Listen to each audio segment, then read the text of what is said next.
His name was Jeffy. He was the last survivor and the one who had reached the pinnacle of human strength. In the final battle with the demon lord Tartaros, he failed, and that was the end for all of humanity. However, Jeffy was accidentally given a chance to regress 15 years into the past, but in return he had to become a slave to the gods, the very beings he utterly despised. Jeffy knew all too well that they were the ones truly pulling all the strings, but his own power was far too weak to confront these existences, these so-called gods. Therefore, he gritted his teeth and chose to accept their offer of regression. This time around, Jeffy planned to make himself even stronger than in his previous life, determined to save humanity and take revenge on all those who were called gods. Out there, beneath a blazing sky, the roars of monsters echoed everywhere. Atop a towering rocky mountain, a pillar of light shot straight into the sky, tearing through the pitch-black night. Fresh blood dripped from the sharp blade, mixing with the ashes of battle. "Impressive last human." Sharp claws extended, reflecting the crimson light from the flames scorching the earth. "But it doesn't matter. With this victory will surely be mine." The demonic sword pierced straight through the young man's chest. An evil power ignited a gut-wrenching pain. The sword in his hand cracked. Then it shattered into pieces. Blood surged up his throat, spilling past the corner of his lips. Gah! Gah! The demonic sword embedded deep in his body relentlessly burned every fiber of his flesh, every one of his veins. The pain spread, bringing with it a sense of despair. The end of the world had arrived. It had been a year since humanity fell to the demon race. Most humans had been slaughtered. The few who survived were captured, stripped of their consciousness, and turned into hosts for birthing new monsters. And I, the last of humanity, had fought until this very moment. Before me stood the demon lord Tartaros, the ruler of darkness, the destroyer of the mortal world. He spoke in a low voice. "You seem to be in a lot of pain. Let me give you a hand." Rings of dark light wrapped around Zephyr's body. Everything suddenly slowed down, time stretching out unnaturally. "I have made time slow down." "This way we can have a longer conversation." The demon lord stepped closer, his eyes blazing like two pits of hellfire. "Human, no Jefferson. I remember your name. You are the only one who has troubled me for so long. While others saw this war as hopeless, your persistence has earned my admiration. You deserve some praise." His voice was deep and hoarse, yet full of authority. "Those who gave up the fight just because they feared their opponent's strength are nothing but trash. I never even gave those weaklings a second glance. But you're different." The demon lord paused, then gave a cruel smile. "You are the one who has climbed to the pinnacle of humanity, a true warrior. For that reason, I will give you a chance." He extended his hand, a powerful invitation. "Serve me, Jefferson. Conquer this world and other worlds with me. Even if it's the realm of the gods, we will destroy them too. We will seize it all." A soft chuckle escaped Jefferson's lips. He looked up at the being before him, the corner of his mouth curling into a sneer. "Ha! Really? You really think I would accept that?" The demon lord replied, "Of course." Jefferson smirked. "Not a bad offer." "Nonsense. From the impact of that last battle, my body is broken beyond imagination. You could say that even if this body were to recover, it could never be as whole as it was before." What is he trying to do? Give me a chance. This isn't an offer, it's another way for him to watch me beg for my life. My friends, the people I loved. How could I possibly beg from the one who took everything from me? Jefferson's slightly trembling hand reached towards the demon lord. Tartaros, thinking he had won, flashed a cunning smile. "I have a terrible personality. She always told me that, and told me to stop cussing. But ever since I could no longer hear her voice, she placed an interesting spell on me." His hand gripped the demon lord's. The demon lord realized something was wrong. Power was gathering in Zephyr's arm. "If I do this with my arm, my body will explode with a power whose impact could reach beyond this kingdom. This is my answer to your offer, demon lord Tartaros." Jefferson's eyes were full of defiance. "Shut your damn mouth, you dog." Energy detonated like a bomb. A blinding light erupted. A sky full of fire exploded. The demon lord's silhouette shimmered behind the immense heat. He stared wide-eyed. The part of his arm that Jefferson had gripped was charred. "My hand, what's happening to it? What happened to my hand?" The demon lord's eyes were filled with disbelief. the muscles in his face, tensed veins popping on his skin as he clenched his jaw. The demon lord roared, "Argh!" Cold sweat beaded on the demon lord's face. He stared at the half-demolished figure before him. The demon lord trembled with rage. "Jefferson! You bastard, how dare you disrespect me like this? Damn human!" He punched Jefferson's body hard. Ah! His burned body instantly shattered into pieces, and with that the final battle was over. I couldn't avenge my loved ones, nor could I save humanity as I had wished. Everything just ended in vain. Or at least that's how it should have ended. His fingertips trembled slightly. Jeffy opened his eyes. Huh. He was bewildered. What is this? I'm still not dead. He sat up and checked his body. Something's wrong. My wounds, they've all healed. My armor is fine too, but where am I? He looked around. Statues of gods. A cathedral. Why is there a cathedral like this here? He gave a self-deprecating laugh. Of course there is. This must be the afterlife. Then this place is definitely hell. A voice suddenly spoke up. This isn't hell. This is the lowest level of the temple where the gods reside. A sphere of light appeared from the main hall. An angel stepped out of the void. Jefferson, on guard, reached behind him. His eyes froze. He couldn't summon his sword. The angel spoke. There's no need to be surprised, Jefferson. I am the spokesperson for the gods, the High Angel Mercedes, she announced. You are dead. Normally you would be sent straight to hell. However, at the request of the three great gods, we have decided to send you back to the past. Jeff didn't understand what that meant. The angel explained, we will send you back to the past with your memories to give you a chance to change the future. Of course, you won't just keep your memories when you go back. You will also retain all of your physical abilities, magical power, and the skills you've acquired. The angel added, since you've reached the pinnacle of the human world, I'm sure you'll be able to return here quickly. Jefferson was silent for a moment. Am I dreaming? But Tartarus doesn't have the ability to create illusions. Could this be a pre-death hallucination? He took a sharp breath. Ha! Jefferson asked. Why are you giving me a second chance? The angel noticed his suspicion. It seems you don't believe us. I understand. If you want something as proof, Jefferson cut her off. No, I believe you. Or rather, I'll go along with it. It's just, what do I have to do in return? You people would give me this opportunity for free. You must want something from me in return.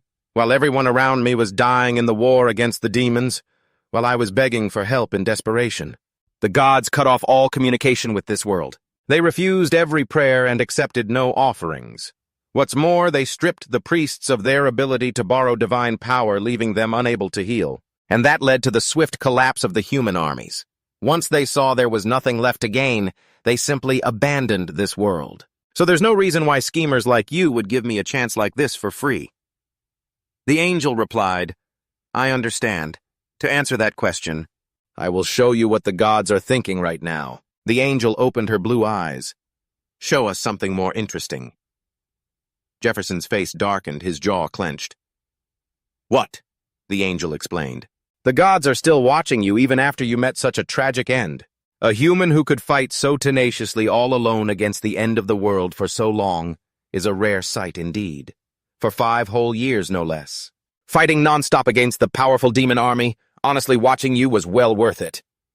Jefferson's gaze turned fierce.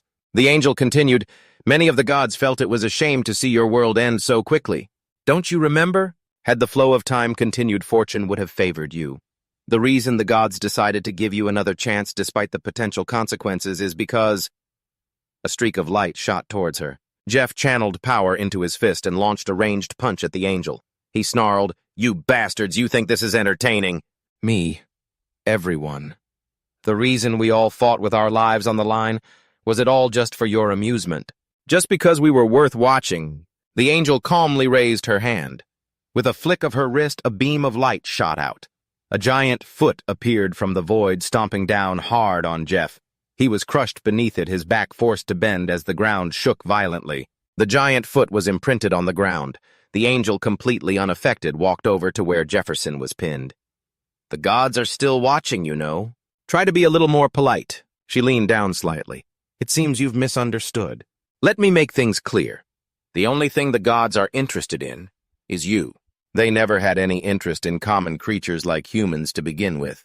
She grabbed Jeff's chin, forcing him to look at her. Prove your worth. That's the only way you'll get what you want. The same goes for humanity and other creatures like them. Nothing in this world is free, is it? Jefferson only glared coldly. The angel withdrew the giant foot, her gaze becoming distant. There is an entity, anew, a god who desperately wants you to return for a different reason. Jefferson frowned in suspicion. A loud crash echoed as the demon lord single-handedly lifted a pillar he had just torn from the ground. How much longer must I wait? Get out here. Let me speak to whoever is in charge. The terrified angel guards pleaded, please, you mustn't. We are currently processing your request and... The demon lord roared aggressively. Shut your mouth. The demon lord conqueror of 10 worlds was defeated by a lowly human ridiculous. That's impossible. Hurry, do something to stop that from happening. I've already said I'll take responsibility for whatever happens. All right, everything is ready. Jefferson watched through a mirror. What is this madman doing? The angel spoke. The demon lord Tartaros, the god of destruction. He has destroyed 10 worlds, including your own. His goal is to destroy all worlds. And he is the undefeated god of war, one who can never be defeated by any living being. But because of you, that record has been broken. Do you have any idea how much you've shattered his pride? Jefferson frowned. What, just for that reason, that cowardly bastard? The angel relayed the message. He desires another battle with you to reclaim his victory. So Jefferson, what do you say? Jefferson smirked, clenching his fist. Ah, the answer is obvious, isn't it? If he wants to die, then I'll grant his wish. The angel began the process. Turning back time. Now we will begin the transfer. Although the exact point in time is undetermined, you will still have enough time to regain your power. In addition, the gods have bestowed their support upon you. You will receive it in the form of a regressor's privilege. Be sure to check it after you return. The magic circle around Jefferson glowed brightly.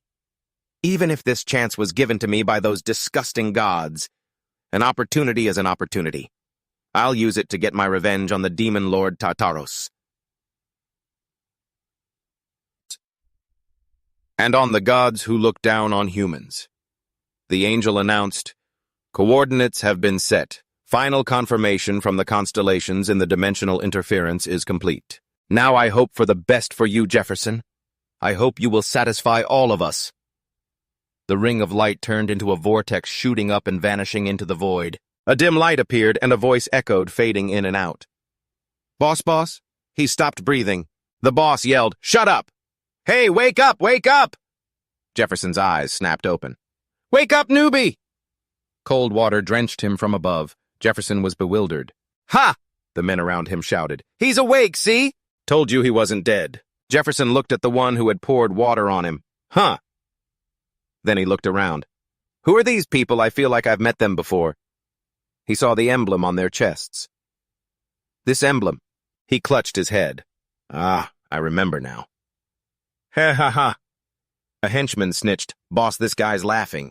Jefferson deduced, I must have returned 10 or 12 years in the past, back when I was a slave in the cathedral. A man holding a lantern approached. What's going on here? The boss quickly replied, Captain, it's nothing, sir. The man reminded them break time is over. Get back to work. The boss obediently said, yes, sir. Before leaving, he didn't forget to warn Jefferson. Hey, you. If you piss me off again, I'll really kill you. Jefferson shot back. What the hell did you just say? The blonde-haired man got angry. This son of a bitch. His henchman pulled him back. Boss, let's go. Jefferson rubbed his forehead, thinking, I really couldn't care less about these guys. A trembling person made a small, weak sound. Master, thank you for protecting me. Jefferson wondered, who is this kid? It's been 15 years, so I don't remember the details clearly. It seems like it'll be tough getting used to this again. He stopped in his tracks. Ah, that's right. The regressor's privilege. The angel said I could use it at any time. I just have to say open privilege. Jeff recalled her words. That's what she said. Let's see. He saw that the boy was now a good distance away. He said, open privilege. A stream of light surrounded him. Jefferson was stunned. Wait, this, he smirked. This is insane. His face was filled with excitement.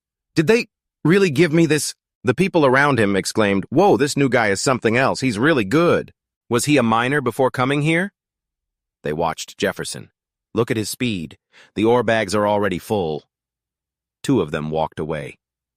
I wish that guy was on our team. Damn it, because this guy is working so hard we don't get to rest at all. Meanwhile, Jefferson was ecstatic. Ha! Is this for real? A moment ago when he said open privilege, he clutched his head and groaned. Ugh. Information about the privilege is flooding my mind. His eyes flew open. What is this? High-level skills and items. Even an ability I can use as a real skill. I can't believe it. This is crazy. Did those guys really give me stuff like this? Why are these cheap bastards being so generous he's storming over here? Didn't I tell you to get back to work? It's your first day here, and you're already slacking off and taking a break. Jefferson realized it was the mining team captain. That damn captain. Are you really not going to listen to me, you bunch of brats? He swung his whip hard. Let me teach you some manners. The whip cracked through the air only to be caught by Jefford's bare hands. The captain was stunned. Huh, how can this guy catch a whip with his bare hands? Jefford respectfully returned the whip. My apologies. I'll get back to work now. The captain took back the whip, his mouth agape, and stared in bewilderment at Jefford's retreating back. Jeff speculated maybe it's because of my combat experience that the captain's whip seemed to move so slowly, but I don't have a single scratch on me. This reminded him of his first privilege, the Iron Wall skill. It dramatically increases defensive power and completely ignores any damage lower than your defense stat. And it can keep you from feeling tired. I don't even feel the slightest bit of fatigue. He mined ore relentlessly. I could do this all day. I received a total of 9 privileges. If I combine them with my knowledge of the future, it won't be long before I get my power back. And the first thing I'll do is... The record keeper's jaw dropped at the amount of ore before him. That's amazing work. The captain gathered everyone. I finished calculating today's work output. Now I'll announce the rankings. First place, Group F. The little boy coughed. Yeah, Jeff thought. Ah, so this kid is in my group. Second place, Group B. A blonde-haired guy cried out, What? How did they get first place? Third place, Group H.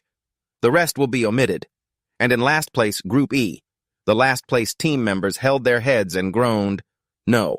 The captain announced, According to the mining team's protocol, the supplies and compensation for the last place group will be distributed fairly among the top 3 groups. Here, Jefferson glanced over at the miserable members of the last place group.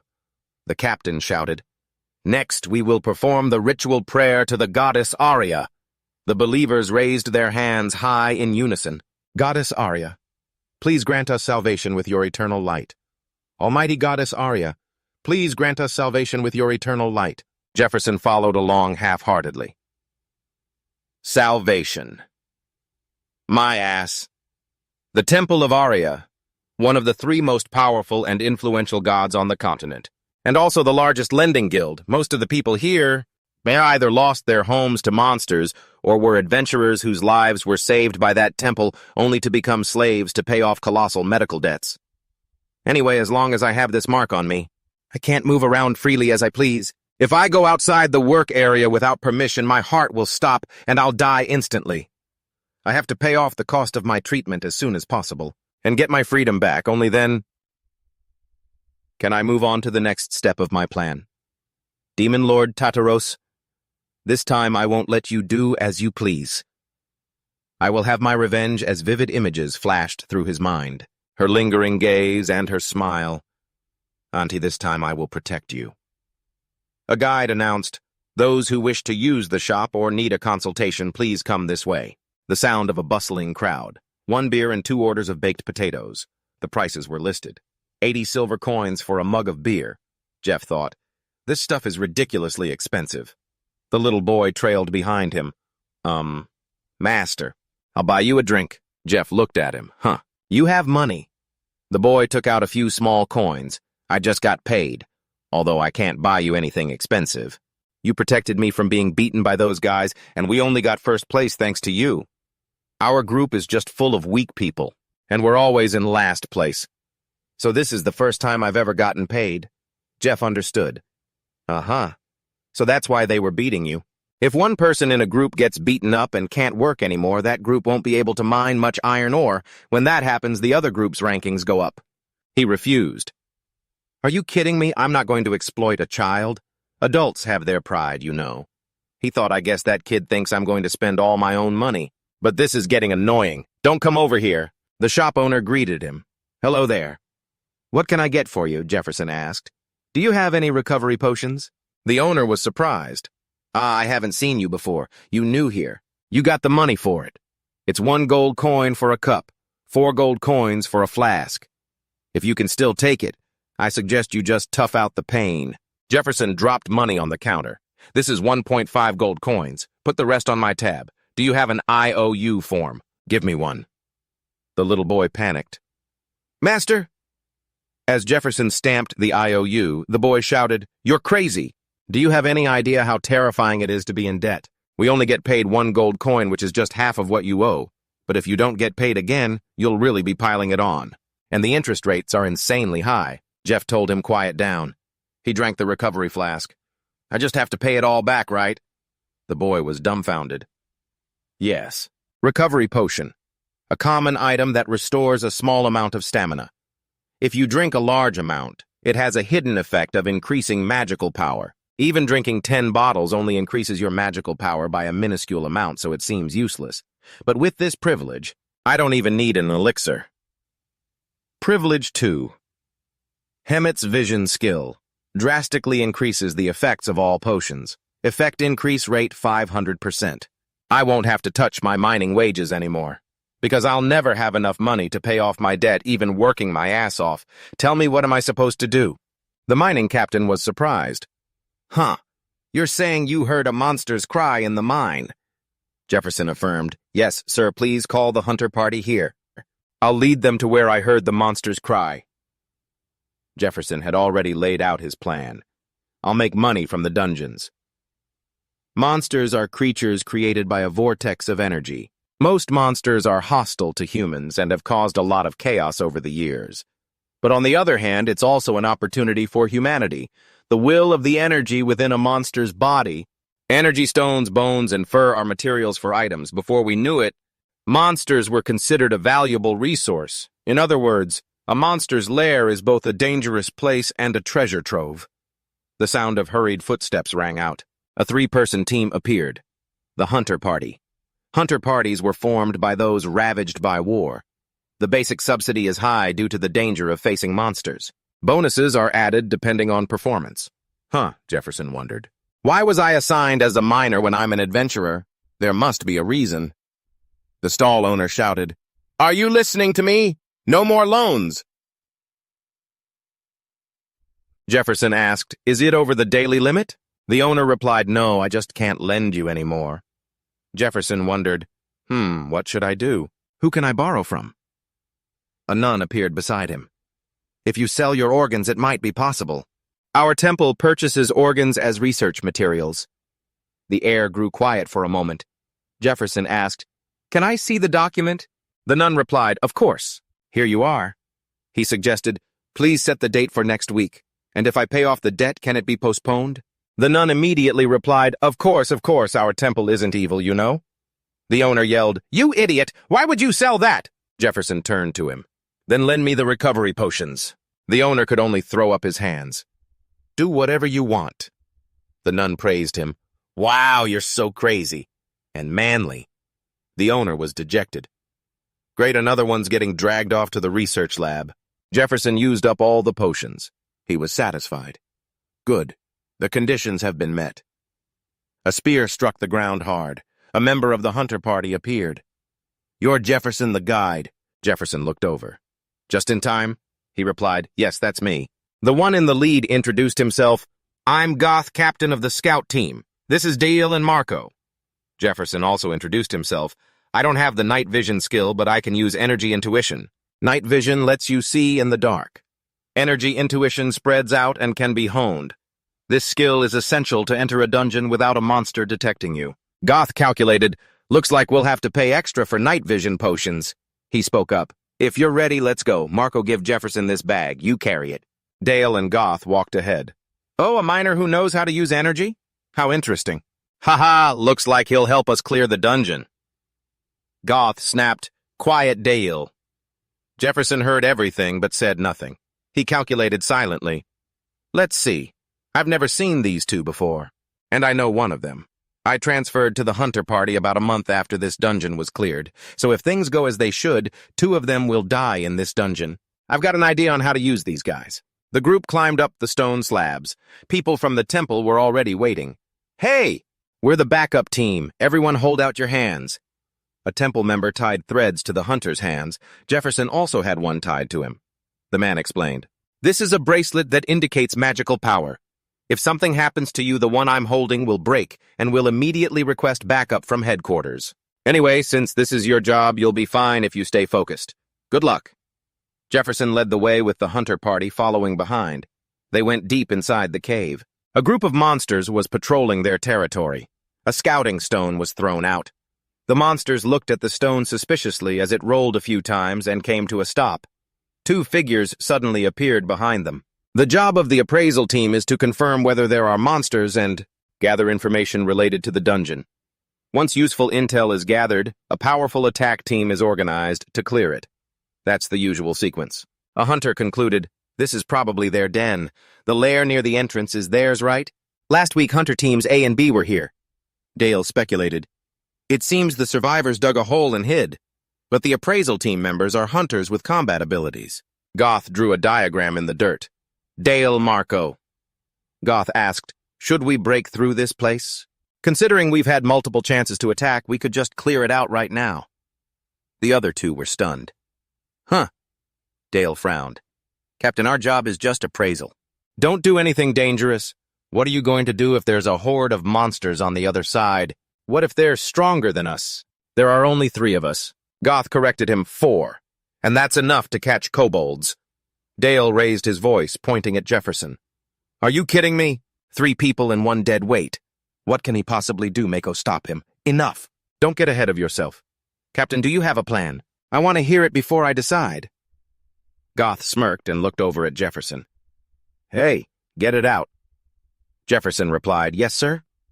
He took out a sprig of cardamom, some chestnut leaves, and a berry. If you mix this with dung, shriek, it will produce the exact scent of a female in heat. Dale covered his nose from the foul smell. Goth explained, it has a strong odor. You can smell it from 100 meters away. The monsters caught the scent and went into a frenzy. Goth pinched his nose. All right, we'll use these. A monster charged forward, but immediately fell into a trap. Clearly, the concoction was used as bait. Goth looked at his prize in the pit. See, told you it would work. Dale exclaimed, whoa, sometimes I actually respect you. Captain Goth snapped, what just sometimes you got a death wish? He asked, how did you know that? I never expected an attack like that. Goth said arrogantly, experience makes all the difference. Jefferson thought to himself, actually, I was the one who told him in my first life. Before my regression, he had transferred to the Hunters Guild and ended up in my party. He was desperate for recognition, but he never got the chance. Before the meeting, Goth was taken aback. What, clear it? Jefferson had met with him in private. He said, to be honest, I already went inside and scouted it out myself yesterday. This is just a kobold den. Goth scoffed. Ha! You went in alone. How many lives you got? Jefferson replied, before I came here. I was a scout for a specialized team. My expertise is finding escape routes. Goth stroked his chin. So you think the 4 of us are enough to pull off that strategy? Jefferson didn't press the issue. Of course, you're the one who makes the final call, but please, consider it. Jefferson was confident Goth would agree. After all, a dungeon this good can't be shared with anyone else. Goth looked over at him. He's proven to be useful. Those chestnuts are pretty hard to find. He came well prepared and he knows how to hunt monsters. I also like how he gave me the information, without stepping on my authority as captain. If I introduce him to the squad, he could probably transfer to the hunting team. He took something out and handed it to Jefferson. Use this. He took the knife. Heh, thanks. Goth made his decision. All right then. All that was left was... Dale found something.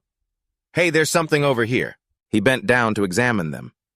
Bones. Are these the remains of something that got eaten? A mountain monster, no. This structure. These are kobold bones. Just as he realized it, something huge charged at him. Dale was snatched up before he could even process what was happening. Goth yelled, Dale! The monster's arm hurled Dale away. He flew backward and slammed hard into the ground. Mako immediately channeled his power into his weapon, and a magic circle lit up. "Everyone get behind me." He was horrified. "Gods! I thought this was over. What is that thing in there?" "Ah, whatever. I'll just focus on defending and getting us out of here." He struggled to reinforce his shield. "This is a shield that can block an orc chieftain. There's no way it can break this thing." A giant tail smashed into him. Mako was sent flying. "Huh! My shield!" Goth roared. "Mako!" He was terrified. "That tail. It can't be." The tail struck again. Its main target was Goth. Outside the dungeon, the support team was horrified. "What is this?" "This is a bracelet that indicates magical power," he had told the others. "If something happens to any of you, the charm I'm holding will break." Just then, 3 of them snapped at once. He grew worried. Did something happen inside? Goth clutched his wounded arm, his eyes wide with shock. Jefferson, who had appeared out of nowhere, was standing in front of him, having blocked part of the tail's attack. Boon Iron Wall skill. Blocking ability greatly increased. Damage lower than defense is nullified, and no fatigue is felt. Jefferson looked at the wound that appeared on his arm. I guess Iron Wall doesn't block everything. It must be an infant not even a year old. But this creature is not to be taken lightly." The tail wrapped around Dale's body. The monster lifted him up, revealing its massive form. A predator. A predator. Lured and raised by someone using pheromones. Once it matures, it eats its own keeper. Jefferson said, "I'm borrowing this spear." Goth was stunned. "Wait, hold on. What do you think you're doing?" Jefferson spun the spear expertly. He smiled. "Now I can finally blow off some steam. Haha. Perfect. Let's ask the concerned party how it would like to die." Third boon activated. Boon 3 Silver Key. A key leading to a forgotten castle. Its owner can retrieve items from the silver room at any time. Recently equipped on the left hand. In short, spatial manipulation. Goth stared stunned as items materialized out of thin air. A dragon heart and dragon heart fabric. A potion with a soothing effect. Jefferson unwrapped the bandages from his arm. He wrapped them tightly around the spear's shaft and said, "This is going to get rough." Goth was startled. "What?" he shouted. "What the hell are you doing?" "You don't even have any combat training," he cursed under his breath. "Damn it. If he wants to get himself killed, fine, but I'm not going to die a pointless death with him." A powerful shockwave swept over them as the monster opened its mouth and roared. "Skill fear! Your enemies will be stunned in terror!" Goth froze, paralyzed with fear, and collapsed to the ground. I remember now. The story my instructor told me when I was a rookie, about a predator that attacked a nearby village a few years ago. It began to rampage and devour people. The citizens reported what happened. In the blink of an eye, everyone was paralyzed. They couldn't even blink, unable to do anything. All they could do was wait for their turn. As Goth was awaiting his death, something happened. Huh. What? What is this sound? What am I seeing? The spear's attacks left a net of cuts all over the monster's body. The enraged monster began to swing its claws wildly. Jeffer ducked to avoid them and charged forward again. As expected, the ability to increase fear works well. Among my 9 blessings, only 1 is a weapon. In any case, I need a massive amount of power, so I can't use it right now. But he created a magic orb. This should be enough for those dogs. A potion was used. An old friend. The Poison King. Peth's number 68. The 72 Toxins of Vireo. He once asked the other man if he was really okay with it. "Peth, you've been telling me how to make poisons for so long." Peth's voice laughed. "Ha ha ha! The world is coming to an end. What's the point of hiding anything? Everything will be buried eventually, so it's better if we use it all together." Peth's voice was full of anticipation. "No! I hope you'll use it. If you can kill more of that trash with my poison and save even 1 more person." Jeffer powerfully thrust his spear, a deadly poison made from vireo herbs. The spearhead pierced through the monster's hide. Jeffer used the momentum to slash a deep wound across it. The monster shrieked in pain. It thrashed around relentlessly as the wound bled profusely. If it enters the body, it will destroy the intestines and, above all, create infinite pain. Because the Poison King is cruel. 3 minutes until the poison spreads completely. Jeffer dodged the monster's frenzied attacks. I have to hold out until then. He attacked its leg. The monster's tail swung at him. Jeffer was sent flying, slamming into a cliff wall. The force of the blow made him grimace in pain. Jeffer's eyes widened. The monster opened its huge mouth and lunged. A vial of poison was thrown into its mouth. "Couldn't ask for a better opening." He laughed and jumped aside as the monster snapped at a pile of rocks and dirt. It roared in pain. Blood gushed from the monster's mouth. 2 minutes. 1 minute. Jeffer tightened his grip on the spear. He moved like the wind rushing forward with all his might. It'll be hard to take it down completely, so it's either hold out for 1 more minute or land a fatal blow. The monster's tail swung violently. Jeffer caught its massive tail with both hands. His entire body was lifted up with the tail. He struggled to hold on tight. 1 more minute. Just 1 more minute. He let go. Now Jeffer put all his strength into a downward thrust, aiming for the monster's eyes. Ah! The spearhead stabbed deep into its eye. The monster roared madly. The spear shaft, still stuck in its eye, was swatted and snapped, flying out. Jeffer quickly grabbed the half of the spear shaft that had been knocked away. He stabbed down hard. "Take the other half." He drew the dagger from his belt. His eyes were cold as he drove the blade deeper into the monster's eye. The monster thrashed about wildly in agony. Trying to throw him off, Jeffer was flung away. His fingers dug into its skin, his other hand desperately gripping the dagger to hold on. Not yet. There's still 1 more attack. He leaped onto its back. My current strength and stamina aren't enough to beat it. That's why I prepared recovery potions. If you drink a large amount, there's a hidden effect that maximizes your strength limit. You have to drink over 10 bottles just to see a small change, so it's not that effective. If I had a special blessing, I wouldn't need anything else. Skill Hemet's Vision. Maximize all elixir effects. Rate of increase 500%. Enough magic to crush a predator's head. Jeffer swung his fist. Basic mana usage technique. Releasing immense power, he brought it down. The force blasted through the monster's head. Goth witnessed Jeffer's entire performance. He burst out laughing. "Ha ha!" He recalled his earlier calculations. With my authority as a captain, if I recommend him to personnel, he could transfer to the hunting team. He could have just used it to look good in front of me, but damn it. I was too naive about his sincerity. I didn't beg or anything, it wasn't even that serious. To have to accept an offer from a nobody. I made a terrible mistake. Even if it looks bad for me, if it were him, he would have seen through it in a second. And gotten back up. It's just that right now he's only a miner in the mining team. Because they can't come and go freely, he needs a way into the dungeon. Jeffer's gaze turned sharp. "Gary, let's talk for a bit." A fearful panting sound escaped. The person on the ground was terrified. No, it wasn't me. There's a misunderstanding here." The large man swung his chained mace. "We were in the temple together last time, weren't we?" Weren't we? The other man pleaded desperately. "Sahaka, please believe me, I'm not a devil worshipper." The one called Sahaka gave the order. "Crush him." The heavy mace came crashing down. Fresh blood splattered everywhere. None of the unlucky ones survived.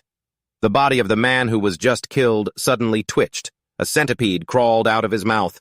Immediately, its body was sliced into 2 pieces. The sharp blade was still blazing with magic. "Looks like the bug is out." As predicted, he was a worshipper. He wiped out 7 members of the team just to catch 1 cockroach. The person sitting behind the desk asked indifferently, "Isn't 7 a bit low?" He pointed to the jar containing several monsters. They're really stubborn to be completely burned like that." Sahaka protested. "Do you even understand the method, Investigator Matthias? The remaining members must be wondering if they'll be executed too. There's only 1 month until the raid. If we don't eliminate them as quickly as possible, it'll bring you bad luck."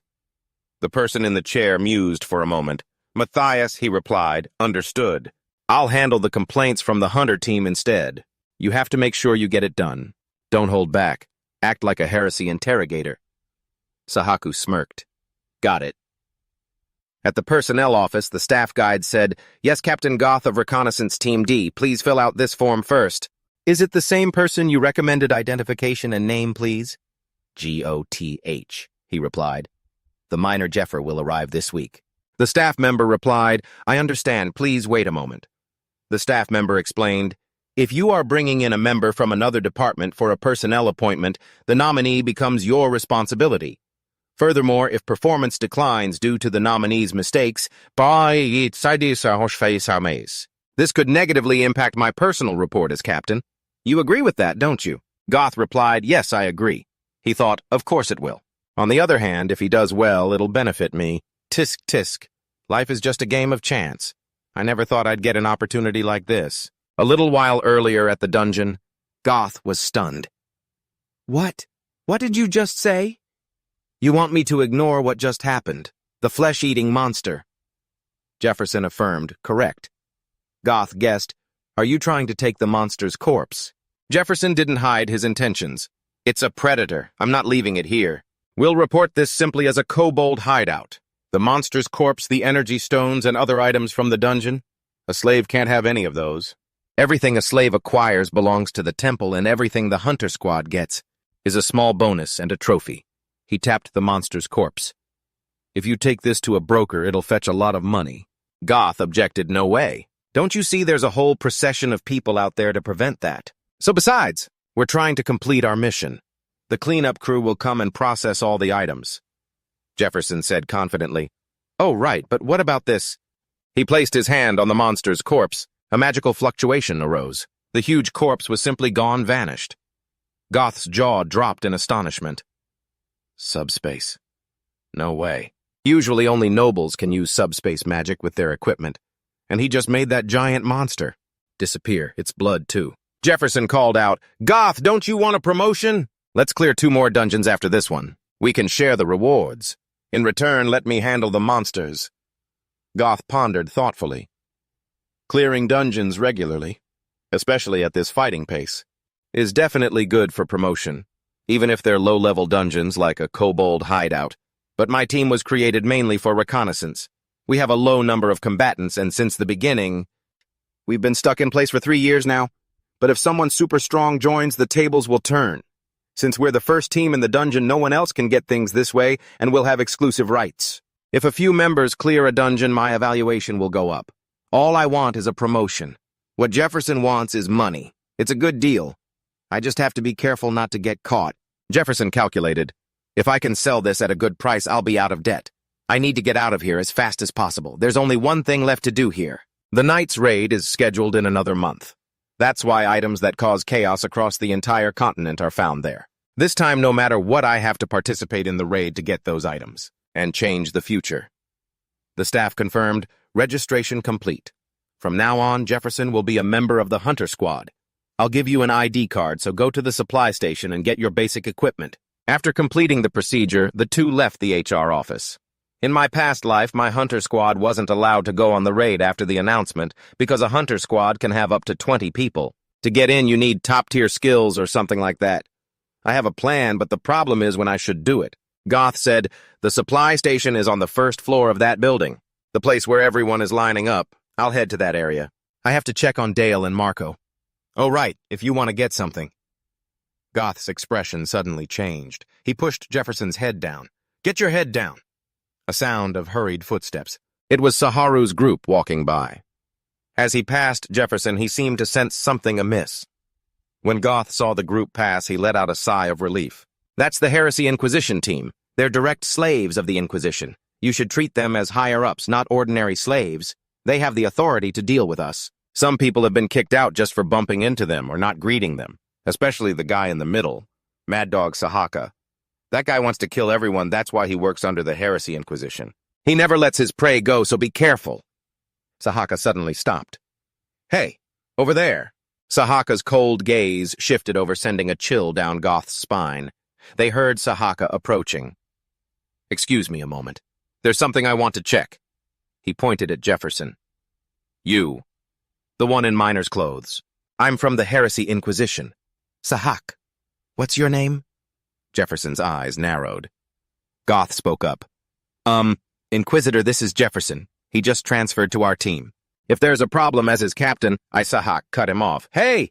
He snapped, shut up, I wasn't asking you. An oppressive pressure radiated ceaselessly from Sahaka. Goth immediately found it hard to breathe. Under his menacing aura, the man staggered. Jefferson next to him was completely unaffected. But Sahaka's eyes stared at him like a beast hunting its prey. Now I'm sure of it. If I just stand still, nothing will ever begin. Others might not notice, but I'm the second most perceptive person here, and that guy is a top-tier master. Miner's clothes. Just transferred to a hunter squad. That means he was originally in the mining team. A new slave gets assigned after an ability test, an endurance test, a magic power test. Those who can fight are given a chance to show off their strength since hunter squads always need strong people. But a master like him was chosen from the mining team and transferred to a hunter squad. This is really unusual. The members of the Heresy Inquisition team moved in unison. Soon they had split into 5 directions surrounding Jefferson. A skilled master. Even so, it won't be too hard to acquire him. Saha smirked. I'm going to ask you a few questions. Get ready, and you'd better tell the truth. Jefferson tilted his head slightly, a corner of his mouth lifting. What's this about? A sewer rat doesn't need to come crawling on its own, but thanks, Saha said arrogantly. I will ask you a few questions. Shut up and answer truthfully. Have you ever heard of the devil worshippers? Those people. No one knows more about them than I do. The devil worshippers, followers of the demon lord Tartaros. They are creatures that bring about destruction. In humanity's upcoming battle, they are the traitors to mankind. The only thing low-level members can know at this point is that they are an opposing cult that was recently formed and is in conflict with the pre-existing orders. Saha spoke. There are a few things that help me distinguish them from most others, and I am the one capable of recognizing those differences, even the smallest ones. From there, I will judge who serves the lord of these heretics. And my instinct right now is telling me you are very dangerous. He pointed his weapon at Jeff, and from this moment on, you'd best answer my questions honestly. I'm a member of the Heresy Inquisition Squad. Anything you do and everything you say can be used against you. Make sure you keep that in mind when answering me. Jeff stared at him intently. Before we start, can I ask you something? One of Saha's underlings cursed, "This son of a bitch, how dare you?" Saha signaled for him to stop. Ask, Jefferson said coldly. Can we change locations? Saha scoffed. What's wrong with right here? Jefferson replied. There are too many uninvolved people watching. If they happen to see something unflattering about you, I hope you'll be able to maintain your honor. But this as a member of the Heresy Inquisition Squad. But Saha's eyes turned menacing. This son of a bitch. He sneered, haha, you're far too confident. So you're saying you can handle all 5 of us by yourself, fine. Very well.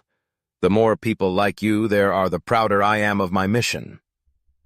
A magic circle formed, centering on Jefferson. Skill Crimson Field. Allies within this range will have their power increased. Duration and effect increase according to the number of users. Can be activated via equipment to compensate for the user's lack of skill. Jefferson thought, oh, this is getting more and more interesting. In that case, I'll start. He raised his hands into a fighting stance. With this, Saha's brow furrowed tightly. That stance. It's obviously just a weird fighting stance. Should I wait for him to make the first move? His body shot forward like a flash. Others might think that, but it's useless. Because I'm the strongest one standing within the Crimson Field. He swung his blade, accelerating into a series of rapid strikes aimed at Jefferson. But with his flexible body and fluid martial arts, he dodged them all.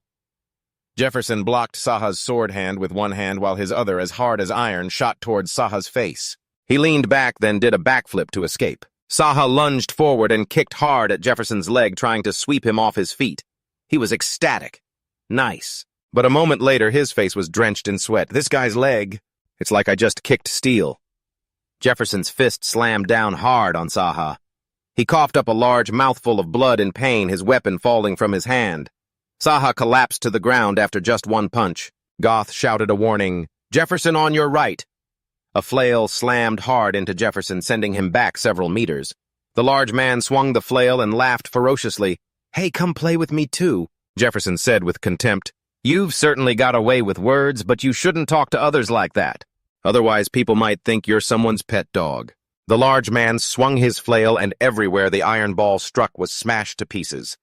The surrounding people yelled, Ah, rocks, get out of the way! Goth swallowed nervously. What a terrifying guy. After seeing him fight in the dungeon, I knew he was strong. But just a moment ago, he easily defeated Saha with a martial art I've never seen before. Even with that huge guy's flail, smashing the ground and throwing debris at him, he's able to easily block it all. What if he can win? Come to think of it, Saha would be furious and humiliated if he was defeated like this. He wouldn't be able to just report it to his superior officers and request a formal arrest warrant. He raised his hand in a cheering gesture. If he wins, we won't be interrogated and can leave. Good luck, Jeff. If you lose, I'll be arrested along with you for helping. So don't you lose. The person standing next to Goth suddenly spoke up. Ha, it's over. That fellow is really unlucky. Goth was confused. What do you mean? The other person explained. Even though he's doing a great job dodging and blocking everything with his reflexes, which seemed like they were granted by the gods. But the problem is this. It had taken him far too long. He still didn't understand what time had to do with any of this. Jeff's arms were wrapped in chains. The big guy had successfully bound both of his arms. While the electric chains were active, the big guy's muscles bulged. He yanked hard on the chains, pulling Jefferson's body closer to him. Those within the range of the geochains would grow stronger over time. Jefferson's back was slashed hard by Sahaka. Fresh blood dripped from his blade. Ha, playtime's over. You should shut up now. You should have been on your knees from the start begging to be thrown in jail. But it's too late now. I'll make you regret everything you've done. Sahaka's power is intensifying. Accelerated consecutive slashes used. Ha, how do you like that? You can't see a thing, can you? A cut appeared on Jefferson's face. All of my skills have been boosted by 80%. With this wind-tearing speed, you can't even lay a finger on me. Countless cuts appeared on Jefferson's body. If you see your fate so clearly now, then just die. Ha. The smile on Sahaka's face vanished. Jefferson coldly slammed a fist onto the top of his head. Like a beaten dog, Sahaka's face smashed into the ground. His eyes rolled back and he drooled. Jefferson grabbed him by the head. What kind of fucking teamwork do you call this, huh? Then he kneed him in the face. Sahaka's head snapped back. No way. My increased speed from the geochains and my defense did none of it work. Sahaka fell face first to the ground. Jefferson sneered. Because you kept buzzing around me like a fly, that big oaf couldn't do a damn thing to attack me. If you want to brag about your speed, you should have focused more on your defense. The chain was pulled taut. Hey, you dog. The big guy. Focus your strength over here now. Jefferson unleashed the power in his body. Yeah, you too. Veins popped on his arms. You motherfucker. Why are you just screaming over there? Why don't you charge in and take the hit for him? Or are you afraid of fighting up close? In my past life, if one of my subordinates had managed their team like this, I would have taught them a lesson right then and there. He pulled the chain taut in the opposite direction. The fundamental principle of using magic is synergy. The chain was yanked back towards him. The spiked ball slammed hard into the big guy. The onlookers gaped in shock. The man from the appraisal team lay motionless on the ground. Sahaka struggled to lift his head. What is your true identity? Jefferson smirked contemptuously. I thought you'd ask something better. Is that really the only question in your head? But unfortunately, you have no right to hear my answer. A person on a higher floor watched Jefferson pensively. This can't be. That man. Did he send this one to us? The people around them were just now snapping out of their shock. Am I seeing things? What's going on, Lord Sahaka? Lost. Sahaka's eyes were filled with rage. He roared, I'll kill you. Jefferson walked away, paying him no mind. This step of the plan is complete. The problem is once this gets to his ears, it's just a matter of time. Suddenly his body grew heavy and collapsed. Jefferson braced himself on the ground with his hands. I can't even lift a finger. A sudden weakness spread throughout his body. This is mana ghost. A phenomenon where pain and weakness suddenly appear when the body is depleted of mana. He gritted his teeth. My mana ran out faster than I thought. After using that move, even though I've leveled up my mana, this is still my body from 15 years ago. I'm screwed if this continues. An anomaly appeared in the air. A figure materialized from the void. I am a spirit of Psylocke. I belong to the clan of Usra, the god of debt. The user's mana has been verified as 0. Beginning collection process for the skill 1-Up Iron. 1-Up Iron. It isn't just a skill that increases defense and endurance. The truth is, fatigue and damage are accumulated as debt, and the skill activates the moment mana hits 0. Everything that has accumulated is then repaid to the body all at once. Countless adventurers mastered it and conquered high-level dungeons, but they all went bankrupt and died. Usra, the god of debt, a double-edged sword bestowed by the gods, a being who feeds on human despair. He must have been drooling while watching my fight. That bastard Usra leisurely stroked a turtle while watching Jefferson. A smug and greedy smile appeared on his face. The spirit began the repayment process. Calculating accumulated damage. 4 weights in its hand enlarged and then lowered. Judgment complete. Countdown initiated. 10, 9, 8. Tisk. My body's too heavy. I have to move 7. Damn it, I can't even take a single step. 6. His whole body collapsed. 5. He tried to bite the bandages wrapped around his left arm with his teeth. 4. An emergency recovery potion. The pulley moved. 3. Uzra laughed triumphantly. 2. The weights were released with great force. 1. In a life-or-death moment, Jefferson successfully pulled open the cap of the recovery potion vial. The weights came crashing down with a roar. They stopped just 1 millimeter from Jefferson. Confirmation of mana presence. Aborting collection process. The spirit announced, "I will postpone the debt repayment until next time." With that, it vanished. Jefferson regained control of his senses and couldn't help but pant heavily. He laughed victoriously. "Ha ha! Usra, you underestimated me. Did you really think I wouldn't be prepared for this situation? I'm a pro-survivor who lasted for over a year after humanity went extinct. Avoiding your trap is a piece of cake, and if I use my mana properly, then World of Iron will be a more effective and safer skill than ever before." He spread his limbs out, lying on the ground. "Let's see now. In my past life, this skill sold for around 500 gold or more. Most skills were expensive, and this one was popular for those who wanted to run away. Even in my wildest dreams, I never would have expected this. That idiot Usra raises his hand to the sky so furious he crushes his tortoise. Jefferson groggily opens his eyes. Huh. Did I just pass out? Who am I? Where is this?" The nun smiles warmly. "Welcome, dear customer. Did you sleep well?" "You dreamt of me, didn't you?" Jefferson was dumbfounded by the sight before him. He looks up. "What do you want?" The nun explains, "Did I startle you waking up in an unfamiliar place? Don't worry, this is just my workshop. You must have been exhausted. You've been unconscious for quite a long time, and thanks to that, your loan is now 1 hour past due." The expression on her face changes. "Dear customer, are you insane?" She takes out a sharp knife. "I heard you've gotten yourself into some rather dangerous business, and since you've been messing around with your guarantor, your interest payments are overdue as well. If this keeps up, then we can only assume you have no intention of repaying your debt." The tip of the knife suddenly thrusts forward, stopping right before Jefferson's pupil. The nun, furious, snarls, "You bastard, are you going to pay or not?" Just then Jefferson remembered. That's right. I have a loan with this place, too. If I use magic here, that whole Collection 10 process will start over. I have to tell her about that thing. So he quickly spoke up. "Next week I'll be getting a reward from clearing a dungeon. Please just wait until then." The nun retorted aggressively, "Of course we'll be taking that. But what about the loans you take out every day? And the compounding interest you haven't paid back? How do you expect to pay off the interest that's skyrocketing daily while you wait for that measly little reward? You're talking about kobold carcasses. You think that's going to be enough to cover your debt? So what's your plan, huh? Want to start selling off your organs?" She gives an order. "You too." The men reply, "Yes, ma'am." The rope on one of Jefferson's hands is cut. 2 burly henchmen grab his arm and slam it onto a table, one of them holding a knife. The nun covers her mouth with a dark smile. "For now, I'll just be taking a finger, dear customer. You must have underestimated this temple. But you'll probably change your tune after losing a finger or two, wouldn't you say?" Jefferson shouts, "Wait." He thinks that name. What was it? If I can just remember that name. The nun orders, "Cut it." The man with the knife raises it. Jefferson's lips move, uttering a name. The nun's eyes widen.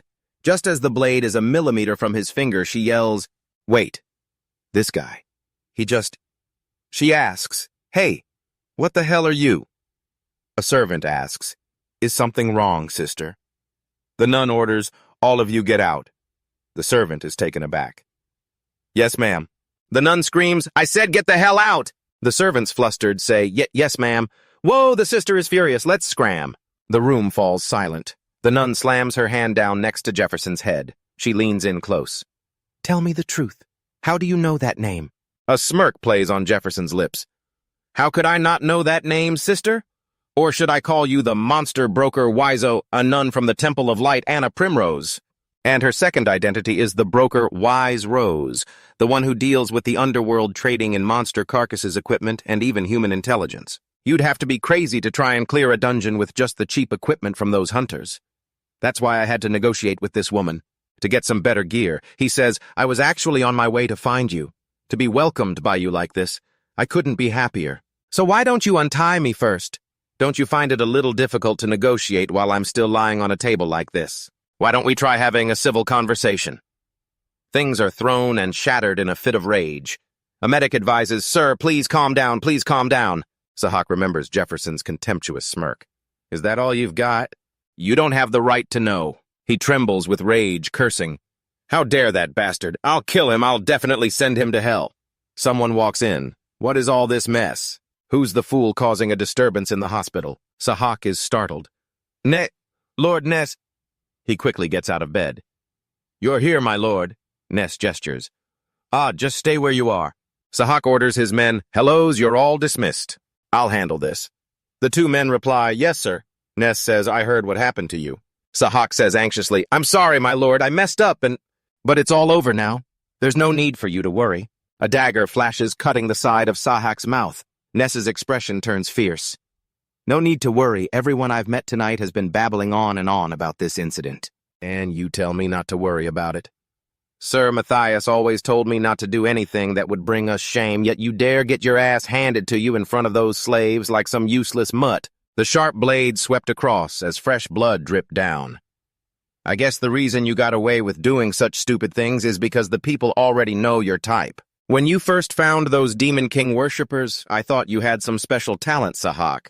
However, including those demon worshippers from back then, the number you've found in the past half a year is a mere 2. The higher-ups feel you're losing your value. They're wondering how much longer they have to put up with you. And now you've turned our holy temple into a laughingstock in front of everyone. Sahaka trembled, pleading, Sir, please give me one more chance. Anything, I'll do anything, so please. Ned stepped forward. Let's stick to what we always do.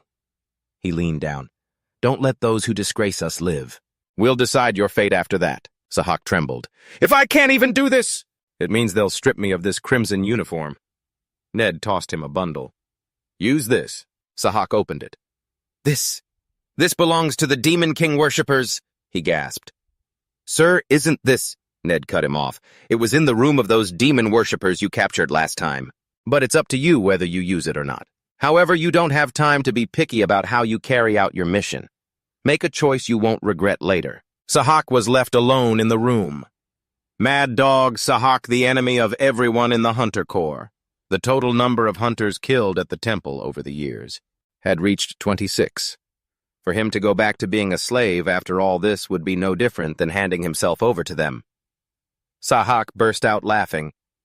Ha ha ha ha ha! He gripped the magic orb tightly. Don't mess with me. My life was finally getting better. I just barely escaped that miserable life down there. I can't let it end here. The one who has to die isn't me, it's him. Ned could still hear Sahaka's echoing laughter. He ordered, Remember to keep an eye on him so he doesn't cause us any trouble. Yes, sir, his subordinate replied. Ned smirked. A man must understand his situation objectively. That way you won't be cast aside like him. What a joke talent. He didn't understand the real reason they took in someone like him.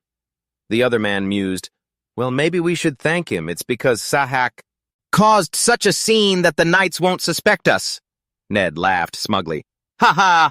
We'll intercept the items from the temple knights by infiltrating their upcoming raids. At the same time, we can also eliminate the temple's leader in the dungeon and in the name of the Demon King, take over the Temple of Light in the 3rd District. Bestial disciple of the Demon King Worshippers Society. This is a crucial mission that will change the religious dominion of the Demon King.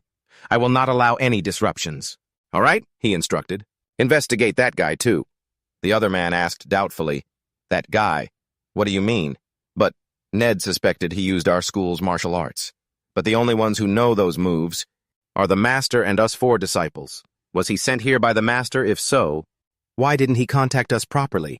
He's very suspicious. Since I can't risk approaching him and exposing our information, I'll use Sahaka to confirm it. And if I find out he's not on our side, I'll just eliminate him. The nun dug her fingernails in. I don't understand. I thought this guy was just crazy. But this is incredible. Hey, Jefferson asked, you like it? The nun startled. Huh. Do I like it? She cleared her throat. Anyway, let me list it again. The 4 items on the sell list, Shark Predator, no longer has magic. Brain and bones are partially damaged. Purchase list, high-grade talisman, ×5, enchanted rosary ×1, flint ×1 sun herb, moon herb, deer antler, etc., etc. She said confidently, there's nothing on this list that I can't get. The problem is the money. 5,000 gold in total. You'll have to catch 3 more predators. Jeffer accepted. Piece of cake. I'll have them ready in 3 weeks. Make sure you get the items by then. He looked at the bottle on the shelf. But before that, I have one more request. The 3 members of the hunting party sat down with Jefferson. Goth spoke up. Well then. He raised his beer mug. Even though we've already met, let's introduce ourselves again. This is our team's vanguard, Marco. Marco greeted them. Nice to meet you. And this is Dale.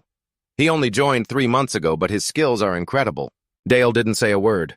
Goth looked at Jeff. And this is the rookie we've all been eager to meet, Jeff, he shouted. All right, everyone, bottoms up. The heavy silence made him frown, and he signaled to the other 2. Hey, are you kidding me? What's wrong with you guys? You have to know how to liven things up together. This is the guy who's going to be a huge help to us in the future. Marco thought nervously, what do we do? It seems like he doesn't like us very much. Is it because our welcome party is so lame? But this is the best food I could find, because we still have to pay off our debt. Jefferson broke the silence first. Let me say this. He reached behind him for something. Personally, I don't drink horse piss. He placed a bottle of wine on the table. The other 3's eyes widened in craving. Oh, wait a minute. Where did you get that? In a rundown town like this? Jefferson had prepared this. This is wine I bought from Wise Oz. It's a high-grade type that slaves like us wouldn't even dare to dream of. He poured wine for everyone. Have a drink. I'll be counting on all of you from now on. The other guys warmed up to him. You're a better guy than I thought. The 4 of them clinked their glasses. I can definitely achieve good results with these people, and they'll help me deal with the monsters around here. Like it or not, from now until the subjugation, we're comrades. Since I was on the same team as Goth in my past life, I already know how to handle him. He improves very quickly as long as he has a good mentor. However, as for the other 2, in my past life they were already dead by this point, so I don't know much about them. Should I try to cooperate with them, or should I eliminate them as soon as possible? Well, I still have enough time to make a decision. People tend to favor those who can provide them with the things they want and need. Give money to the greedy, deliver results to the ambitious, and flatter the smug. His gaze shifted. However, there are always exceptions to these rules. But even if he is an exception, I'm not the type to be nice to someone who's always looking to pick a fight with me. Dale secretly glanced at Jefferson. I can't stand this bastard. When Goth visited them in the infirmary, he had said, he'll be a great help on the next mission. I'm level 4 and you're 5. Don't you understand that a single level of difference affects how we're treated by others?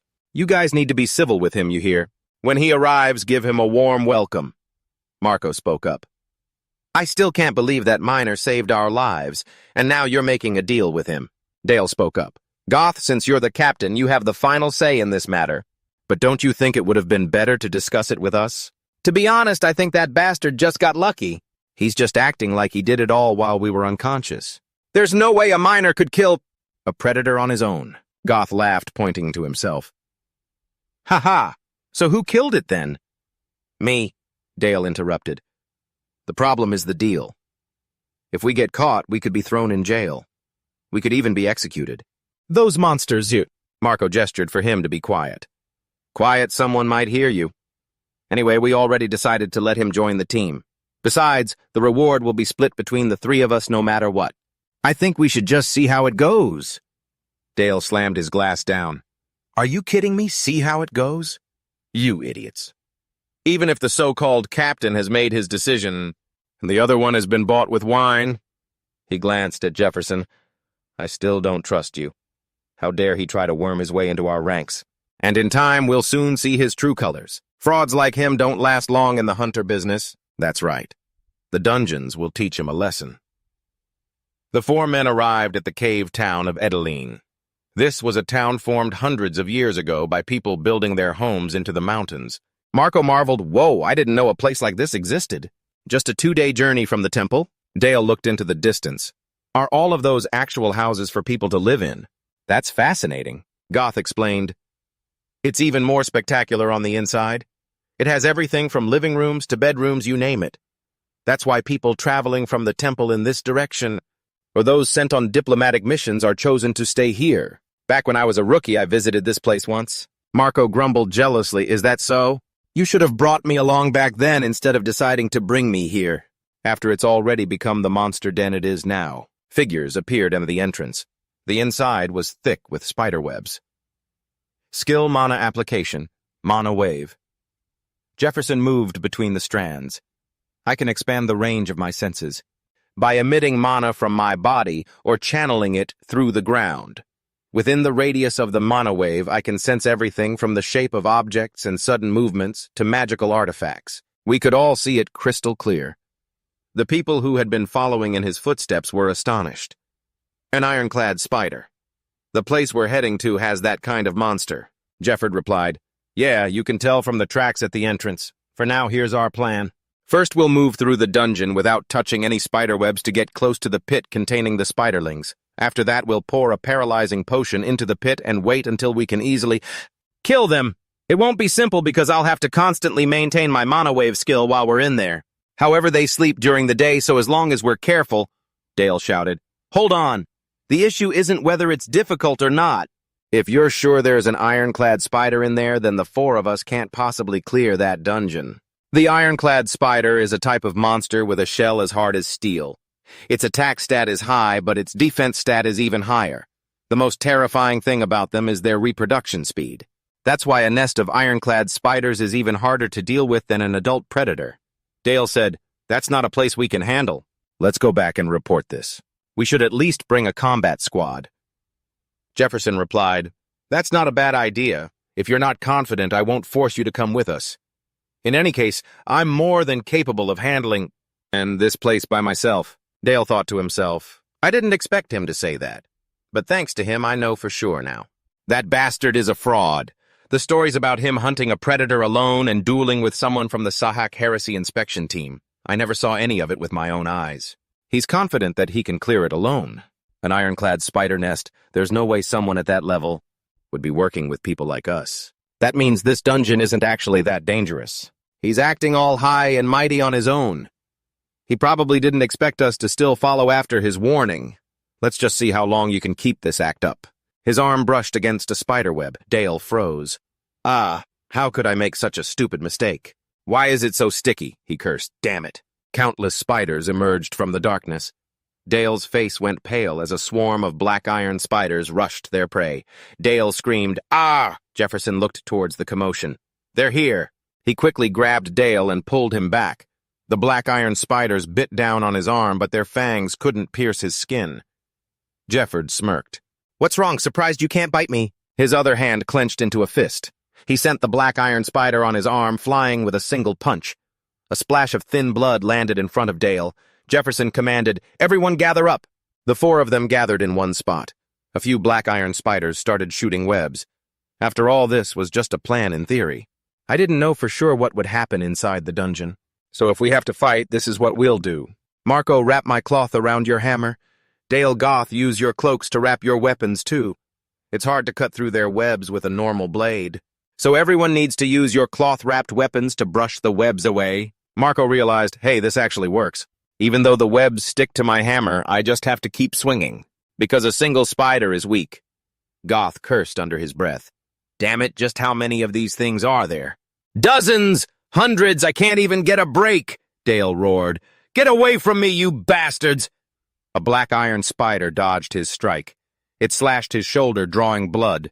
Dale shouted, Hey, hurry up! Once we've gathered the monsters, I'll take care of them. The smaller black iron spiders were dealt with. The sounds of heavy breathing filled the air. The other 3 were exhausted.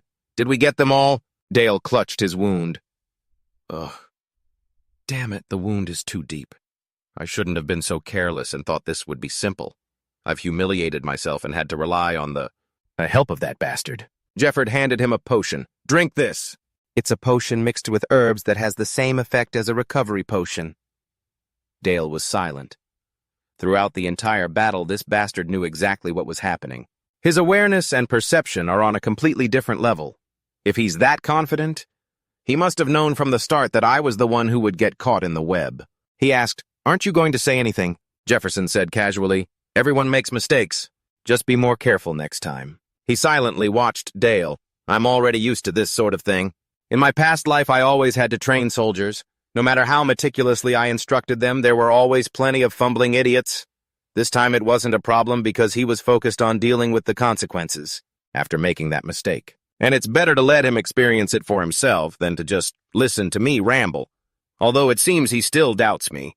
But after we're done with this dungeon, he'll be able to decide for himself whether he should stay away from dungeons from now on or if he should listen to me." Dale and Marco attack the giant black iron boar, one from the front and one from behind.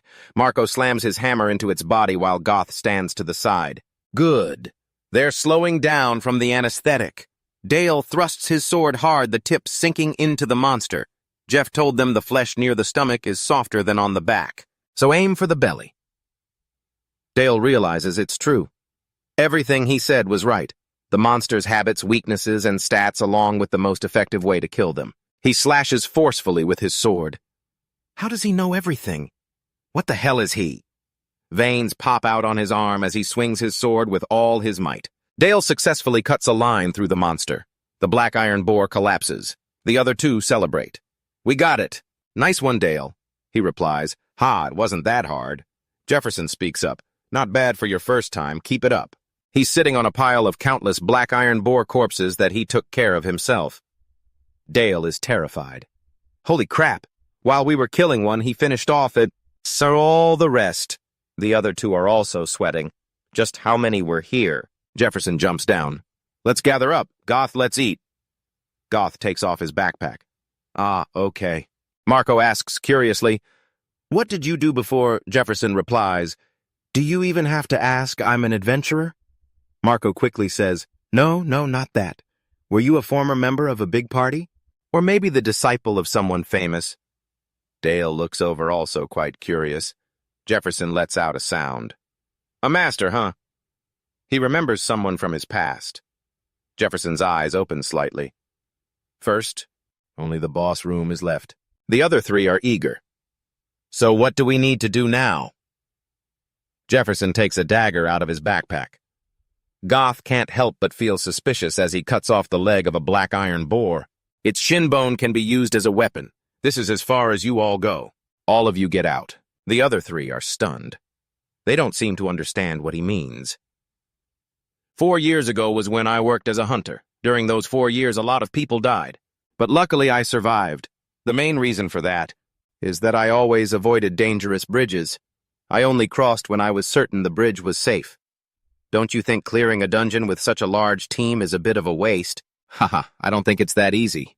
I guess the magic stones are low quality since they're from kobolds and I only followed people stronger than me, someone once said in a low voice. He bows his head. Thanks to that, my reputation grew very slowly. But what could I do? No one was willing to stand up and protect me. Jeffy says to his teammates with an emotionless expression, "This is as far as you go." Is as far? All of you get out of here. Hearing this, the team members all agree. You were planning on fighting the boss alone from the start, weren't you?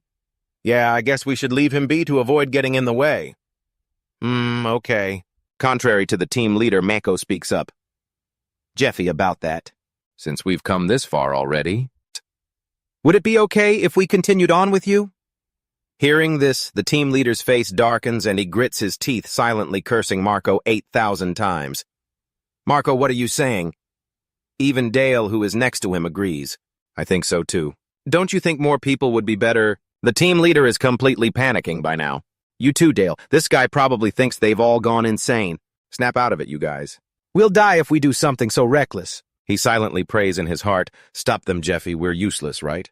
And just as he'd hoped, the response is a bit unexpected. It seems you've all misunderstood. Telling you to leave doesn't mean you do nothing at all. You can't just go. I'll assign tasks to you. Hearing this, the team leader is probably so overjoyed he can't hold back his tears. A while later, he enters the Spider Queen's lair by himself. Beneath his feet are dense spider webs.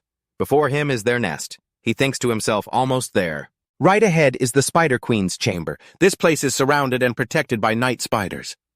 Night spiders have the duty of protecting the Spider Queen's chamber, while the one standing majestically in the middle of the cave, that is the Spider Queen. She is the master of the spider dungeon. He scans the surroundings. He steps closer to them to observe.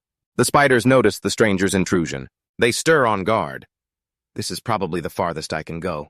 Without being attacked. The night spiders guarding the egg chamber always protect the queen so she can lay her eggs. They won't leave their positions unless a creature invades the room. After finishing his observation, he begins his operation. Jeffy quickly raises his hand to summon the silver key. What he summons is a bit of flour. No more messing around. He quickly shouldered them and threw them all towards the night spiders guarding the nest. Caught by surprise, they were thrown into chaos. They scrambled to find the one who attacked their nest. After the flour slowly settled, he proceeded with Phase 2. Jeffy pulled out a crossbow, drew an arrow, and fired it straight at the monster. When the arrow hit the spider's shells, it created a spark, igniting the arrow in midair. This caused the flour dust to ignite, creating a chain of explosions. As the blast went off, he quickly ran to the side to avoid getting caught in it. After all, he knew the spiders well, of course. They wouldn't die from something like this. Just as planned, the spiders swarmed after the one who had destroyed their lair. But they hadn't run for long before they were struck by arrows. He saw that some of them had been hit by poison bolts. It was a small success. Exquisite Poison Needle. 72. Peerless Poison Kings, number 68, Valier.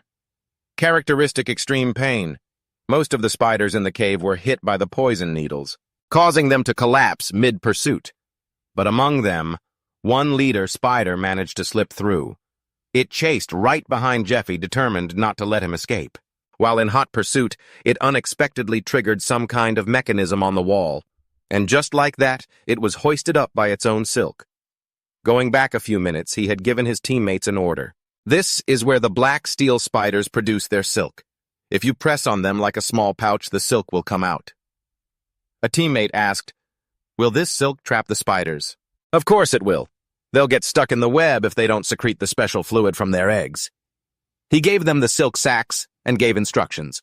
"All you have to do is create a web at the spot. I told you to. Be on guard while you wait for me. There are more webs inside the hatching room than out here. We'll be at a disadvantage if we fight in there. And the most thorough plan is, we have to lure them out." Back in the present, he grabbed the rope tightly and pulled it taut. The spider trapped in its cocoon struggled relentlessly. Not keeping it waiting, he quickly swung his sword and slashed right through it. Now all that's left are the night spiders. He gave them a victorious glare filled with contempt. "You're pathetic." The last night spider fell to the ground with a thud and was instantly crushed. With that done, he shot off in one direction, muttering to himself, "Here it comes." He ran for his life. Right behind him was a queen spider. The queen spider was finally making her debut. He was thrilled. "The queen's here!" In this life-or-death situation, his teammates urged him to hurry up. The moment she appeared, she puffed up her cheeks, intending to give him a welcoming gift. Then a stream of purple liquid shot out from her. As he ran with all his might, he thought, "The queen's venom. This poison is a strong acid, but the scary part is its special effect." He recalled the words of a professor who once taught him, "Its inherent curse destroys an opponent's shields and self-healing abilities. Those with low magic energy won't even have time to be scared before they're melted." And most importantly, he had said, "If you want to live, don't let it touch you. Dodge it." Following the professor's advice, he leaped high into the air, avoiding the toxic liquid. A moment later, he finally made it out of the queen spider's lair with her in hot pursuit. The spider wouldn't shut its mouth, continuing to spew poison everywhere. A boulder hit by the venom was destroyed instantly. The spider lunged towards him. "The real battle begins now," he yelled, signaling his teammates. "Everyone to your positions." Hearing this, the group was a bit stunned. Full of fighting spirit, he charged straight at the queen spider. Jeffy took a running start and jumped high. With 2 death scythes in his hands, he carved 2 paths across the spider's body before landing stylishly on the ground. The spider, in pain, furiously thrashed its legs about. Facing its attacks, he just stood there, stoic and emotionless. He raised his scythe to block his expression cold as he uttered 2 words, "Bring it." Hearing that the queen spider went wild, charging madly to attack him. According to the plan, I'll fight on the front line since I'm the only one who can take down this boss. Flashback to Jeffy assigning tasks. While I draw its attention, you guys will chip away at the boss's health. After hearing the plan, everyone couldn't help but break into a cold sweat. Their hands were trembling so much they couldn't hold their weapons steady. I've always avoided dangerous bridges, because my life comes first, so No. We will follow your orders. They were terrified, wondering if this day next year would be the anniversary of their deaths. They asked themselves, can we even kill this thing? Dale also gritted his teeth, sweating bullets. They thought back to the taunts from those other guys. Hey, you lot, go get our food ready. And while you're at it, clean our gear. What, you guys are hunters too? Are you kidding me? The likes of you fight. If you want to be useful, just do chores for us. That was followed by a burst of mocking laughter. The more they thought about it, the more pissed off they got. Son of a... How much longer do we have to put up with being treated like this? Dale silently made up his mind. We've come this far. There's nothing to be afraid of. He swung his sword, showing his resolve. We can take it down. The captain was a little startled to see Dale like this. Mako also closed his eyes and thought, that's right. We've never tried to face monsters like this before. At most, we've only ever dealt with a few small fry, but ever since that guy joined the team, something's changed. Mako also raised his blade, thinking to himself, up until now, Jeffy has predicted everything that's happened to us with perfect accuracy. Let's trust him one more time. After analyzing the situation for a moment, he yelled, we can do this! Let's go! Hearing that the team leader just face-palmed in exasperation. Damn it, these bastards won't listen to me! If you guys are going to be like that, then I have no other choice but to pitch in. With that, he also charged forward to fight the monster alongside his teammates.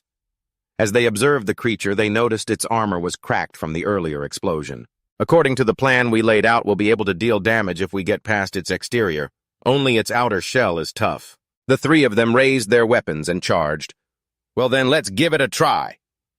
A spear plunged deep into its shell.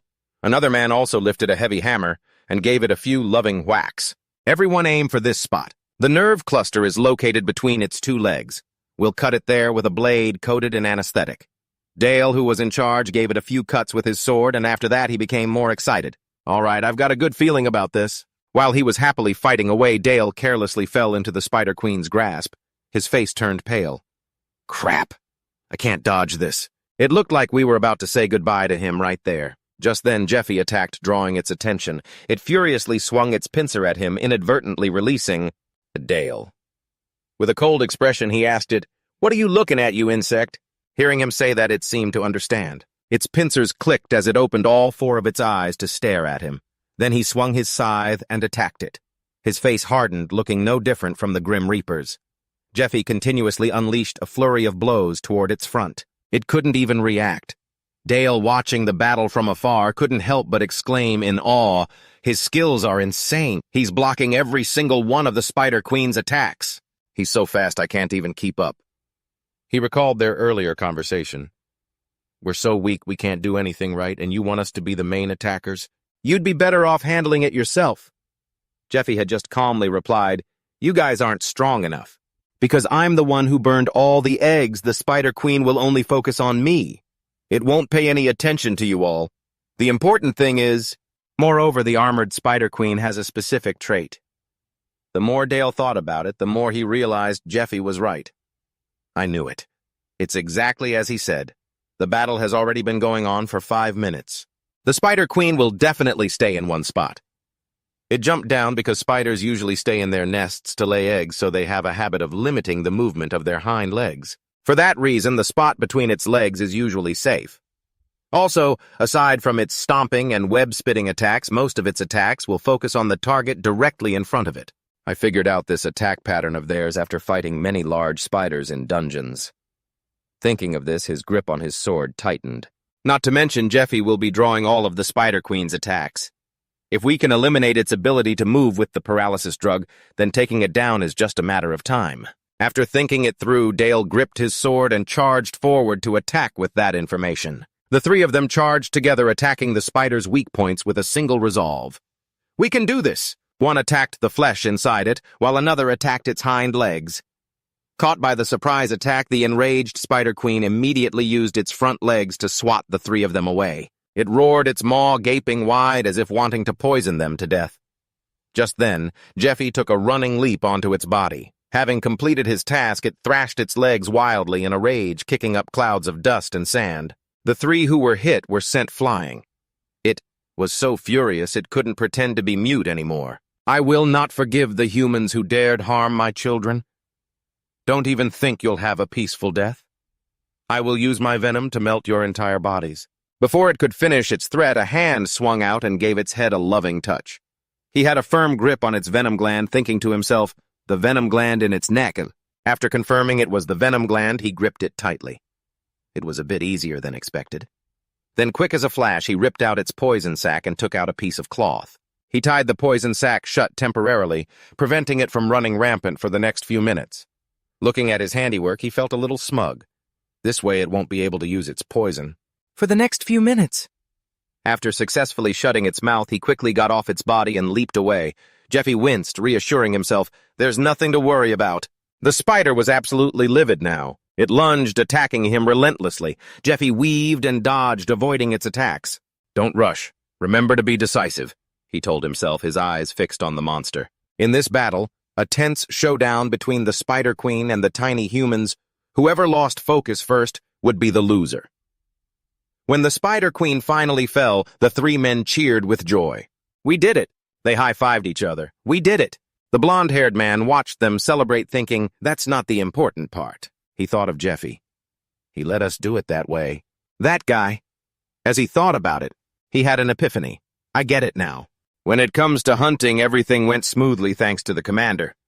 He looked at Jeffy, thinking, maybe, if I keep following him, At that moment, Jeffy was looking at the fallen Spider Queen, thinking, because we can't hide the fact that there was a Spider Queen here. We can't take all the loot like we did with the Predator.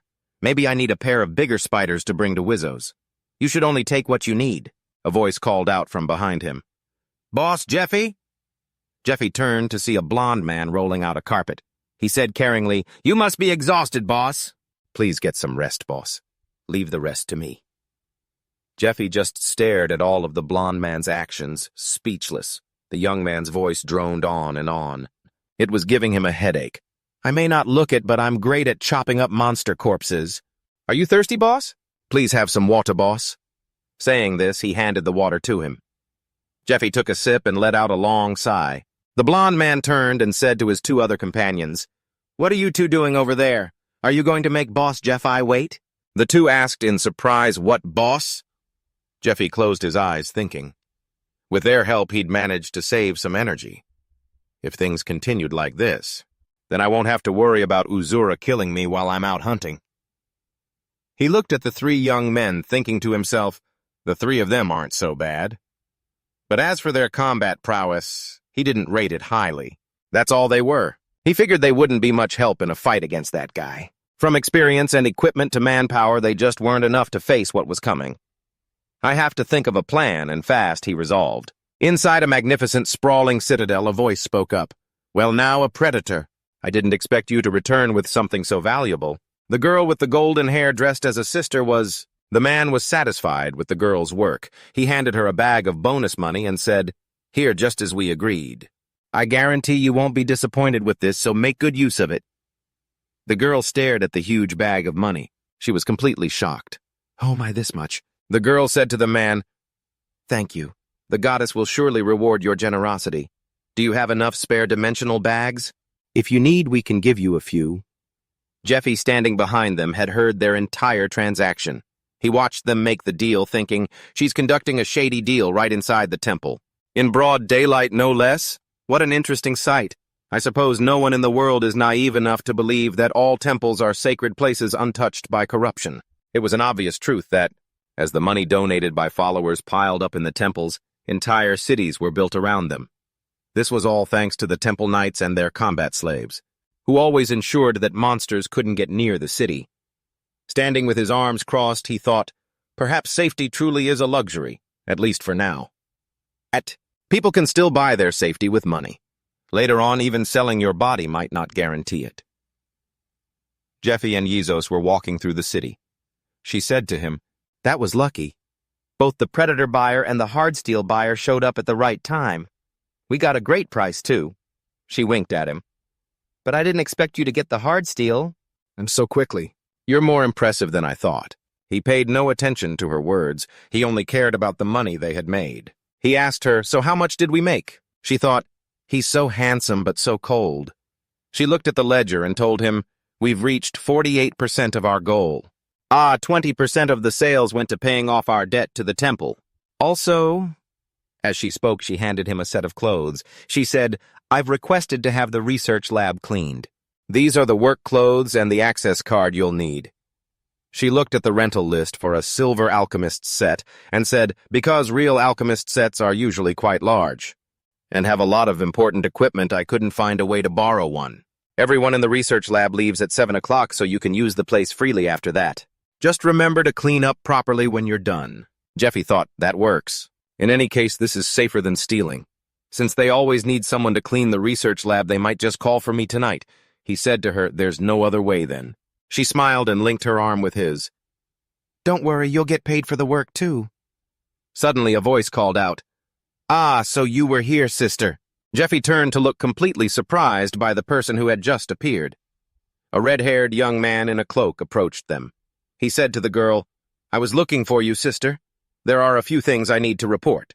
If it's all right, could you spare a moment to speak with me? He was speaking to the girl, but his eyes were fixed on Jeffy, and Jeffy was completely stunned.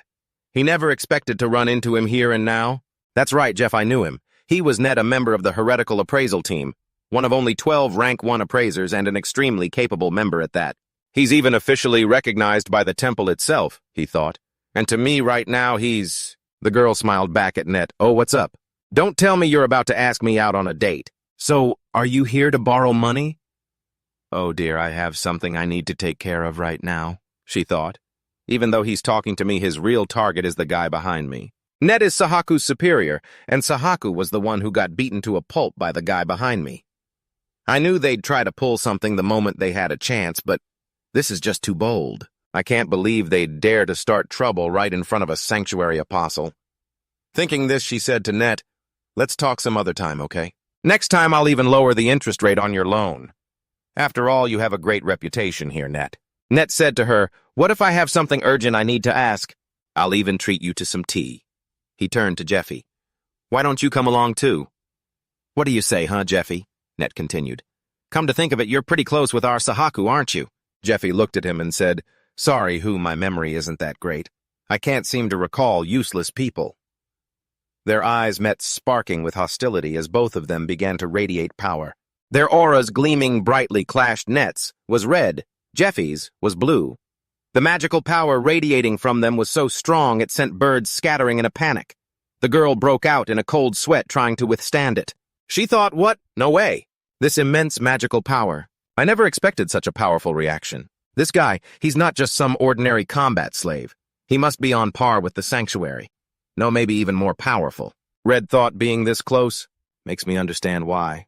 Sahaku couldn't hold back and just attacked him. Net focused his magical power into 2 fingers. He thought I didn't come here looking for a fight today, but screw it, let's have some fun. With that thought, he unleashed his magic to attack Jeffy, making him want to curse under his breath. This bastard. Seeing them about to clash again, the girl yelled, both of you kneel. Since this was the sanctuary, even though they were reluctant, the 2 of them had to kneel. The angry girl raised her hand and slapped Jeffy. She grabbed him by the collar and yelled, you reckless fool! Have you lost your mind? Are you trying to get yourself killed? I need to teach you a lesson. Follow me. Now. As she walked away, she said to Net, and one more thing, Net. She turned and warned him, this kid is my toy. If you lay a hand on him, I swear I'll kill you. Net was furious, but did nothing, silently taking the threat. Out by the staircase, Jeffy leaned against a wall while Wyros sat on the steps and said to him, can you please not try to fight everyone you meet? That bastard is seriously dangerous. She paused for a moment, then said with a nervous laugh, look, I'm still trembling. She continued trying to make him understand. He's a rank 1 appraiser, so of course he's incredibly strong. On top of that, nobody knows his fighting style because everyone who has ever seen him fight is already dead. She stood up and yelled in Jeffy's face, you are so exhausting. Do you have any idea how much trouble you cause by recklessly jumping into dangerous situations like that? It makes things incredibly difficult for me, you know. If you cause any more trouble, you're dead to me. Outwardly, she was scolding Jeffy, but inwardly she was thinking, "You're my golden goose, so you'd better take damn good care of yourself." After scolding him, she sighed and reached out to touch a wound on his face. "And remember to be careful," she said. "I can't protect you outside of the sanctuary, you know." Jeffy pushed her hand away. "I was just saying hello." If he had been serious about fighting, not even you could have stopped him. He thought him showing his face like this means their preparations are almost complete. "I need to hurry up too." He hurried away. Seeing him leave, she asked, "Where are you going?" "The research lab," Jeffy replied. He paused. "Also, there's a favor I need to ask you." The girl clenched her fists, thinking, "What now?" Meanwhile, as Net walked, he thought, "So this is the power of the slave seal. How infuriating." He recalled the time the Patriarch wanted him to be branded with the slave seal. He had gone to him and demanded, "Patriarch, what is the meaning of this? Are you telling me to become a slave to the Sanctuary of Light? You want me to be branded with that filthy slave seal?" In his anger, he did not notice the old man's expression and continued, "You know how much I despise them. So why would you still—" The old man angrily cut him off. "Net," he said, "2 of our people who infiltrated the sanctuary disguised as clerics have just been exposed and executed." Hearing the Patriarch's words, Net was stunned. How is that possible? The old man continued to explain to him that they had already tightened security. "Our remaining brothers in there are doing their best not to get caught. We can't use this method anymore." After finishing a stroke, the leader continued, "However, there is still a way for us to plant someone inside. The Apostles of Light don't suspect those who have been branded. As long as you have the mark, they won't do anything. We have to take advantage of that." The old man put the brush behind his back and said to him, "You will let yourself be branded, then infiltrate the Sanctuary of Light and steal the spoils they've gathered from the dungeons." Net thought to himself, "This is a mission only a newcomer can accomplish. The Apostles of Light have no idea that we've found a way to nullify the slave seal. However, now is not the time. We have to wait for the right moment. When that time comes, we will definitely make them pay those trash Apostles of Light." In a small village, the people were repairing a fence. They called out to each other, "Hey, let's eat first." A man turned around and asked, "Oh, is it time for a meal already?" The workers took a break to eat. They said to each other, "We have to do this every single month. Why does the fence keep breaking all the time?" "Well, it's not like we have a choice. A small village like ours can't afford the sanctuary's protection. That's why we have to build a fence like this." A man stood up, looked into the distance, and said, "If we ever run into a monster, I'll smash its head in like this." Suddenly he shouted, "Hey everyone, I think someone from the sanctuary is here." Hearing this, the villagers asked in surprise, "What?" A blond man with a mark on his forehead approached. A villager went up to greet him. "What brings you to our humble village, sir?" He ignored the question and asked another, "How many people are in this village?" The man who had greeted him said, Probably around 50 people." Hearing this, he said, "Not bad." Then he blew into a red object. As he blew, a brilliant purple power radiated from him. This power attacked the villagers who were helpless to resist. The village was filled with gruesome blood and gore. The man recalled when Giuseppe defeated him. He gritted his teeth and thought, "For the humiliation he caused me, I'll make him pay 100 times over." He let out a loud, ferocious laugh. Meanwhile, in the laboratory of the Temple of Light, a place dedicated to researching and crafting poisons and equipment, Giuseppe was at work. He selected several types of poisons: peony bark, 6-herb dregs, corpse fluid, mushroom rotting kobold, and gray goat corpse mushroom. He thought, "What if I boil these ingredients with the queen spider's venom?" Acting on his thought, he put everything into a vial and set it to boil. After it boiled, he picked up the flask with tongs and held it up. Looking at his creation, he thought, "It's complete. Fets 72, Masterwork Poisons number 61 Dragon." In a room, Jose held a piece of paper sitting on the bed and watching Giuseppe sharpen a knife. She recalled a conversation she had with him. He had said, "I'll die if Net and the other inquisitors bother me. Please help me." She had been surprised. Letting you borrow my room is a bit—" Before she could finish her sentence, Giuseppe had interrupted her. "You said you'd protect me while I'm in the temple. Besides, wouldn't you lose money if I died?" Finishing her recollection, she thought, "He's not wrong, since I've already helped him." She looked down at the paper. What the hell is this? On the paper was a drawing of a human body covered with dots marking the pressure points. At that moment, Giuseppe looked at a log. He thought, Aeson wood is as hard as metal. He struck the log with his palm. Under such a powerful blow, the log shattered into many small slivers. Yos thought to herself, incredible. She leaned down and asked him, how did you split it so easily? Giuseppe was heating them over a flame. He answered her, they're needles. In the East, they use them for healing. After heating all the needles over the fire, he soaked them in a solution of Bellio and Jago diluted at a 1:100 ratio for 10 minutes. He thought, poisons are so easy to use. Their only purpose is to kill someone effortlessly. That's what everyone thinks. Who would have known when demons invaded this world, and the gods took back the powers they had given? After a moment, he lifted a needle. The part soaked in the solution had changed color. He looked at them and thought, we can only rely on poison. He took a needle and stabbed it into his own shoulder. As the needle pierced his flesh, blue veins spread across his skin. He coughed up blood in agony. Seeing this, the girl ran over. Oh my God. Seeing the girl about to approach him, he waved his hand, signaling her not to come any closer. She remembered his words, don't be surprised by what happens next. When I give the signal, do as I say. At the time, she was bewildered and didn't understand what he meant. But now she understood completely. She asked him, what in the world are you doing? He crossed his arms and said to her, upgrading. He recalled, Fett's 72 masterwork poisons change completely depending on the dilution level and when you create a reaction. Contrary to the diluted poisons, the poison has now turned into a solution that enhances your abilities.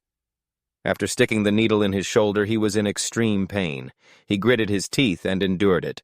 He thought, the problem is I've combined Bellio, which causes extreme pain, and Jago, which is unstable. Giuseppe gritted his teeth, thinking, I'm going to experience excruciating pain and my ability to control it will diminish. But I don't have the ingredients or the formula to create something more stable. He sat cross-legged and began to circulate his internal energy. Internal energy circulation is a technique for channeling energy. Developed in the East, it's used to hone magical power. It's a technique to stabilize magic through the mana circuits. He could control the flow of mana to heal internal injuries, and repeated use would increase his mana limit. He thought, through internal energy circulation, I can control the toxicity by circulating my magic. If I succeed, I can raise my stats to a higher level. But if I fail, my physical body will disintegrate. Giuseppe closed his eyes and thought, so what? This is nothing, I can take it. He remembered that terrible time fighting the monster.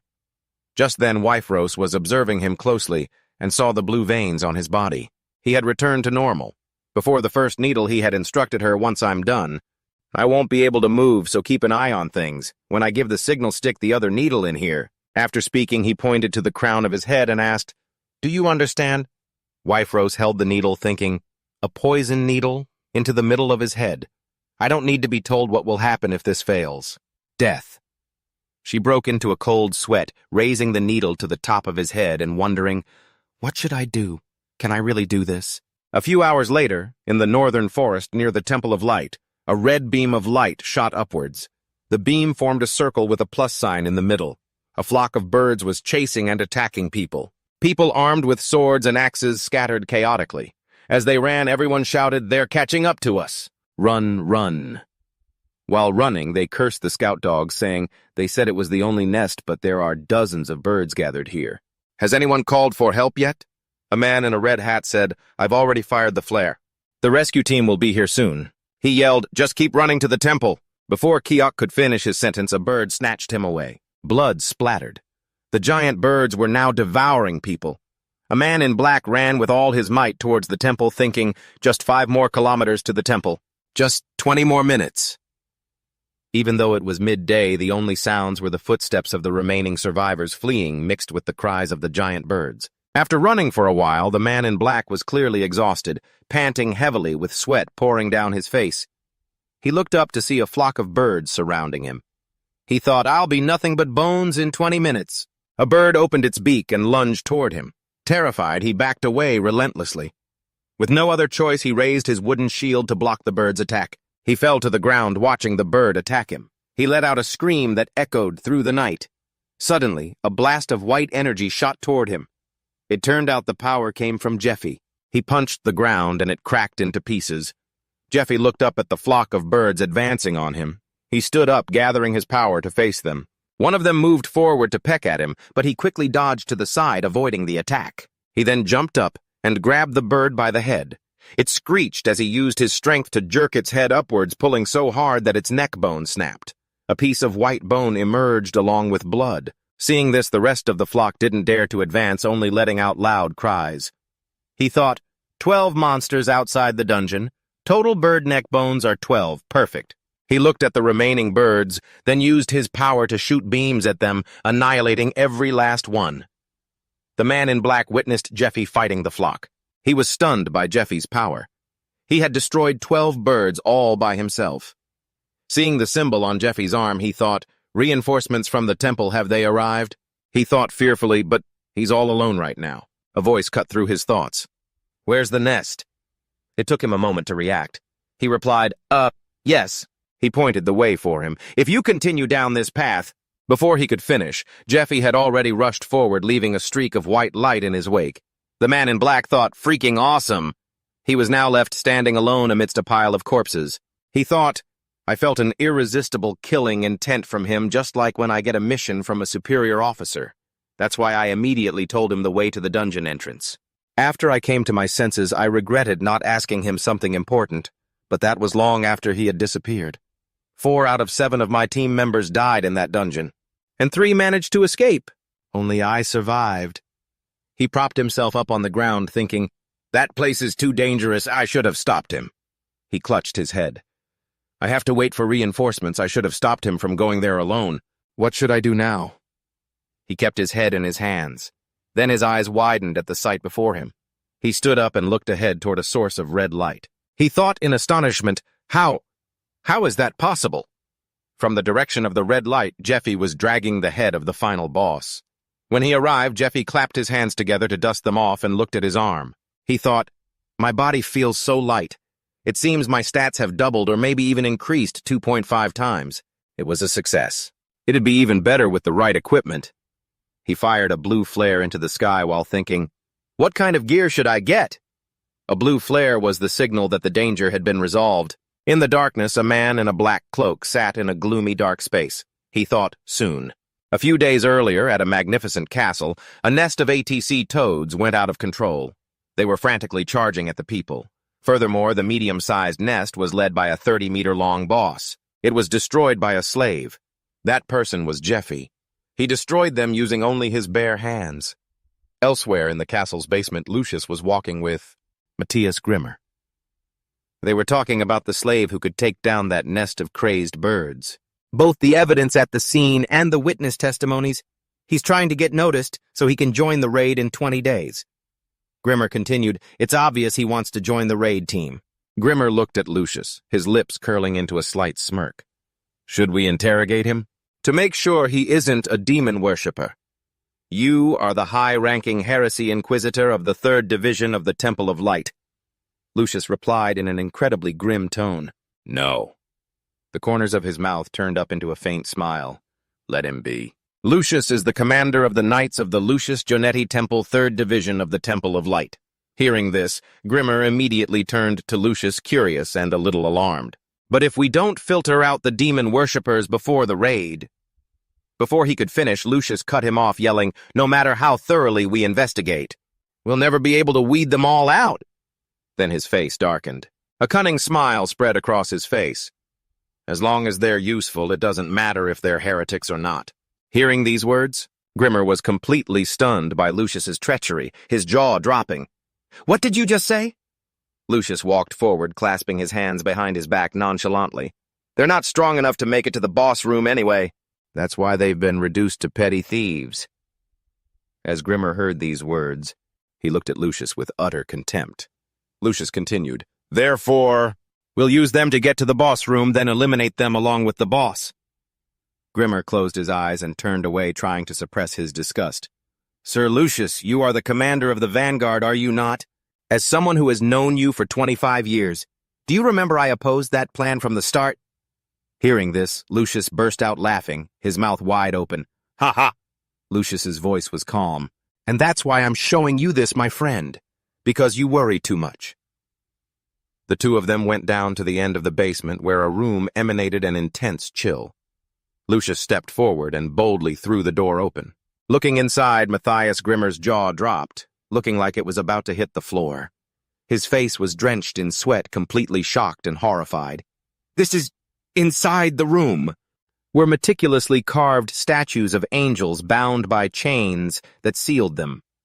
In the statues' hands were a spear and a shield radiating an immense aura. Lucius turned to face Grimmer, who was standing frozen staring at those things. Lucius looked at Grimmer and gave a triumphant smile.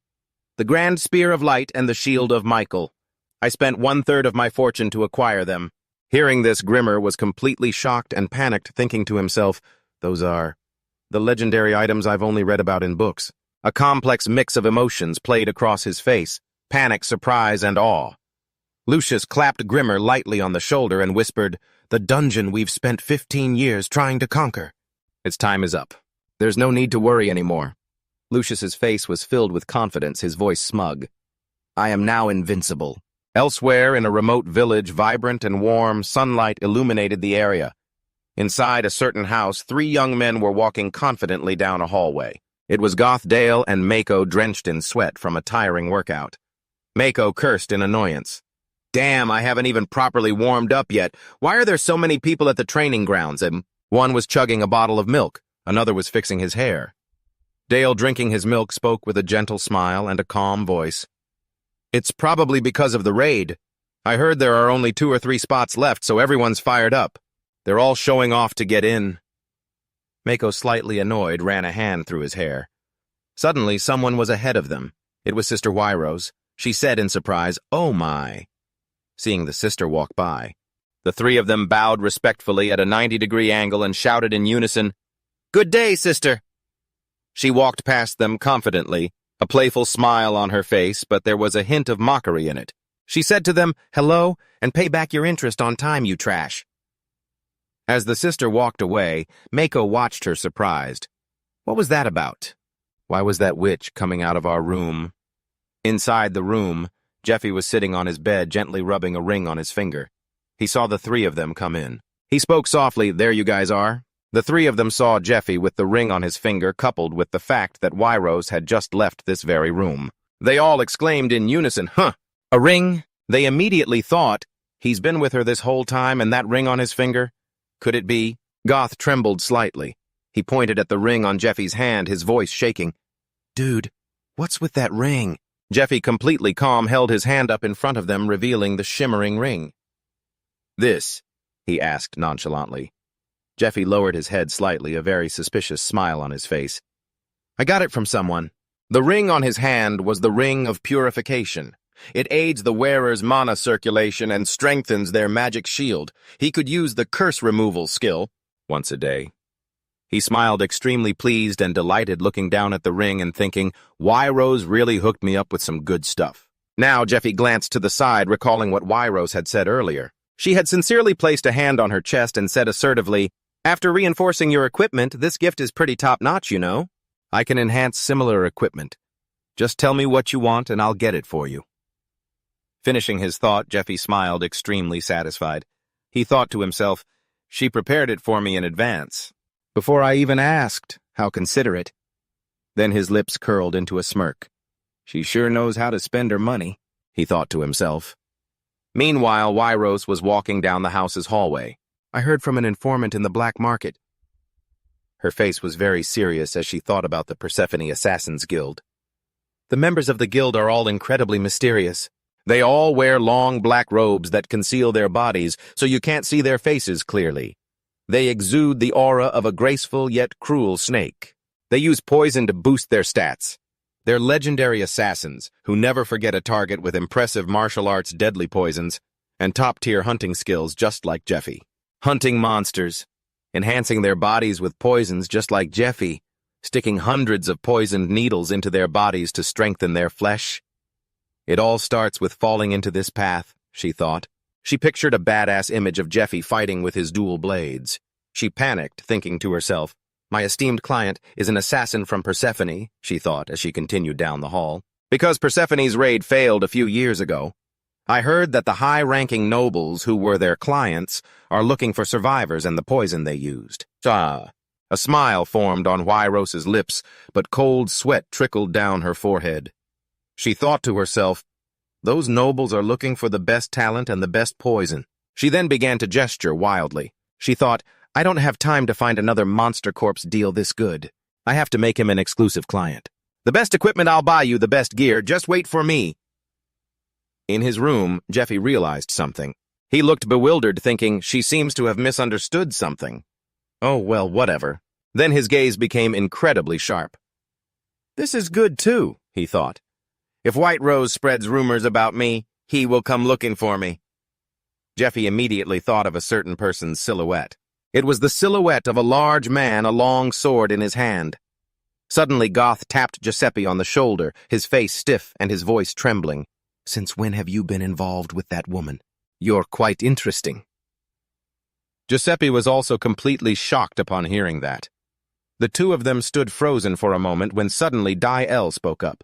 So that's why he didn't come home last night. Marco immediately added fuel to the fire. You've got to have some self-respect as a man. Hearing this, Jeffy thought, what the hell are these guys yelling about? I have something to say about the dungeon, Jeffy said. Suddenly, a loud bang echoed from outside. All four of them stared at the door, frozen. After a moment, Marco went to open it. Who is it?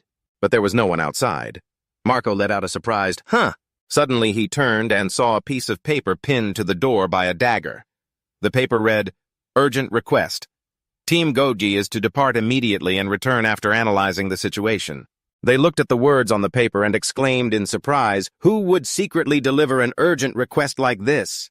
But it looks like an official document. There's even a seal on it. It's the seal of the Hunters Guildmaster. The three of them were completely astonished. Seeing this, Jeffy grabbed the paper from Marco's hand, snatching it away. Let me see. After reading the words on the paper, he was extremely surprised. Then a smug smile spread across his face. This seal is his, and the request was written by Net, he thought. He prepared this invitation for me. Then, Jeffy crushed the paper. He spoke, I'll go by myself, accompanied by a smug smile. The next day, in a certain forest, Jeffy was running at a breakneck speed. There were 20 days before the temple expedition. He ran like the wind, yet his breathing remained perfectly calm, his face an icy mask. The dungeon they were to conquer was a root dungeon, the tomb of the hideous princess, one of the world's 8 enigmas from the fall of the ancient Media Empire. It was an incredibly gloomy dungeon, where only skeletal monsters steadily emerged from its entrance. Due to its difficulty, it has been conquered 15 times already, but no one has ever reached the boss room, so the standards for the expedition are very high. Jeffy continued to run for his life. One had to be in a level 5 hunter team for a year, or participate as a priest's thrall or be sent by that thrall with a letter of recommendation.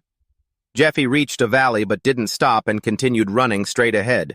Only by satisfying one of the above requirements could one join the team. I'm not strong enough to reach level 5 if I start grinding now, he thought. Then he leaped powerfully. And so, this time I'll use Net. He then flew across to the opposite mountain. Net is the personal thrall of the heretical inquisitor Matthias. If I trick him and take his letter of recommendation, I'll be able to join the expedition team, Jeffy thought. Net, the one who receives missions that cannot fail. Is attacking me someone with martial arts similar to his? Jeffy's expression turned serious. He's testing me, he thought. Does he think I'm an ally sent by his master? Or just some broom-headed criminal who stole the sect's secret martial arts if he wants to take me?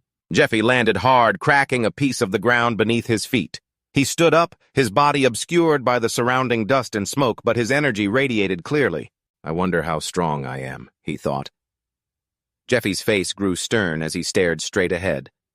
Opposite him was a figure also hidden by the dust. That person spoke up. You've come. His voice was smug. Hearing it, Jeffy's eyes widened. This voice, he thought. You came alone, Sahaka spoke. Seeing this, Jeffy was surprised, thinking, Sahaka, why is he here? He thought, his eyes narrowing coldly as he stared at him. Hey, go home and cry to your mommy. I don't want to play with you. Hearing this, Sahaka laughed gleefully and said, You've been running around in my head for the past 10 days. Then Sahaku looked at Jeffy. It's because of the sharp pain from the gash you gave me. He spoke angrily, continuing, I haven't been able to sleep a wink. Hearing what Sahaku said, Jeffy, with a thoughtful expression, said nothing, just watching to see what he would do. Then Sahaku, holding a sword in one hand and spinning a chakram in the other, laughed. Check out my new move. Prepare to die. Suddenly, Giuseppe's eyes appeared right in front of Sahaku, causing him to stare wide-eyed in astonishment, unable to utter a word. At that moment, Giuseppe shot past him in a flash. Thwack! A choking sound was heard from him. Now Sahaku had been struck by Jeffy. He fell with a thud face down on the ground. Jeffy said loudly, You idiot! Right now, Jeffy was thinking, Net is a perfectionist villain. He thought further, that idiot Sahaku couldn't even scout me properly. Jeffy's fist clenched tightly. Jeffy thought to himself, he must be planning something else. While Sahaku lay face down on the ground, Jeffy raised his voice and shouted, Stop watching and come out already. Are you scared? At that moment, amidst the dusty mountains, something appeared within the thick swirling haze. A loud, gloating laugh echoed out.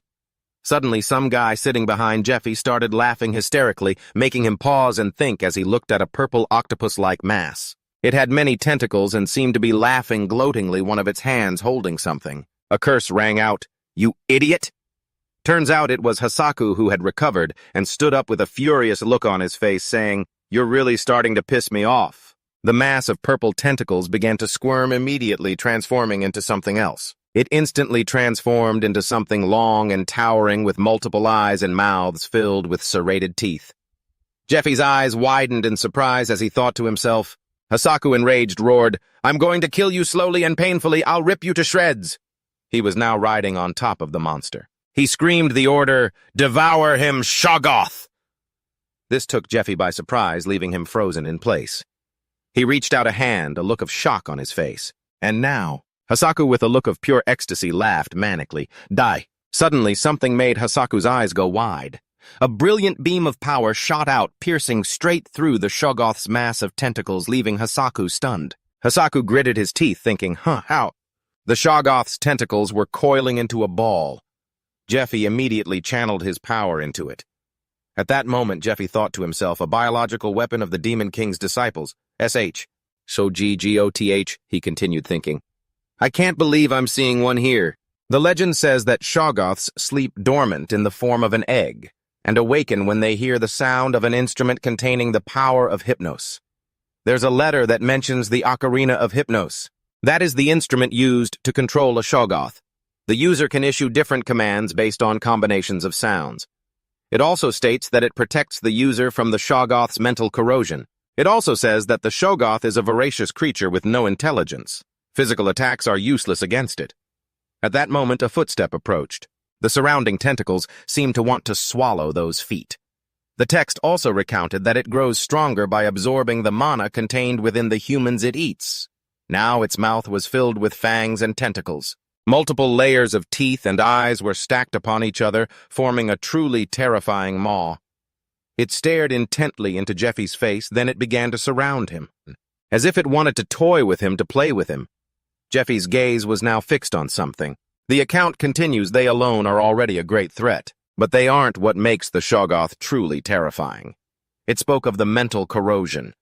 Merely making contact with a Shoggoth will cause a person to experience a series of horrors. These horrors correspond to their own fears, and they'll start tripping out as if they're hallucinating. Once their mind is completely eroded, they will become as crazed as an addict going through withdrawal.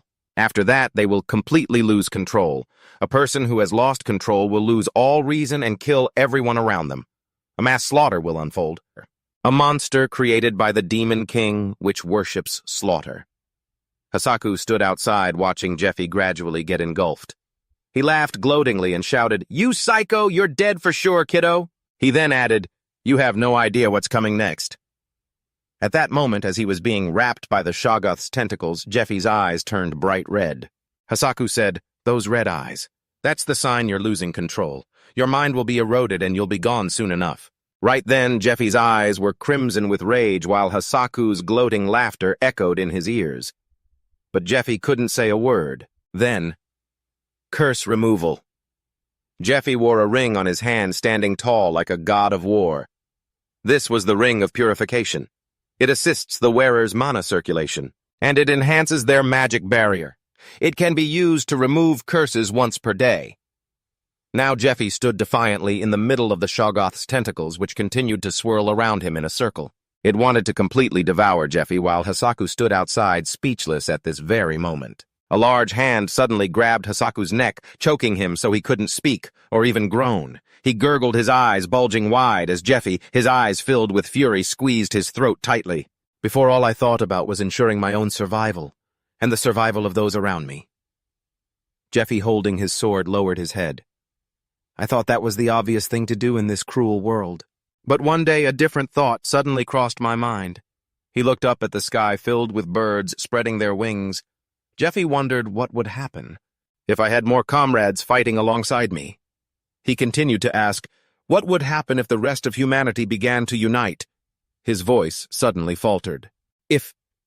Then the image of a certain man appeared, next an image of a girl.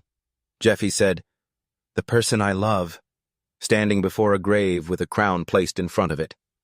Jeffy wondered, would live longer. Hearing Jeffy say this, Hasaku broke out in a cold sweat, his eyes wide with fear. He thought to himself, what the hell is this guy rambling about? Then Jeffy, with a determined expression, said, and so this time, I saved those I could save, Jeffy continued, and I gave those who desired power a chance. But it seemed something displeased him. However, you don't belong in either of those groups. Jeffy's hand tightened its grip on Hasaku's neck as he raised his voice. How many people have you fed to that monster? Probably around 100, give or take. At that moment, Jeffy's eyes shot wide open, looking terrifying. How many people died for your twisted mental gratification, for your pride and arrogance? Then Jeffy's voice rose to a furious roar. Damn that piece of trash! Then Jeffy, seething, reached his massive hand towards Hasaku and said, you don't deserve to live. Immediately, Jeffy threw a powerful punch. Right after that, Jeffy landed an incredibly painful blow on Hasaku, causing him to violently spit up blood. At that moment, Hasaku vomited a pool of blood as a result of Jeffy's punch. Immediately, Jeffy continued, landing another agonizing punch on Hasaku's face, as if it was about to be crushed into a mess of jumbled teeth and lips. Then, with a look of pure determination, he thrust his hand out for a few more strikes. Thunder now echoed across the entire sky as Jeffy thought to himself, this skill starts with a single blow and with the final slap. It attacks the very blood and bone the opponent coughs up. It stems the flow of blood and summons lightning. This is the technique known as Dragon's Cry, the fear of the Eastern people. At that moment, a hand appeared, forming a circle of power. This was now the secret martial art of the Dragon King Jeffy, combined with the appearance of the lightning finger. They began to combine, creating a sound that shook the heavens and the earth. Sophos was charred black, his mouth hanging wide open. Jeffy narrowed his eyes and looked at him, thinking, he died before he could even gasp. His entire body was electrified. It must have been excruciating. He didn't waver in the slightest, seeing Sophos die before him in the most painful way possible. He sneered to himself, a fitting end for scum like you. Then he vaguely lifted a strangely shaped object. Jeffy looked at the electrified area around him, silently reflecting on his recent fight with the support. Physical attacks were useless against the support. Jeffy slowly brought a flute to his lips, thinking to himself, so I can only use magical attacks with lightning or fire attributes, or holy power. This is too easy for me. Just one more move and he would have been toast. But why waste the mana? Standing in the electrified area, Jeffy played his flute. The song Harmony of Destruction shattered the magical bonds within the support's cells. Suddenly a voice spoke from behind him. So you know that song. A robe fluttered in the wind. How surprising, the voice continued. That is a secret known only to the Demon King's disciples. The temple has never laid hands on it. Net leapt down from above. Before Jeffy could turn, the man fixed his gaze on him, smirked, and spoke. You know far too much. Jeffy recognized him instantly, his expression tensing. Finally, Jeffy thought, his mind flashing back to his past encounter with Net, the man who only took on missions that could not fail. He's attacking me again. The one whose martial arts are just like his. The image of Net attacking him flashed through his mind. If I trick Net and steal his letter of recommendation, I can join the expeditionary force. He wants to test me. Jeffy's flashback ended his thoughts hardening with resolve as he focused on his immediate goal. It's time. I have to pass his test and make him believe I'm a disciple of the Demon King. It's the only way to change the future. He furrowed his brow, hinting at another deeper purpose. Jeffy began to recall images of himself training in the past, a debt I have yet to repay. He steeled his resolve. I want you to have a different fate in this life. He clenched his fists resolutely, glaring at Net with hatred, a plan already forming in his mind. That's why I have to deceive him to get close. Breaking the silence. Net spoke up, a smirk on his face. No matter what happens, I've been watching you this whole time and I've come to a decision. Without the slightest hesitation, his hand reached back and drew his sword. You. He pulled out the blade, radiating a ferocious killing intent. Are a target that must be eliminated. With incredible speed, he lunged toward Jeffy. Net aimed his sword at Jeffy, who raised his hands in a defensive stance, summoning crackling lightning around his palms. Wielding his sword with immense power, Net unleashed a flurry of strikes that completely enveloped Jeffy, yet none of them seemed to land. Net was slightly astonished, thinking to himself this feeling. I'm missing every single strike. Suddenly, 3 stones crackling with Jeffy's lightning appeared behind Net. He reacted instantly, slicing through them as they flew toward him. His earlier smirk gone, Net spoke. How interesting. I never thought you'd be able to not only dodge my attacks, but also counter them. He thought on this continent aside from Master. There aren't many who can keep up with my speed and my strikes. He must have another objective. Jeffy, annoyed that his counterattack had failed, held a stone in his hand and spoke to Net with mocking tone. Are you so weak you need a sword to fight someone who's unarmed? As if the taunt hit a nerve, Net frowned in annoyance. He immediately dropped his sword to the ground and took a serious martial arts stance. Not to be outdone, Jeffy mirrored his posture perfectly. With intense focus in their eyes, both prepared to strike. Lightning sparked around Net. They exchanged blows, neither giving an inch. They used the same principles as the Dragon's Claw. The secret martial art of the Dragon King envelops the body in electricity, generated by explosions, granting the user enhanced speed and power. Jeffy held out his palm. Streams of lightning began to spark around him, but anyone who uses this style also knows how to block it. He stared straight into Net's eyes, fearless and unflinching. The secret martial art of the Dragon King, Yin-Yang Lightning Break. It has 2 poles, yin and yang. A negative pole and a positive pole will attract each other. The 2 lightning streams collided, creating a massive explosion. But this defensive style works on the same principle: 2 like poles will repel each other. Net was struggling, finding it incredibly difficult to fight and defeat Jeffy. He links his attacks to the positive pole and maintains that connection point to dodge all my strikes, Net thought furiously after a prolonged exchange. This should have been over already, but in that instant, after being attacked by consecutive strikes faster than the speed of light, there are 2 possibilities. Case 1, if the body is not enveloped in sufficient energy, the attack is not deflected and hits its target. Case 2, when the electric shield is stronger than or equal to the opposing current, the attack is deflected. However, if the electric shield is weaker than the opposing current, the shield is neutralized and the attack lands. The point of attack, the timing, and the amount of energy one must train relentlessly to adjust all these variables reflexively in a split second to use this technique effectively in battle. This isn't something that can be imitated with cheap tricks like simple mimicry. Net was absolutely furious, unsure of what to do. That's the real deal. Jeffy's entire body began to glow, radiating the blue light of his lightning current. Net gritted his teeth, thinking, and that makes this even more infuriating. Only my master and I were taught the secret martial arts of the Dragon King. Unable to contain himself any longer, Net yelled, "Who the hell are you?" Long ago, there was the 9th-level disciple of the Demon King, the Eastern Lord Jinryong, the Solitary Dragon.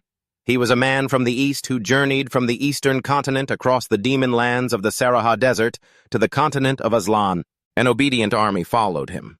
He was the one who revived the structure of the Demon King's cult with his mysterious techniques and martial arts. The Dragon King art had 2 true successors, separate from the hundreds of other disciples. While the others only knew the surface of the art, these 2 inherited the core of the Dragon King art from the Eastern Lord. Of the 2 heirs, one was Jinryong's biological son, Jingong the Mad Dragon, in other words, his flesh and blood. The other was a child he adopted on the continent of Aslan. The two of them trained day and night, constantly sparring and competing against one another. Both were required to master the art through live combat. Therefore, only two were needed, as the core of the martial art had to be kept secret. The arid desert was hazy with dust and smoke. First of all, you are definitely not one of those two core disciples. Net's frown deepened as he lowered his voice. And that's not all. You destroyed the sect's priceless treasure. That thing was nurtured with the flesh and blood of 100 people created specifically for this expedition. I don't believe you're a disciple of the Demon King. Jeffy just stood there defiantly still. Hearing his accusatory words, Jeffy simply raised 2 fingers with a mocking smile. It's so simple, yet you can't even figure it out. There are only 2 disciples who learn the secret arts, but... He paused for a beat, then continued. What happens if one of them dies? He hadn't seen that coming. If one of them dies, the other can't practice combat on their own. The master is too busy to spend time training the survivor, and it takes a very long time to train a new disciple. The more he thought about it, the more unbelievable it seemed. His eyes went wide as saucers. If that's true, then no, it can't be. Jeffy smirked. I'm the secret disciple trained to be ready in case one of you two kicks the bucket. A shadow disciple. It's a long-standing tradition among Eastern martial artists. A shadow disciple is trained in secret as a contingency in case something happens to the official successor, a person whose existence even the sect's inner circle is forbidden to know. They are the hidden trump card that ensures the sect's survival in an emergency. But they are killed if the official successor matures safely and takes their place as the sect leader. This is done to eliminate any future threat, since the shadow disciple is trained identically to the official successors, and letting them live could cause complications. Jeffy raised an eyebrow, thinking to himself, spot on. It's not like I just made all that up.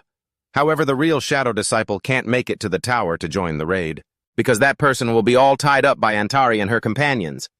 Ante, I bet you're doing things quite unbecoming of a princess right about now, aren't you? Jeffy's lips curled into a smirk. He had already planned to take advantage of this situation. After listening for a moment, Net couldn't help but frown.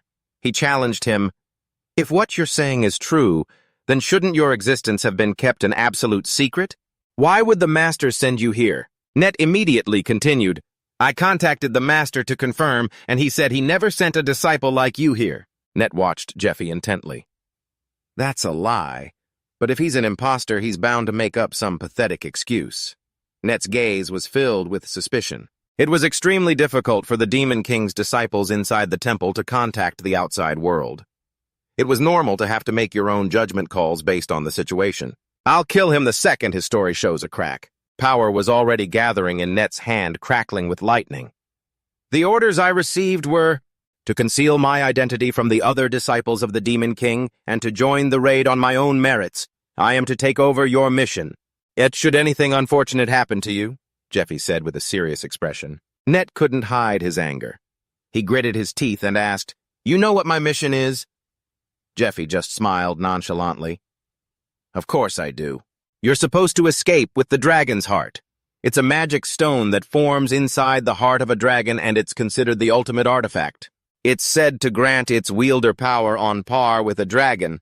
Legend says that 1,000 years ago, the hideous Princess Eurydica was the first in history to find this item, and she took it with her to her grave. The Temple Knights would never be able to keep up with the lightning speed of a Demon King's disciple the moment you touch the dragon's heart. No one would be able to stop your escape. Jeffy pointed at Net and continued, However, anything you can do, I can do just as well. Hearing this, Net flinched. Jeffy smirked mockingly. The master was anxious about leaving you to handle the mission alone. Net's eyes widened in speechless fury. The reason I disobeyed orders and lured you here with all that flashy stuff is because the requirements to join the raid are more complicated than I thought. Why take the hard road when the easy path is right in front of me? So that's that, but...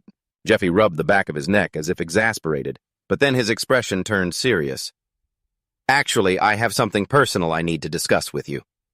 Net looked extremely irritated. Something personal. With me. He took a step back, but Jeffy moved in a flash, getting close enough to whisper in his ear, It's about the blood tears. Net's eyes flew open in shock. How could he possibly know about that? The blood tears. My family's stolen treasure. The whole reason I'm following the master is to get it back and take revenge on the temple. The only people who know about this are the Master and me. Uncertain Net had no choice but to ask, "Tell me, what do you know about the blood tears?" Jeffy crossed his arms, looking smug. "I'll tell you, once I've judged you to be trustworthy.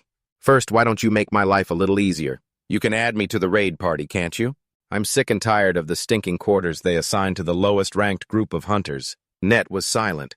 He squeezed his eyes shut. "There's no way I can trust this guy." "You, follow me. There's somewhere you need to go with me."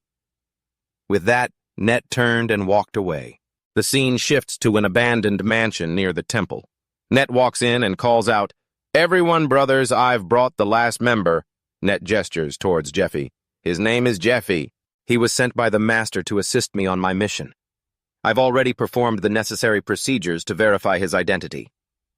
A dark figure sitting in the corner spoke up. "Model, I had thought you were quite intriguing. I suppose this is the situation." It was Matthias Grimmer, the 36th ranked follower of the Demon King. He flashed a friendly smile and said, "You should feel honored to be standing shoulder to shoulder with the successor to the Lord of the East." "Hey, little bro."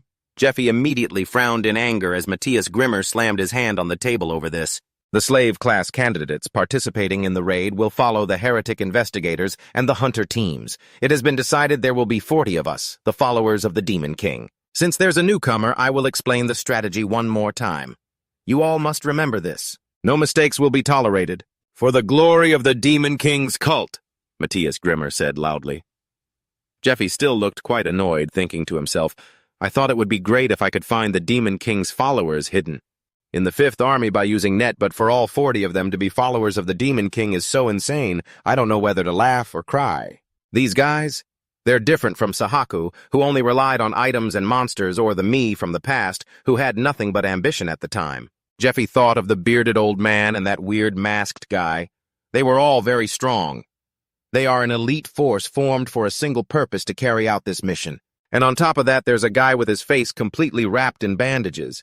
If you all have so much power, Jeffy fell silent.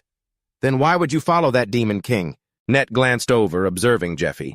The fact that he revealed his own identity proves that Master doesn't completely trust me. Net wondered to himself, he even knows about blood tears. Just how close are they, to be able to share such secret information? The one Master trusts might not be me, but him. No, I can't waver. Net comforted himself. Master made a promise to me. Net recalled the past his Master's words to him. "If you become important to me, I will help you get your revenge." Net clenched his fists, his resolve hardening. "I need Master for my revenge. For that reason, I will be the one to seize that dragon heart. No matter what happens, it won't be that shadow guy, it will be me. And another thing." Net continued to watch Jeffy. "If he's the shadow disciple, the one being groomed to replace me, then he might want something to happen to me. Because if I die, he'll automatically become the official successor. He might even put a knife to my throat." Matthias Grimmer's voice rang out after he finished explaining the strategy. "I will divide you into teams. The escort team will follow Brother Net and protect his escape route. And the assault team will confront the leader of the knights, Lucius," Matthias Grimmer ordered. Net held out his hand to Jeffy and said, "Since we've both been assigned the same mission, isn't it only natural for us to be on the same team?" "Yeah." Net smiled, thinking to himself, "If he's planning to steal my prize and my life, it's better to keep him close to me. Instead of at a distance, I look forward to working with you." Jeffy looked at Net's outstretched hand with suspicion. The Net from my previous life collapsed after trusting the wrong person. While he's blinded by his grudge, he's the loyal and patient type. Making an enemy of him would be pointless. On the contrary, I want him as an ally. If I can get him to direct that trust towards me, he'll be a powerful asset to help me overcome what's to come in the future. With that thought, Jeffy reached out and shook Net's hand. "I look forward to working with you too. I've tragically lost countless relationships. Among them, the first person I need to reconnect with is him." The scene changes to a cave filled with gasping sounds. A staff is pressed against Jeffy's neck. "Choose." Someone's voice rang out. It was Net giving Jeffy an ultimatum. "Will you help me escape this place? By learning the ultimate martial arts technique, or do you want to die right now and become roasted pork? The first eccentric bond that made me humanity's strongest." Master passed the Dragon King to me. Net the next day. The sky was sunny and blue in harmony with a seven-colored rainbow. The names of the members for the subjugation squad for the Tomb of the Abominable Princess Dungeon had just been announced. Everyone stood watching pensively to hear the announcement, which read as follows. The individuals named below are to assemble at 6 a.m. tomorrow. You will all be living in the same lodging, while training in preparation for the subjugation's departure date. The announcement continued. For security reasons, communication and contact with anyone outside, the subjugation squad is strictly forbidden. Please pack your necessary belongings and report to us if you see anyone engaging in collusion. Final reward details, that is all. Now, Jeffy also stood in the crowd listening to the announcement. With a pensive expression, he thought, everything is going according to plan. I guess I should start getting my things in order too. Just then, many battle scenes appeared in his mind. The Black Steel Dungeon, the Nest of Caches, the village in the canyon where Net faked the notice, and the Goblin Cave. I've achieved the feat of conquering 3 dungeons just as I promised Gogi. Immediately, those 3 guys bowed solemnly and shouted in unison, Thank you, Jeffy! Thank you for everything, boss. Please take care. Afterward, Jeffy stood with his arms crossed, thoughtfully watching the 3 of them. And he said, Now you all have a record of achievements. Plus, with so many positions open because 40 slaves were assigned to the special subjugation, you all will get promoted quickly. Right after Jeffy added, After you get promoted, the path will become more difficult, so do your best. A small blonde-haired guy seemed hesitant as he agreed with an, Hearing this, Jeffy looked very surprised and asked, what is it? The small blonde guy lowered his head regretfully and stammered, It's nothing. But in his heart, he was thinking, Please let me follow you. I want to learn from you, boss. He thought further, I can't say that to the boss. In the small blonde guy's mind, his feelings for Jeffy were sincere. Even though our time together was short, I could still see that this man has ideals.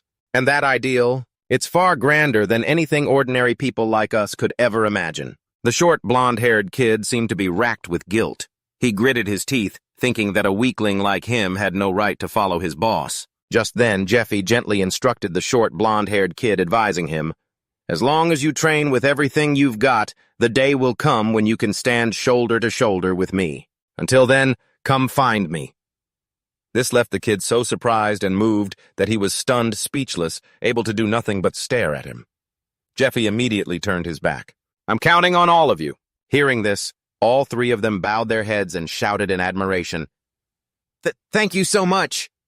Jeffy looked at the 3 of them and thought to himself, 2 people who should have been dead are now alive.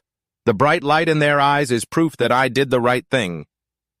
Deep down, Jeffy's intuition told him what was to come. However, as things stand, these people are about to die soon anyway. In 3 years, if the followers of the Demon King succeed in their summoning, a great many people, including them, will lose their lives. To prevent that, I have to get the dragon's core. He walked into another room lit by the warm yellow glow of an oil lamp. Giuseppe thought about the next step. Leona approached Giuseppe and asked, So are you satisfied? In this room, everything was displayed with great care. Leona spoke to a pensive Jeffy who was observing the items. This is the gear I managed to find for you. A look of excitement appeared in Jeffy's eyes. This stuff is good, he thought. Looking at the weapons leaning against the wall, Jeffy mused, Exactly what I asked for. He then glanced to the side. More excellent items, Jeffy thought. She's chosen blunt weapons with high mana conductivity. The tale goes that the tomb of the abhorrent princess is a dungeon teeming with animated skeletons. Being undead, they feel no pain.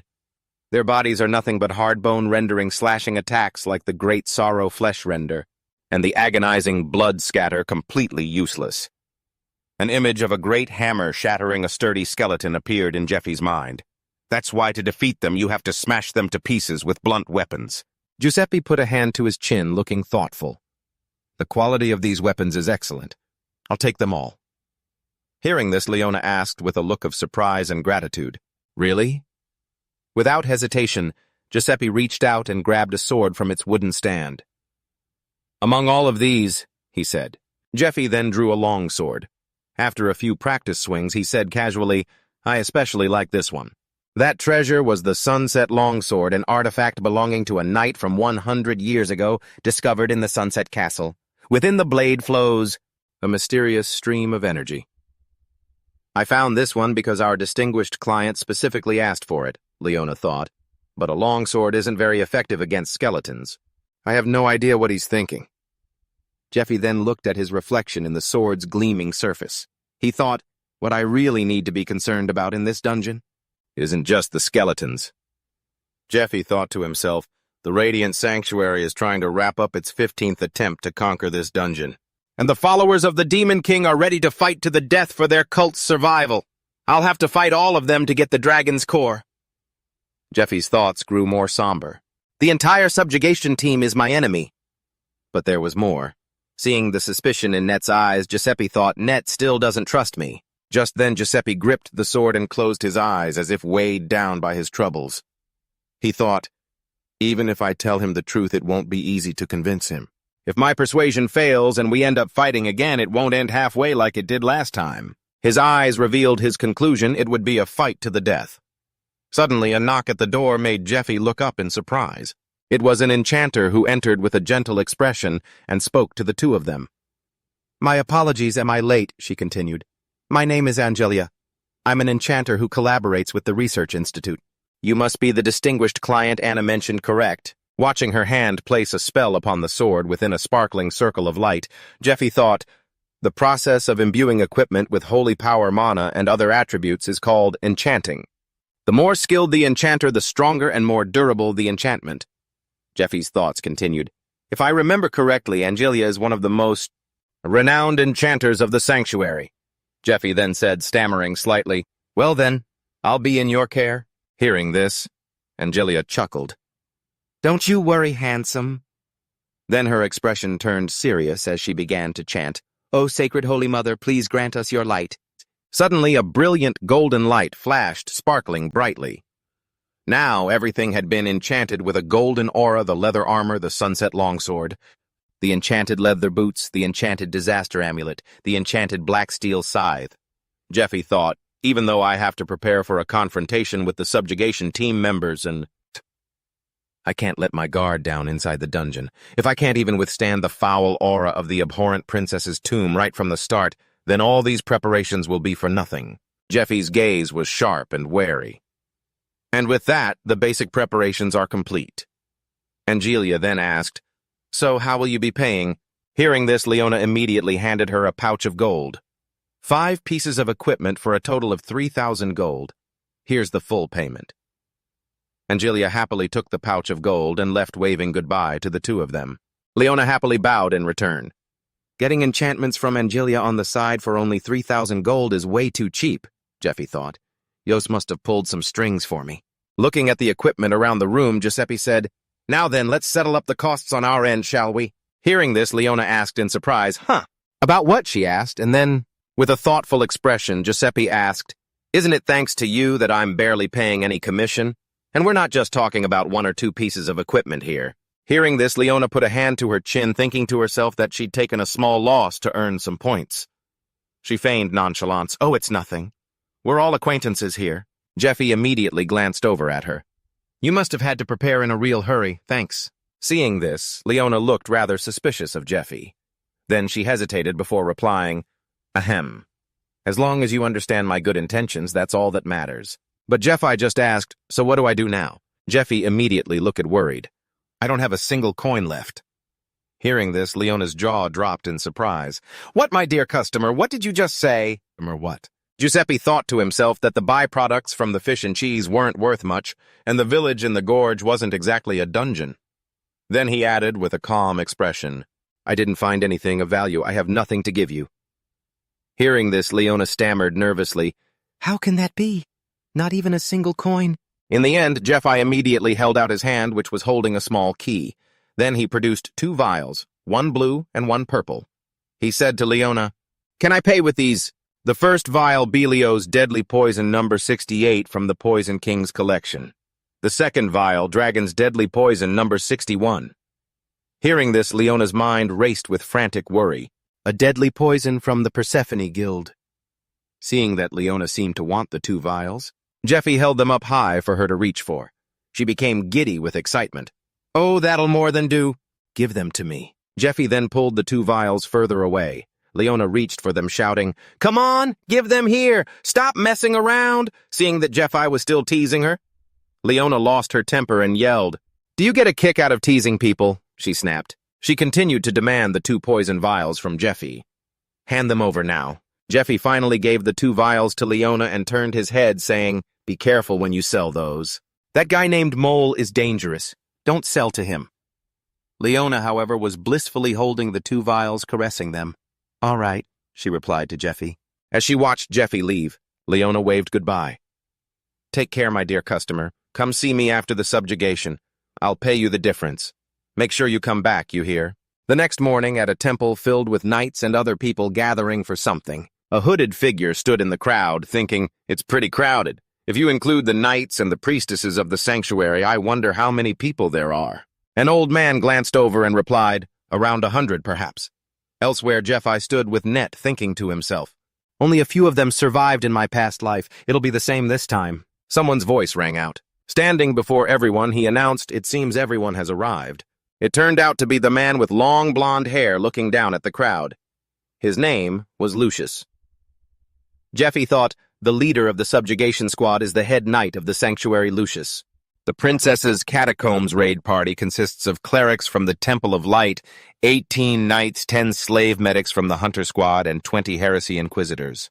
12 inquisitors, 6 slave medics from the Heresy Inquisition Board, 20 people, Jeffy thought, a total of 86 people divided into 2 groups based on their roles: vanguard for close quarters combat, protection, hunting, tracking, reconnaissance, and so on, the support team for long-range attacks, healing, magical support, etc. The leadership consists of 4 people: head medic Arnold, support team leader Leona Vanguard, leader Matthias, and everyone around them chanted, "Seleucius, Seleucius, O Holy Father," and that was none other than the Pontiff Lucius. The Holy Cross is a symbol that the gods bestow upon their favored ones. Those who possess it are called Holy Father or Holy Mother. While on earth, they inherit the supreme power of the gods. After death, they become angels to serve the divine. Lucius is a living saint who received the Holy Cross at the young age of 7. Giuseppe continued to think. People revere the Holy Father and Holy Mother as if they were angels. They believe that seeing these saints with their own eyes is a great honor. I never expected him to show his face to the ordinary members. Suddenly, a grinding sound cut through Giuseppe's thoughts. Giuseppe turned to see Net gritting her teeth, glaring at Lucius. Seeing her reaction, Jeffy couldn't help but wonder. Lucius spoke up. "I hereby declare that this special unit will put an end to the 15 long years of fruitless attempts to explore the catacombs and find the solution to one of humanity's 8 great mysteries. The name of every person participating in this unit today will be recorded by the church, and the slaves will be granted their freedom." Lucius clenched his fist with determination. "Let us overcome the arduous training together starting today, and walk with me on the path to glory." The people standing around cheered endlessly. "O mighty Arya, save us with your eternal light. O mighty Arya, save us with your eternal light." At the Howling Peak, special training ground, Jeffy was climbing up the peak step by step. He thought to himself, glory, glory for whom, of course, if this large-scale raid succeeds. The participants will receive boundless honor. However, its true nature isn't about celebrating heroic deeds, but about material gain. Matthias gave an order to those around him. "This is a fragment of a tombstone from the dungeon. All of you must get used to this dark energy." "I have to keep this up 24/7, Jeffy thought. "Get into politics, gain the right to form a raid party, gather the cult members, and summon funds for our endless expenses, such as costs for manpower items and potions." The final preparations were finally complete. And then a few years later, the dungeon was cleared. After the successful clearing of the dungeon, towns and roads would be built on the solidified land. Investors would reap enormous profits from real estate. This was a massive business undertaking. The Third Temple of Light. It's nothing more than a tool for St. Lucius to use to clear the tomb. Those with potential for the special squad are nurtured, and the chosen are trained to become warriors. The elite. The magic staff in Leona's hand suddenly began to glow. Leona pointed and commanded, "Imagine this light is an enemy's magical attack. Anyone hit 3 times will die. Raise your swords and fight." "This is golem training," Leona shouted. "Let the mock battle begin." At Leona's command, the golem immediately swung its fists at the surrounding knights. Almost none of them could dodge the golem's punches. They fled one by one, wondering amongst themselves, why is this so intense? Damn, this is no different from a real fight, I'm toast. A wooden plank appeared out of nowhere, about to strike Jeffy, but Jeffy reacted instantly and smashed it with a powerful punch. Seeing this, Net turned to ask Jeffy, I'm sure you know that here. You can't use the martial arts of the Dragon King style, right? Jeffy replied. What, you think I'm an idiot? Net and Jeffy both charged forward, swiftly dodging the golem's attacks. Jeffy and Net gathered all their strength, preparing to swing their swords. Their coordination was flawless. As a result, the golem was quickly defeated by them, 500 golems destroyed. After a 15-minute break, Arnold thought to himself, they're better than I thought. The quality of slaves this time is much higher than the last batch, especially those two. They're skilled, and their teamwork is flawless. Who knows, maybe this raid will actually succeed, Arno thought as he looked towards Jeffy and Net. He then spoke up, Oh, almighty Saint Arya! This statement quickly drew everyone's attention. Arno walked towards them with a light smile. I have completely healed the wounded, as long as our medics are here. All of you can absolutely complete 4 weeks' worth of training in just 2 weeks. Now continue training. On the evening of the final training session, the commander gave the order, the training exercise is concluded. I'm glad you all made it through unscathed. The brutal tomb raid awaits you all tomorrow. Eat and rest well. Understood. Only Net was sitting alone atop the tower. Suddenly a voice called out, Aren't you going to eat? You've barely eaten anything during training. Today is the last day, so the food is especially good, Jeffy said. Nevertheless, Net still refused. I've had enough. Net continued, I have to maintain a certain weight to guarantee my speed. Jeffy mused, In that case, I'll do the same. If you fail, I'll have to carry the mission after all. Jeffy spoke as he set his plate down. Net looked annoyed. You just love trying to one-up me, don't you? Giuseppe sat down and said, Don't make that face. I have something good for you. It'll make you move faster. With that, Giuseppe held up a bottle of liquor. Net watched in silence as Jeffy poured him a drink. After a moment, Net spoke up. How much do you know about me? At first, I thought you wanted to kill me to steal my title. However, you never made a move throughout the entire training. It's left me very confused. As he spoke, Net recalled a past event between him and Jeffy. At that time, Jeffy had whispered to him about the blood tear. Net was stunned. The blood tear. Our family's stolen treasure. The reason I followed my master was to get it back and take revenge on the temple. Only my master knows about this. Net then asked Jeffy, Tell me, how do you know about the blood tear? Jeffy replied. I'll tell you once I see if you're trustworthy. Coming out of his recollection, Net said, You know my secret. Your next move could be to threaten me or use what you know to your own advantage. Instead, you said you'd only tell me if I was trustworthy. It's so strange. Net asked, What do you mean by that? What do you really want? He's changed. At first, he was just hell-bent on killing me. Maybe our 2 weeks of cooperation have paid off a little. You're asking the wrong question, Jeffy replied. What you should be asking is where the blood tear is and who has it. Now, I'll tell you, that sword is currently... Jeffy whispered into Net's ear. Net was stunned by what he heard, thinking, What? A red-haired man led Net to where a large sword was chained and hung on a rack. Then the man began to speak to Net. Net, this is the heirloom of our family, the tribe Barony. The demon sword blood tear. This is a gift our ancestors received after defeating the demons of the wastelands. Standing before the blood tear, Net was completely astonished, staring at it with his mouth agape. The red-haired man at his side continued. Afterward, our ancestor presented this treasured sword to the king. The king bestowed upon our family the title of Baron and entrusted us with a great responsibility, to safeguard this treasured sword through the generations. Having finished speaking, he looked over at the young boy, his eyes full of expectation.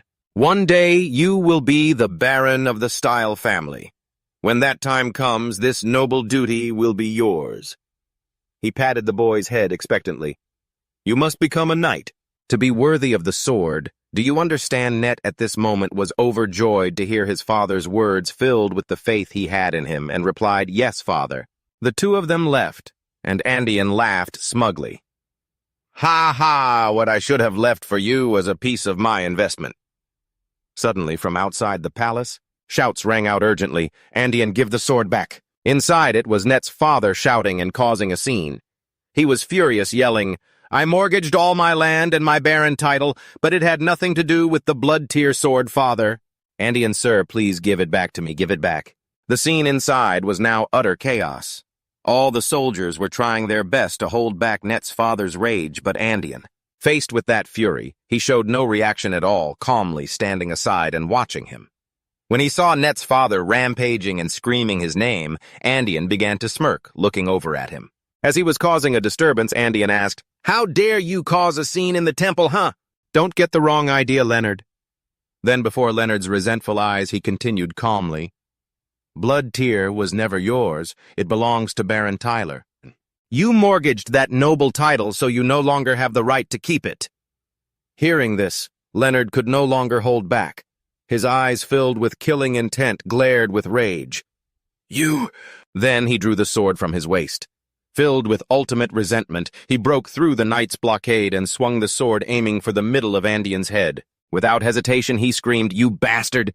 Because everything happened so fast, Andean could only stand frozen, unable to react, but just then, before the sword could strike Andean's head, Leonard's arm was sliced clean off by a knight standing nearby, while another stabbed him straight through the stomach. Andean, still with that calm and smug attitude, smiled as he watched Leonard being stabbed.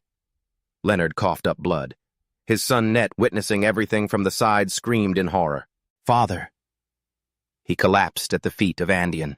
The man gloated, "Be grateful your blade never touched me, a commoner like you in this temple of light." As he said this, he bent down, pushed Leonard's head to the ground at his feet, and laughed smugly. "Dared to harm me, a son of noble lineage.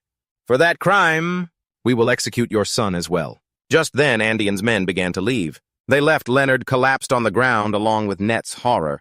He screamed, "Father, father!" Recounting the whole story up to this point, Net spoke with resentment. 12 years ago, going bankrupt was a common occurrence at that time. Investment in dungeons had surged in just a few years. Pouring capital into raid parties and dungeon exploration rights had become a trend. The price of items skyrocketed. The economic benefits related to dungeons were countless. There were times when a series of investors made enormous profits. But those parties failed one after another. Gangs formed fake parties to scam investment money. After these unexpected incidents, the direction of dungeon investment dissolved, causing an economic crisis, the bursting of the dungeon bubble. As he told the story, he began to speak of the Temple of Light. The Temple of Light reaped a huge amount of money by selling altered items. They deceived countless investors into believing their money was still safe, even though the dungeon bubble was on the verge of collapse. They sold off as much junk as possible to minimize their losses and maximize their profits. As he said this, he angrily recounted what happened to his father. "My father was the same, an investor who borrowed money from the temple to buy those investment items. In the end, he went bankrupt and was thrown out onto the street. It was all because of the ambitions of the high-ranking priests and the masterminds behind the dungeon bubble burst. In the end, they were all acquitted, even though they were involved in the most serious economic fraud in history." The image of Andean and his father from that day appeared again, and he was filled with resentment. "Those people, especially that guy Andean Lasker, the one who lured my father in. He used the friendship between them for his own gain and even took his life. So now, I live only for revenge. I swear I will smash that damn Temple of Light to pieces." Thinking of the blood-tear sword, Net was filled with rage. "Even if I have to search the whole world, I must find Blood Tear, the symbol of my family." But that was what I thought, until I heard the news about it. Saying this, Net grew even more disbelieving and angry. Why does Master have Blood Tear?" After hearing the whole story, Jeffy replied, "Not long ago, Master told me about the identity of the leader of the Demon King Society, as well as the 12 disciples, the ones who run the cult." He then began to think angrily about the people in the cult. Andean's image appeared in his mind. He thought furiously, the cult leader and half of the disciple members are high-ranking priests in the Temple of Light. Hearing this, Net was completely stunned and cried out, "What?" Faced with Jeffy's words, Net began to think and speculate. "If you become my right-hand man, I will help you get revenge." Master must have told him that, but it was just a lie. Net rethought everything. Another image flashed in his mind. He and Jeffy were walking with a group of knights. He thought angrily, "Master, that goddamn dog! If the plan to give the cult leader the dragon's saliva succeeds..." thinking this far net couldn't hide his worried expression. Then we'll never be able to lay a finger on him.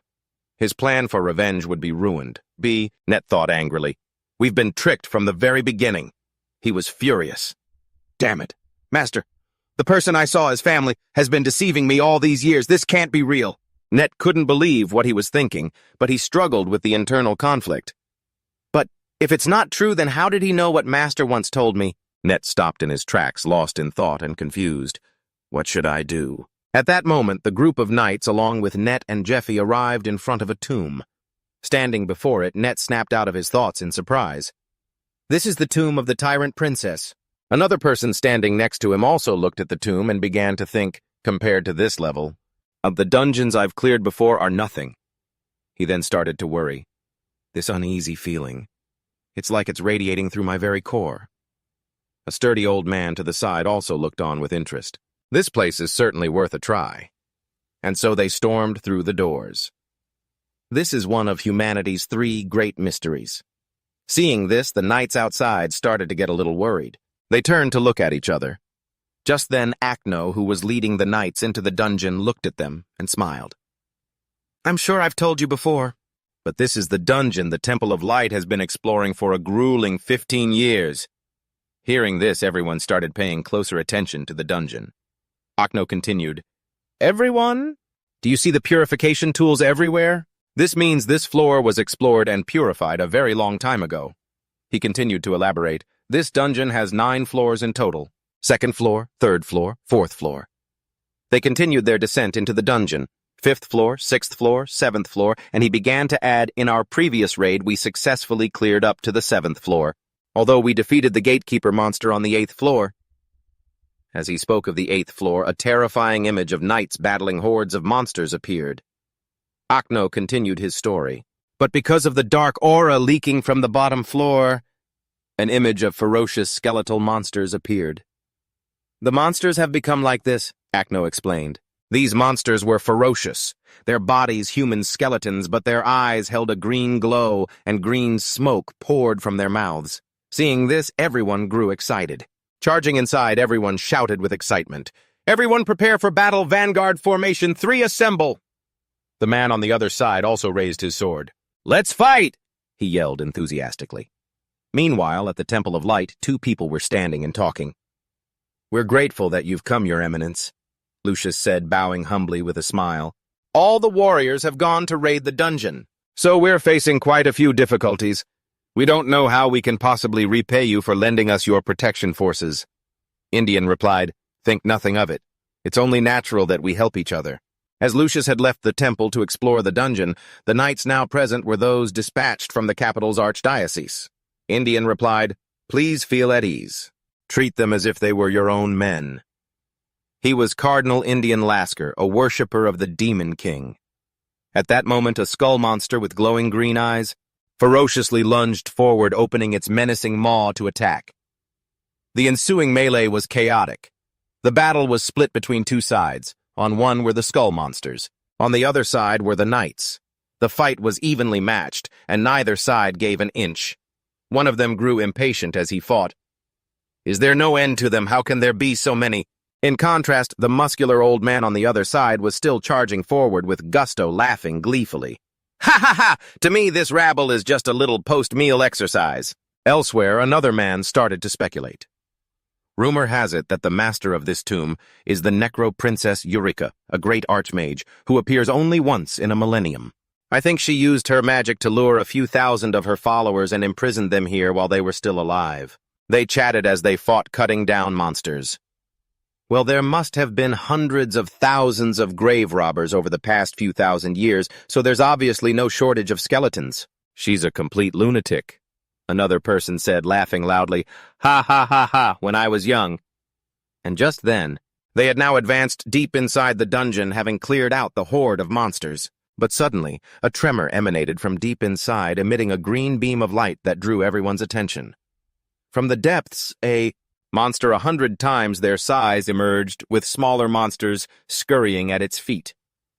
This was the bone golem, a golem constructed from hundreds of bone fiends. Seeing the golem, everyone looked up in shock. It then violently seized a large pipe and viciously threw it at the knights. The throw was so powerful, it sent knights flying and created a huge shockwave. Taking advantage of the chaos, the bone fiends ferociously charged towards them. Below, the knights who remained standing braced with their shields against the aftershock. Suddenly, a voice cried out, "In the name of the almighty goddess Arya!" Just then, Leona appeared to provide support.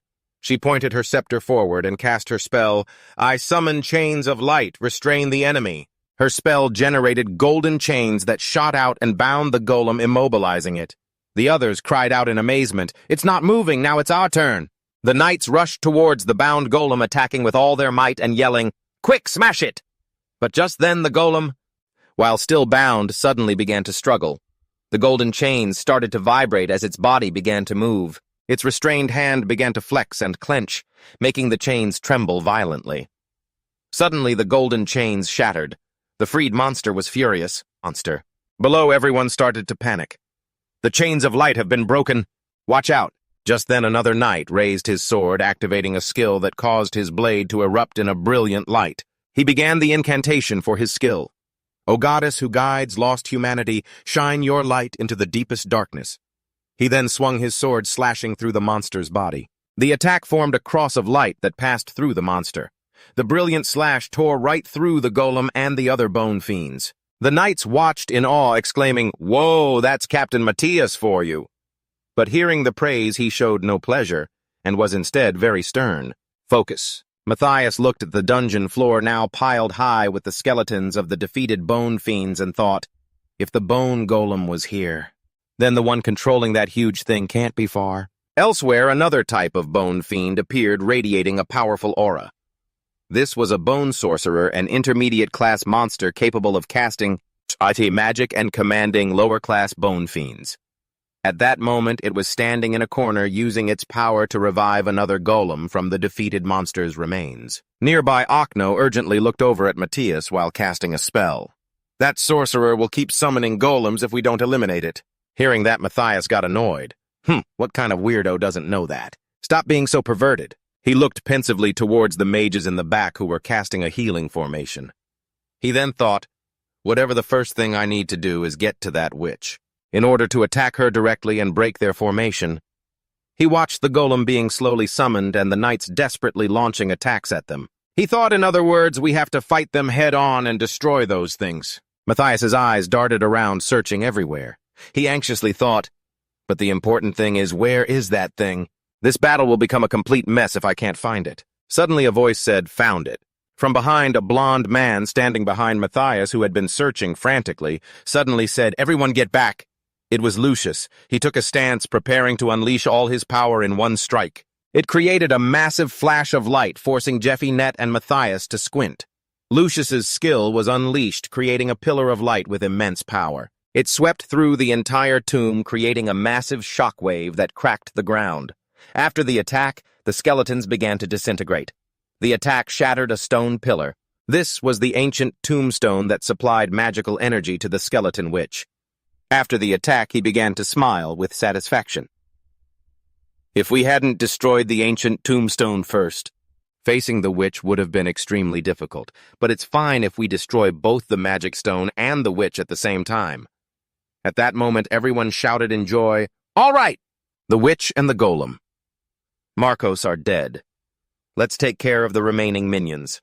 Off to the side, Leona watched Lucius and thought to herself, in the last battle it took us 30 minutes to destroy one ancient tombstone. The power of the radiant spear is truly immense.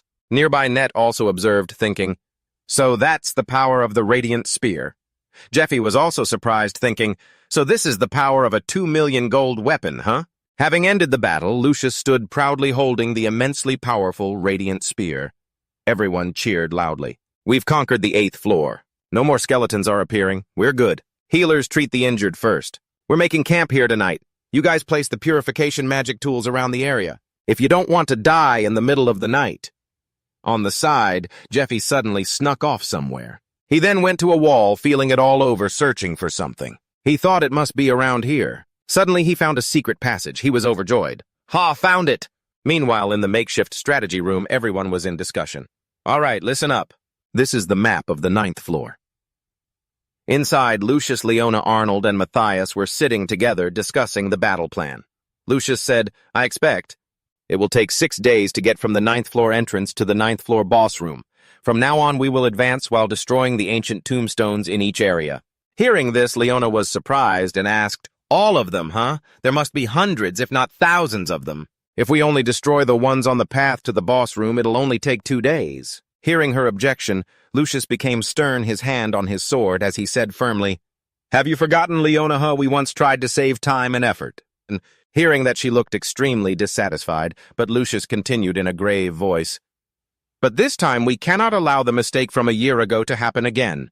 Hearing that, the other 3 looked at him in complete surprise. He then placed a game piece on the map and said pensively, "A year ago we also made it to the boss room." The piece he put down was then surrounded by other skeleton-like pieces. Lucius said, "However, while we were fleeing from the Guardian's attack, in the boss room we were surrounded by countless numbers of skeletons. The casualties were immeasurable." Looking at the pieces on the table, Leona grew pensive. Lucius continued, "This time we absolutely cannot let history repeat itself. We have to destroy all of them no matter how long it takes." Hearing this, Arnold thought to himself, "Even if it isn't the entrance to the boss room, the number of party members will plummet. If we get surrounded by thousands of monsters, the more our numbers fall, the greater the burden will be on the survivors." Looking at Lucius, he thought, "One of the most important missions of this expedition is to preserve as much of our leader Lucius's stamina and mana as possible and escort him to the boss room in peak condition." The thought made him even more grim. It's possible if it's him. In his current state, he can defeat that monster. A year ago, the image of the dungeon boss appeared utterly terrifying. Both Lucius and Arnold looked horrified at the sight. Arnold recalled just looking at that thing. "All my strength seemed to vanish." The guardian of the boss room. It's completely different from the other skeletons. It wears a suit of iron armor and radiates an incredibly terrifying aura. Its terrifying purple eyes. Suddenly, everyone sensed something. They all fixed their gazes on the entrance. Matthias boldly walked over and pulled back the flap, annoyed. "What's going on?" Suddenly, his eyes widened in terror. "Huh!" From inside, Matthias looked out and saw a giant monster attacking everyone. He screamed in fear, "It's a shop gold!" Outside, people panicked and cried out, "Help me, healer! Where's the healer?" Matthias grew confused, thinking to himself, "What the hell is this?" "I prepared 5 shop golds to execute the plan." Outside, all the knights were in a panic, screaming, "Run for it!" Hearing their screams only confused him more, his eyes widening. "But it's not time yet. It's not time to use them yet. Which idiot?" In that moment, all 4 of them looked toward the same spot. The reason all 4 captains were looking at the same place was because of an unseen thing called instinct or intuition. All-powerful beings possess the ability to sniff out danger stronger than anyone else. Outside, Jeffy had pressed a hidden switch. He was stunned when a lever suddenly appeared. "What are you guys looking at?" He pulled the lever down with his hand, and suddenly outside, where the mages and knights were standing, the ground began to crack open. The crypt started to shift, causing Matthias to suddenly lose his footing. The shifting crypt formed square pillars of different heights, separating everyone. The shop gold was dragged down as well, a meeting of the Demon King's disciples before the day the expedition team members were to be announced. Inside the meeting, voices echoed out. "Because a powerful barrier covers the boss room door, it can only be opened by defeating the monster guarding the gate." Inside, the summoned knights stood in neat, solemn rows listening to the announcement. "Furthermore, the door will close behind us once we step inside. The only way to get out is to kill the boss." Matthias was now very seriously announcing the plan to everyone. "That is everything the reconnaissance team has gathered up until now. From the various magic sigils on the gate." Suddenly, someone raised their hand with a question. "Can't we just break through the walls?" Hearing that, Matthias looked over at the speaker, extremely annoyed, and said, "If we could do that, why would we have wasted 15 expeditions? The further down we go, the stronger the barrier gets. So breaking the walls is impossible." Then he started to look smug. "Because our expedition captain Lucius is very rich, he has found a temporary countermeasure." He began to speak of a brilliant golden sword kept by the royal family. He borrowed a legendary artifact from the Pope, the legendary pillar of faith, the unbreakable holy column. The Pope's treasure is currently being rented by Lucius for 100,000 gold a year in installments with a 10,000 gold down payment. Matthias then continued to explain Lucius's plan. He intends to jam it between the doors. Even a door created by the great sage cannot destroy a holy artifact. Down below, everyone stood solemnly listening intently to the plan. Those in the vanguard must watch Sir Lucius as if he were the boss attacking you, and push him away from the gate. That's when Net will be sent up. Net will quickly snatch the dragon's heart and slip through the door. Suddenly, Matthias's expression turned sinister as he gave the order, "Awaken the shop gold." The biological weapon shop gold is a monster whose armor grows stronger by absorbing a person's magical energy. It consumes and corrodes the mind of anyone who touches it. He then thought of the other three captains. He began to think, because Lucius and the other captains have strong magic resistance, the shop gold's mental corrosion won't affect them, but the ordinary priests won't be able to resist. The corrosion from the 5 shop golds outside. Lucius was starting to panic as the knights, their minds corroded, began to attack one another. Matthias thought, we'll have 30 seconds while the captains are disoriented, because the priests will be frantically killing their allies, and more than 3 minutes as the other members have to purify or eliminate the interference from the shop golds. Then, standing in the midst of the battle, Matthias, looking incredibly smug, laughed and said, "We just need to light the spark. The leader will fight Lucius. We will calmly but quickly leave the dungeon. We just need to report back to the temple that our attempt to conquer the dungeon was a failure." He handed everyone purple vials he had prepared. "This is a special potion. High-ranking leaders only need to drink this, and the slave seal will temporarily disappear. The priest's compulsory orders will be nullified. Drink it right before you enter the boss room." Matthias walked over and handed Jeffy a red horn. "This is the Horn of Hypnos. It's an instrument that helps control the shop gold, and the user won't be attacked by them as long as you possess it. It also prevents the shop gold from corroding the user's mind." Matthias handed it to him. "Everyone gets a Horn of Hypnos for their own protection, too. Don't mess around with it before the mission."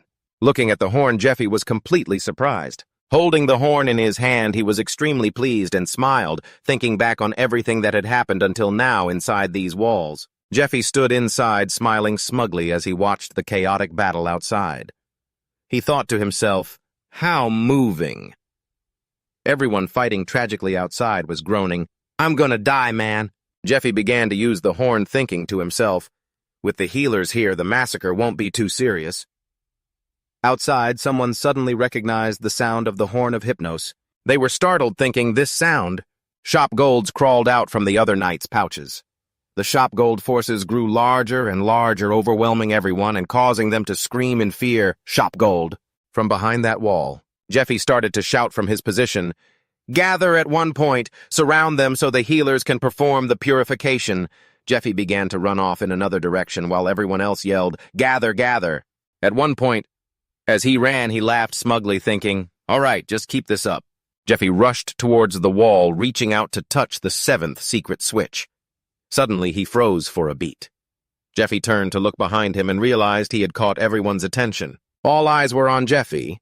He stood at the 7th secret switch, looking back at everyone. At that moment, Matthias remembered that it was Net who had introduced Jeffy to him. "His name is Jeffy. He was sent to support my mission." As Matthias remembered this, he froze in anger, thinking, he's Net's support, so what the hell is he doing there? Then Jeffy started to press Secret 7. After pressing it, the wheel from before appeared again. Seeing them staring at him, he snapped irritably, "What are you looking at?" Jeffy pushed the wheel down with his hand, thinking to himself, this function was discovered 3 years after the surface expedition at the spot where the priests and knights are standing now. It began to crack and crumble. He watched and thought, it reactivates when this dungeon is used as a shield against the demon tribe. Lucius and Matthias had fallen into the trap he'd set. All the knights, priests, and captains were in a panic. Seeing them like this, Jeffy thought, a mechanism that randomly changes the dungeon's internal structure by shifting each room in this tomb. Jeffy looked down from above as they were engulfed by Secret 7, thinking with satisfaction, because my comrades and I conquered this place. I know its layout perfectly. Down below, looking up at Jeffy, Lucius froze. He started to remember what Matthias had said. He single-handedly wiped out a cockatrice nest. He's just trying to get attention to join the expedition in the next 20 days. Let's interrogate him. We'll check if he's a disciple of the Demon King. At that moment, Lucius looked up, grinding his teeth in fury, and thought to himself, "He's tall with silver hair. That's the slave Matthias mentioned the other day. Is he really a disciple of the Demon King?" But right now he was still confident he could handle everything, thinking it didn't matter. As long as he still has the slave seal, he can't possibly disobey my orders. And then Lucius held out his sword and began to activate the halt seal, but Jeffy was completely unaffected. He took off, not feeling the slightest effect. At this, Lucius began to panic, his brows furrowing. "He's not stopping!" Seeing this, Matthias flew into a rage. He ground his teeth, remembering the potion vial. "This is a special potion provided by the leader. Just by drinking it, the slave seal will temporarily disappear, and the priest's compulsory orders will be nullified." Remembering this, he went berserk, thinking, "It's the effect of the potion I gave him." Matthias was so furious he clenched his jaw, but there was nothing he could do. He began to lose his mind, taking a stance with his sword and activating a skill that made the blade turn golden, emitting a blinding light. He thought angrily, "You damn bastard!" Then he cried out, "Goddess, forgive my sin!" But at that moment, Net suddenly rushed forward and sliced clean off the arm Matthias was holding his sword with. Unexpectedly, the weapon Net used to strike Matthias was an Eastern weapon, the Urumi whip sword. It's flexible enough to be hidden in a belt and is an excellent weapon. It can wrap around a person and cut them to pieces. Because everything happened so suddenly, Matthias couldn't react in time and just glanced at Net. "Why would you—" Blood from— His arm began to spray everywhere. But Net remained cold and silent, saying nothing. He held the blood-stained sword, his gaze as sharp as a knife, fixed on Matthias. Then he dashed away. From behind, Matthias screamed after him, "Ah, you son of a bitch!" As Net ran, he calculated, "I've stopped Matthias, but there's still one more obstacle to deal with. Jeffy." And as for Lucius, he had unleashed his skill towards Jeffy. Just as the attack was about to hit his back, a wall suddenly appeared and blocked the entire skill. Then Jeffy made his escape. Lucius was completely stunned, unable to believe his eyes. "Huh." As Jeffy ran, he laughed smugly. "Too bad for you. Right now, I'm invincible." At that moment, his body emitted a brilliant aura. This was super luck, temporarily enveloped by a powerful aura of luck. Uses remaining 3. Used 1. Jeffy thought smugly, the high-level blessing from the god of fortune, super luck. He then remembered, "Furthermore, the gods gave me the revival privilege to support me. You can check the privileges you received after regressing." He said to himself, "The moment I was reborn, the second I saw the list of privileges, a thought flashed through my mind like lightning. A defense mechanism that resets the dungeon by moving every detail. In other words, in an instant, a path that wasn't there before is formed, making the doors completely useless. If you're lucky enough to find that path, well, you'll reach the boss room." Jeffy, incredibly pleased, made his escape, thinking gleefully, "Right now, luck is on my side." As Jeffy was running, Net caught up to him. Jeffy started to laugh. "Oh, following me, are you?" Net smiled and replied, "Of course." Then he grinned smugly. "Anything you can do, I can do too."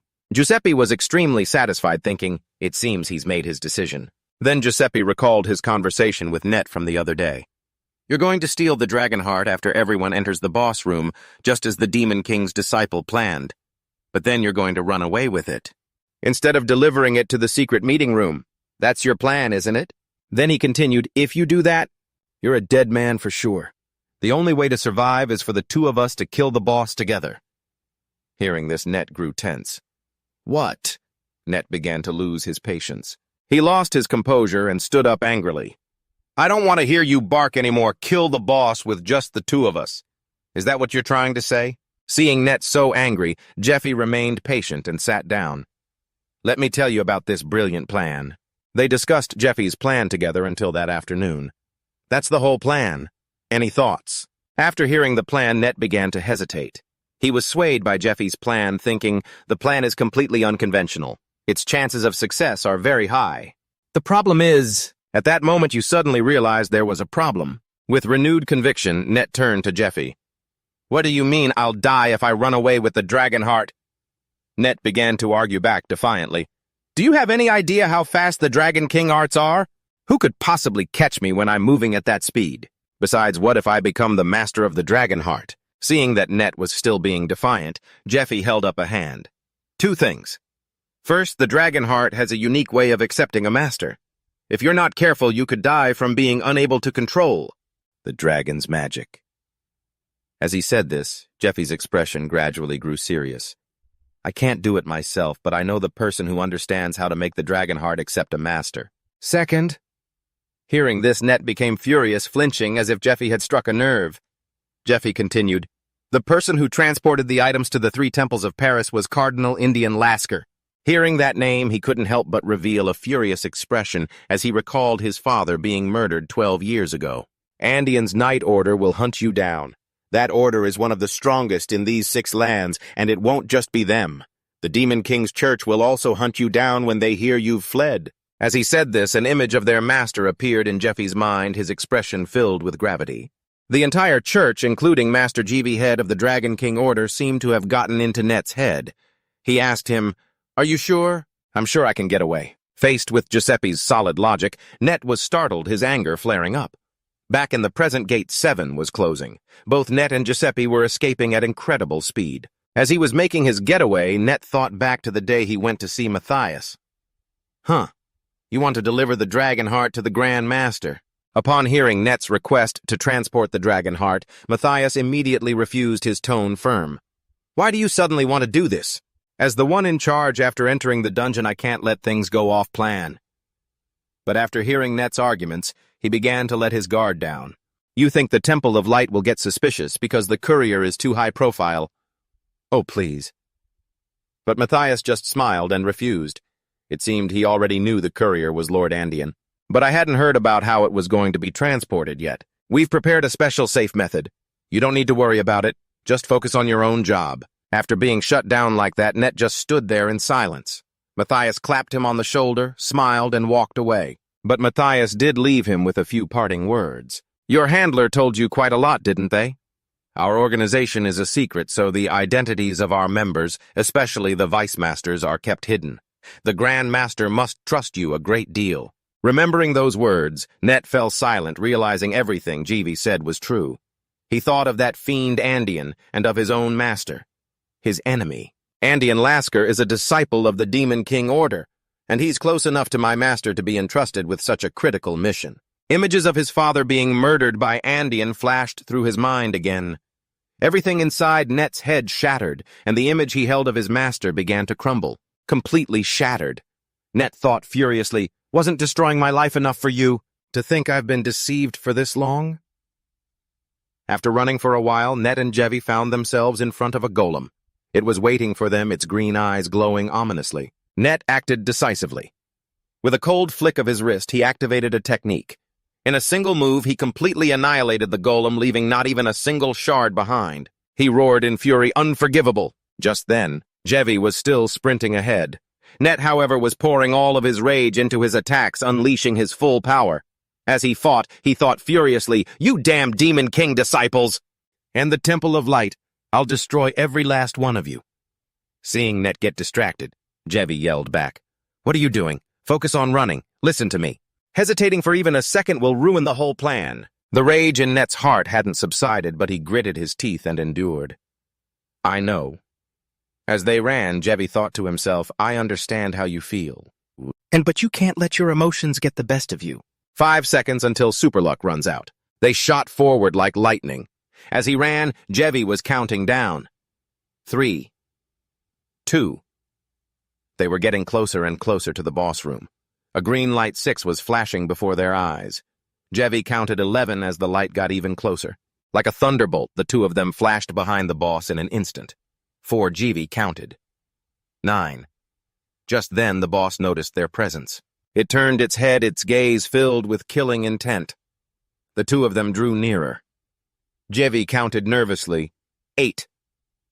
He and Net were focused, rushing forward with all their might.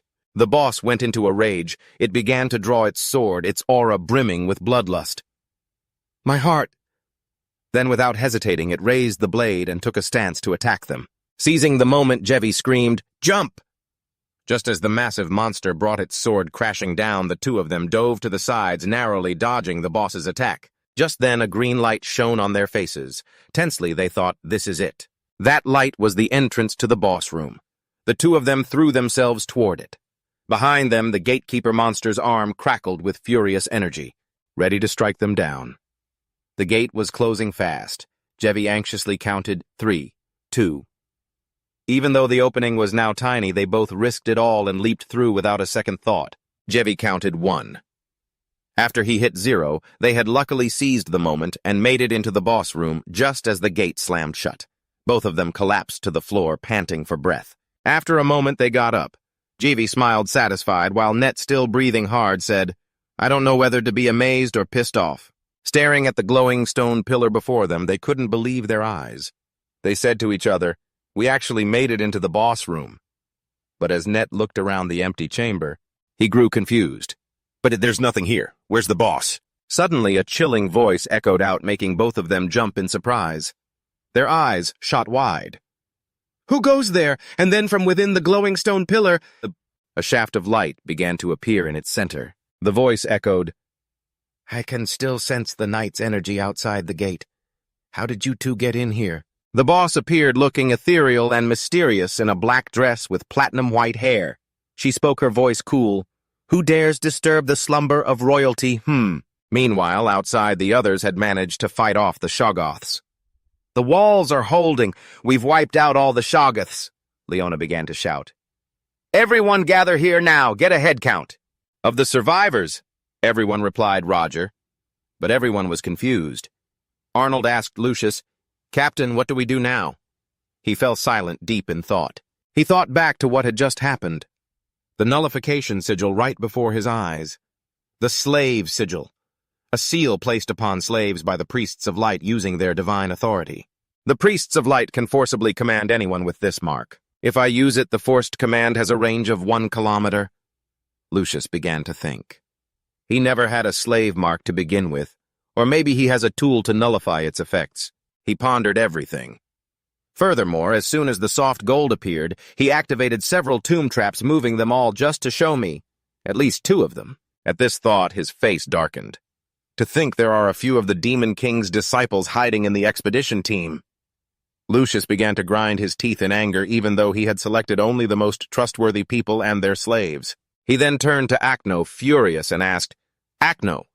Acno replied, "Sir." He then asked, "What are the names of the 2 who fled?" Acno began to explain, "The one with silver hair is Jeffy, and the red-haired one is Net. Jeffy joined the expedition on Net's recommendation." Hearing this, Lucius's face contorted in anger. Arnold continued, "And Net is the slave of Lord Matthias." He thought angrily, "Matthias?" He looked at Matthias's back.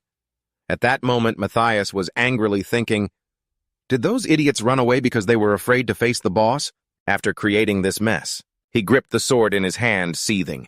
This was my chance for a promotion within the Demon King's sect and success in the Temple of Light. My perfect plan was ruined by those fools. Completely ruined. At that moment, Matthias quietly announced to everyone, "Brothers, stop the plan, everyone get ready." They asked back, "What for?" He shot a cold glare back at them. "To kill or be killed." Hearing this, they all put on serious expressions. Footsteps approached from behind them. At that moment, Acno, Leona, Lucius, and the knights began to direct their killing intent towards Matthias. He, aware of everything, also looked back. Lucius's face darkened. "Matthias, do you have any last words?" At that moment, Matthias also dropped his facade, drew his sword, and replied, "Who knows, and why would I tell you?" At that very moment, Net and Jeffy stood stunned, looking in bewildered surprise at a female master with white hair that flowed down to the ground. Net immediately recognized who it was, his face filled with shock. His jaw dropped as he thought, "The master of the tomb, Princess Eurydica." Then Net's eyes filled with confusion and worry as he thought with apprehension, "I can't believe it. The princess who massacred countless subjects 1,000 years ago." He continued to stare at Princess Eurydica, who looked so haughty. Net continued to think in a daze. But she's so noble and beautiful. Net was lost in thought again, wondering, could history be wrong, a person like this? How could she commit such brutal acts? He continued to think. I can't believe I disturbed the tomb of such a pitiful princess, all for a dragonstone that might not even be here. Then he looked at Princess Eurydica's bright, ruby-like eyes, which were filled with sadness. Net also pondered those sorrowful eyes. Immediately, with a calm expression, Net looked over, lost in thought. and he thought, if only I could ease that sorrow. He continued to think, I'd be willing to do anything. Suddenly there were footsteps approaching from behind. Jeffy immediately grabbed the back of Net's collar, stopping Net from walking towards the magic circle laid out before them. This made him pause for a few seconds, not understanding why, so he couldn't say anything yet. Jeffy, with angry eyes, frowned and yelled, "You idiot!" Jeffy thought, I cannot believe he fell for such a basic hypnosis spell. That's not like him at all. He thought further, perhaps because he was deceived by that master for so many years his mind isn't stable. After being pulled back by Jeffy, Net finally realized it. Surprised, he broke out in a cold sweat and exclaimed in confusion, "A magic circle!" He looked at the treacherous, rotating magic circle in front of him. Net calmed himself down a bit and said, "A trap if I had stepped on that." Suddenly a loud, gloating laugh came from someone. Looking quite worried, Net saw that the laughter was coming from Princess Eurydica, who had her back turned. She laughed loudly. "What a shame!" Suddenly the princess, Eurydica, turned around, revealing a face full of malice, her eyes a demonic blood red. She laughed and said with a savage look, "I almost devoured you." Then, as if the time was right, Jeffy looked on thoughtfully and thought, "It's time." Immediately, Princess Eurydica, with ferocious eyes and enormous teeth, bared her fangs and lunged towards where Jeffy and Net were standing. Instantly, Princess Eurydica opened her mouth wide, revealing 2 rows of sharp teeth, as if wanting to swallow them whole. She screamed in anger, "Die at that moment!" Princess Eurydica rushed forward, extending hundreds of long red and blue arms that surrounded Net and Jeffy, looking like a massive illusion. At that moment, Jeffy even joked to Net, "There's your girlfriend." This made Net angry, and he yelled, "Shut up! I was under a spell, you know!" Then Princess Eurydica lunged at the 2 of them. There was a loud crash, sending Net and Jeffy flying. Before they could react, Jeffy stared intently at Princess Eurydica's hundreds of arms and thought, "The black hands. Legend has it that the red hands absorb strength, and the blue hands absorb magic. Archmage Eurydica can create hundreds of such arms at once. I learned that from reading the dungeon conquest reports. In the past, many members of the special forces fell prey to this skill and became nourishment for Eurydica. It's also said that Lucius himself had his strength and magic completely drained by her back then. But he was still determined to destroy her in that state of being full of substance yet lacking life. Now Jeffy's suspicious gaze passed over the hundreds of arms of Princess Eurydica, and in his heart, he could feel that look on him. A look that prayed for his defeat. Someone's words were uttered. He had always been waiting for that moment. Right now, under a radiant halo, the god of debt sits imposingly on his throne looking down. He has granted a special boon, a skill that is the Steel Wall, sponsored by the god of debt Usra. Its effect is as follows: all fatigue and damage taken by the user while using the skill will be accumulated as debt. That debt will come crashing back upon the user the moment their magic points drop to 0. Instantly, the god of debt flashed a savage smile, looking pleased. Now, at the silent city gate, a group of people suddenly appeared. A platoon of guards consisting of medics and warrior priests holding various weapons advanced into the gateway. At this moment, Lucius, with an infuriated expression, snarled, "Matthias, how dare you destroy the efforts we've built up for the past 15 years, huh?"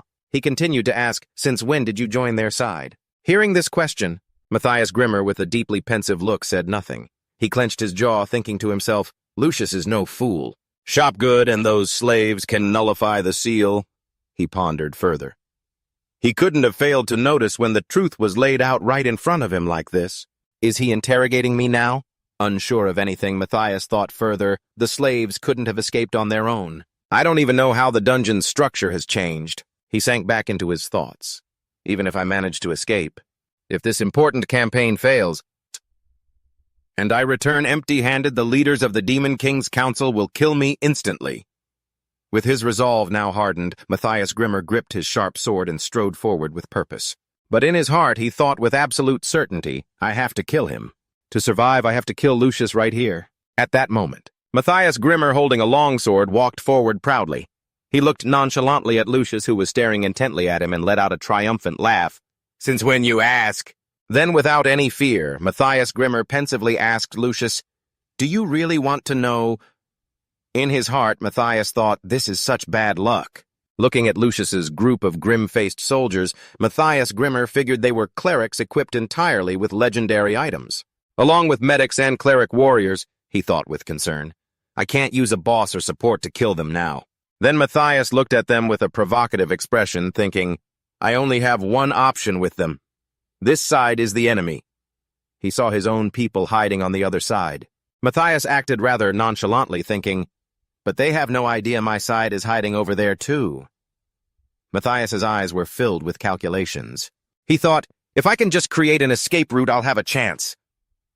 Suddenly, Matthias held up 4 fingers behind his back to give a signal. A hooded figure saw it and looked surprised, but he said nothing. Matthias then slowly lowered his fingers to signal his comrades. The hooded figure thought to himself, take the potion when the count reaches 1. Got it. Plan C. He immediately took out a vial of what appeared to be a strange potion. It was a special potion provided by the Demon King's council that could nullify the effects of the slave seal. Matthias Grimmer, his eyes filled with excitement, said, let us duel like noblemen. He added, defeat me and I will tell you everything. In his mind, Matthias was counting down. Hearing this, Lucius's eyes showed suspicion as he watched as if he sensed something. Then Matthias held up 2 fingers. In his head, he thought, 2. Immediately, Matthias taunted arrogantly, if you win... He continued by holding up 1 finger. Instantly, Lucius shouted a command, all of you. At that moment, Lucius's loud shout rang out to the soldiers, attack Matthias! The slave seal was mentioned again, the mark that the temple clerics carve onto slaves. To control them with this seal, a cleric has the right to compel any slave. Instantly, Matthias, with a furious expression, gritted his teeth and suddenly felt a sinking feeling. Damn it, I was 1 step too slow. At that moment, the vial of strange potion had already crashed to the ground at the soldiers' feet. They panicked and cried out, Sir Matthias, we... The soldiers were terrified. We don't want to do this. Hearing that, Matthias glared at the soldiers as if he could eat them alive. He growled in anger and shouted, You useless bunch!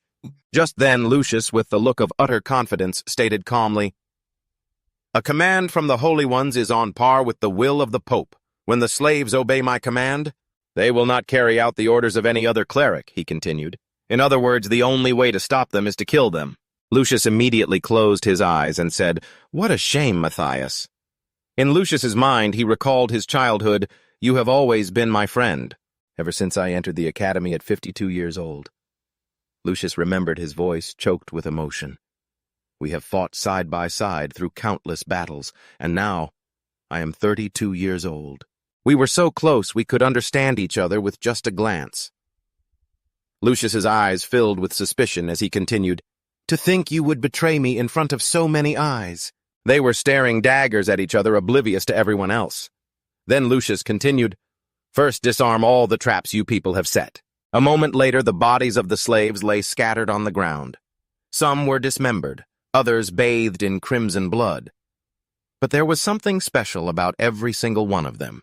From their mouths or from any open wound on their bodies, a grotesque creature crawled out the insects that the Demon King's cultists raise in their bellies. The sigil beetle, Lucius thought dispassionately. The powerful combat abilities of those insectoid slaves, the Demon King cultists, are all thanks to the strengthening effect of the sigil beetle. Moreover, the Demon King's seal isn't carved onto the cultist, but onto the shell of the main beetle. That's why, even though the law states one can only bear the seal of a single lord, whether slave or cleric, they could simultaneously hold 2 identities, a cleric or slave of the temple, and a follower of the Demon King. Lucius stomped down hard. He instantly crushed a sigil beetle that had crawled near his feet. He let out a sharp hiss. Kick! Grinding his teeth and narrowing his eyes in displeasure. I'm truly disappointed, Matthias. Because I trusted you? I entrusted the entire selection of slaves to you. He glanced at Matthias, who was bound tightly by shining golden chains and pinned to the wall with swords. Acno, standing beside him, scanned the surrounding corpses and thought to himself, to think they were all Demon King cultists. Sir Matthias truly commanded a formidable force. But he paused, looking at Lucius facing Matthias. The commander is still much stronger, he thought to himself. Matthias was struggling for every breath. The recent battle had worn him down. He looked at Lucius, but inwardly he cursed, Damn it! I knew this wasn't going to be easy, but this is far harder than I imagined. My sword couldn't even touch him once. Matthias replayed the earlier clash in his mind. Is the power gap between us really this hopeless? He gritted his teeth, wondering, so this is the difference between a saint and an ordinary person. Is this the fate God has ordained? He recalled the image of the goddess of light and wondered again. Suddenly, Matthias hung his head and coughed up a large mouthful of blood. How ridiculous, he told himself, then choked up as tears welled in his eyes. Immediately after, a revelation stone appeared, which he managed to catch and hold in his mouth, thinking, if this is my destiny, in that case he thought, eyeing Lucius warily. At that moment, Lucius, who was facing him, put on a serious expression and asked softly, at the very least, I will hear your reason, Matthias. Why did you betray me? Hearing this, he laughed sarcastically and calmly replied, are you really asking? If you're that curious, go ask your goddess in the afterlife. Matthias's expression turned ferocious as he shouted, sticking out his tongue to reveal the bright red gem in his mouth. Instantly, Lucius's calm expression changed. Even Acno shouted in surprise, that thing. But before they could react, he immediately crushed the gem and let out a heaven-shattering scream of pain. A faint image of Odin appeared. Back then, the old man had given him this red gem. His face held a sinister smirk. This is the secret trump card of the Demon King's cult. It will help you resonate with the sigil beetle inside your body and transform you from human to demon. This is a revelation stone. The old man then calmly instructed him, only use this when you're cornered, because once you use it, you can never return to being human again. Despite those words, the current Matthias was already transforming, becoming more grotesque, more terrifying, more repulsive. He glared at the commander standing before him. His eyes turned red with resentment as he thought, everything you have should have been mine, Lucius. As he gradually completed his transformation, resolute thoughts formed in his mind. If my fate is to be manipulated by the hand of God and the limits of humanity prevent me from fighting back, then I have no regrets about leaving my human life behind. Opposite him, Lucius shouted in alarm, attack now! He just turned into a demon. His power isn't stable yet. Arnold reacted quickly, raising his brilliantly glowing cross high. O omnipotent Arya, grant us your power. He used Field of Radiant Light, greatly boosting his allies' abilities, such as their light attribute attack power. Magical defense and recovery ability increased by 120% applied to the Iron Legion over there. Next, they formed waves of light and rushed toward Matthias, but he just reached out contemptuously. Useless, he said easily, blocking the attack. Suddenly his gaze turned to one of surprise because after that attack, Lucius himself charged forward to face him. Then a thick cloud of dust and smoke billowed out along with the remnants of Lucius's judgment skill. The soldiers saw this, and were immediately in awe. The commander as expected, but before they could celebrate, they stopped short and stammered because Matthias was now casually holding his opponent's spear. He stood there completely unharmed behind the thick smoke. This action truly stunned everyone present. They froze. They all wondered. The commander's attack had no effect. Leona, who was watching from the side, immediately grew concerned. She thought to herself, we have to support him. But how are we supposed to do that? Even legendary equipment has no effect, so lower-tier items will surely be useless. Suddenly she had a thought. That's right. We have that. Our legendary item, the Cross of Faith. Thinking this, she remembered when Lucius had given her a Cross of Faith, which was currently stored in a miniature space pouch. He had said softly, I entrust this to you. It wasn't just to jam the boss room door, but also for her to use in case of an emergency. Leona reached behind her back, ready to move forward as she thought, that's right. If I use this to connect with the commander, we'll have a chance to win. But then she gasped inwardly, breaking out in a cold sweat, because when she reached back, there was nothing there. Leona wondered in terror, where's the Cross of Faith? Elsewhere, it was sitting securely in Net's hand. He looked at the object warily, thinking, so he even planned on using this. It sounds a bit crude, but damn, this really is a fucking brilliant plan. Suddenly, an attack came crashing down toward him and Jeffy. With a single motion, he parried the blow, silently counting down in his head. 3, 2, 1. Finally, both of them came to a stop before the boss. Net glanced at Jeffy, thinking, spot on. Everything is happening exactly as Jeffy said. We just have to dodge for 15 seconds and this skill will disappear. and that thing can't use area of effect attacks back-to-back. That's because these skills require the user to mentally compute complex magical formulas. If you use too many major skills in a row, the brain will melt from the overload. The user is forced to weave smaller skills in between the larger ones to let their brain cool down. Good equipment can only help reduce the strain on the brain. It can't change this fundamental rule. Now is the time to attack Net Thought decisively. Suddenly, the corner of the boss's mouth curled up, and then waves of thorny vines came crashing down on them. Net calculated his next move: 1 step back, 3 steps sideways, then climb. As he thought it, he and Jeffy both managed to get on top of the thorny vines. The two of them surged upward like a pair of lightning bolts. A battle, Jeffy told himself, is an endless series of unpredictable situations. Even knowing the future, I can't predict everything, he thought, as the tangled mess descended on him from above. Jeffy drew the Sunset Longsword, a magic sword that can deal powerful attacks carrying either the light or dark attribute depending on its enchantment. This is a weapon with the light attribute, or dark, the most effective that a non-cleric can use. Jeffy landed on the ground at the same time, unleashing a brilliant golden slash of light. And he told himself, that's why the most important thing is how much you've built up over time. He looked at the boss. Do I have enough equipment? Do I have comrades I can trust? The questions kept coming. Do I have the unwavering will to face adversity? Best to overcome any sudden disadvantageous situation that might arise? Jeffy thought. Then he and Net raised their swords in unison and let out a yell before he asked himself, have I trained enough to become the kind of person who can overcome this moment? This battle, Jeffy unleashed the Dragon King's secret art Ascending Cloud Dragon.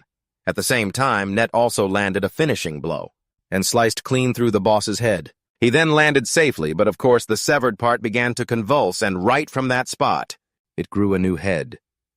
It's not over yet. The thought instantly flashed through both their minds. It's changing its form, they thought, watching the grotesque transformation before them. But then the corner of Jeffy's mouth curled into a slight smile. He dropped into a stance facing it. I've been waiting for this moment. With that thought, he shouted to the person beside him, Net! His partner quickly yelled back, I know, and immediately took off. Net leaped up and in the blink of an eye was facing the regenerating Eurydica.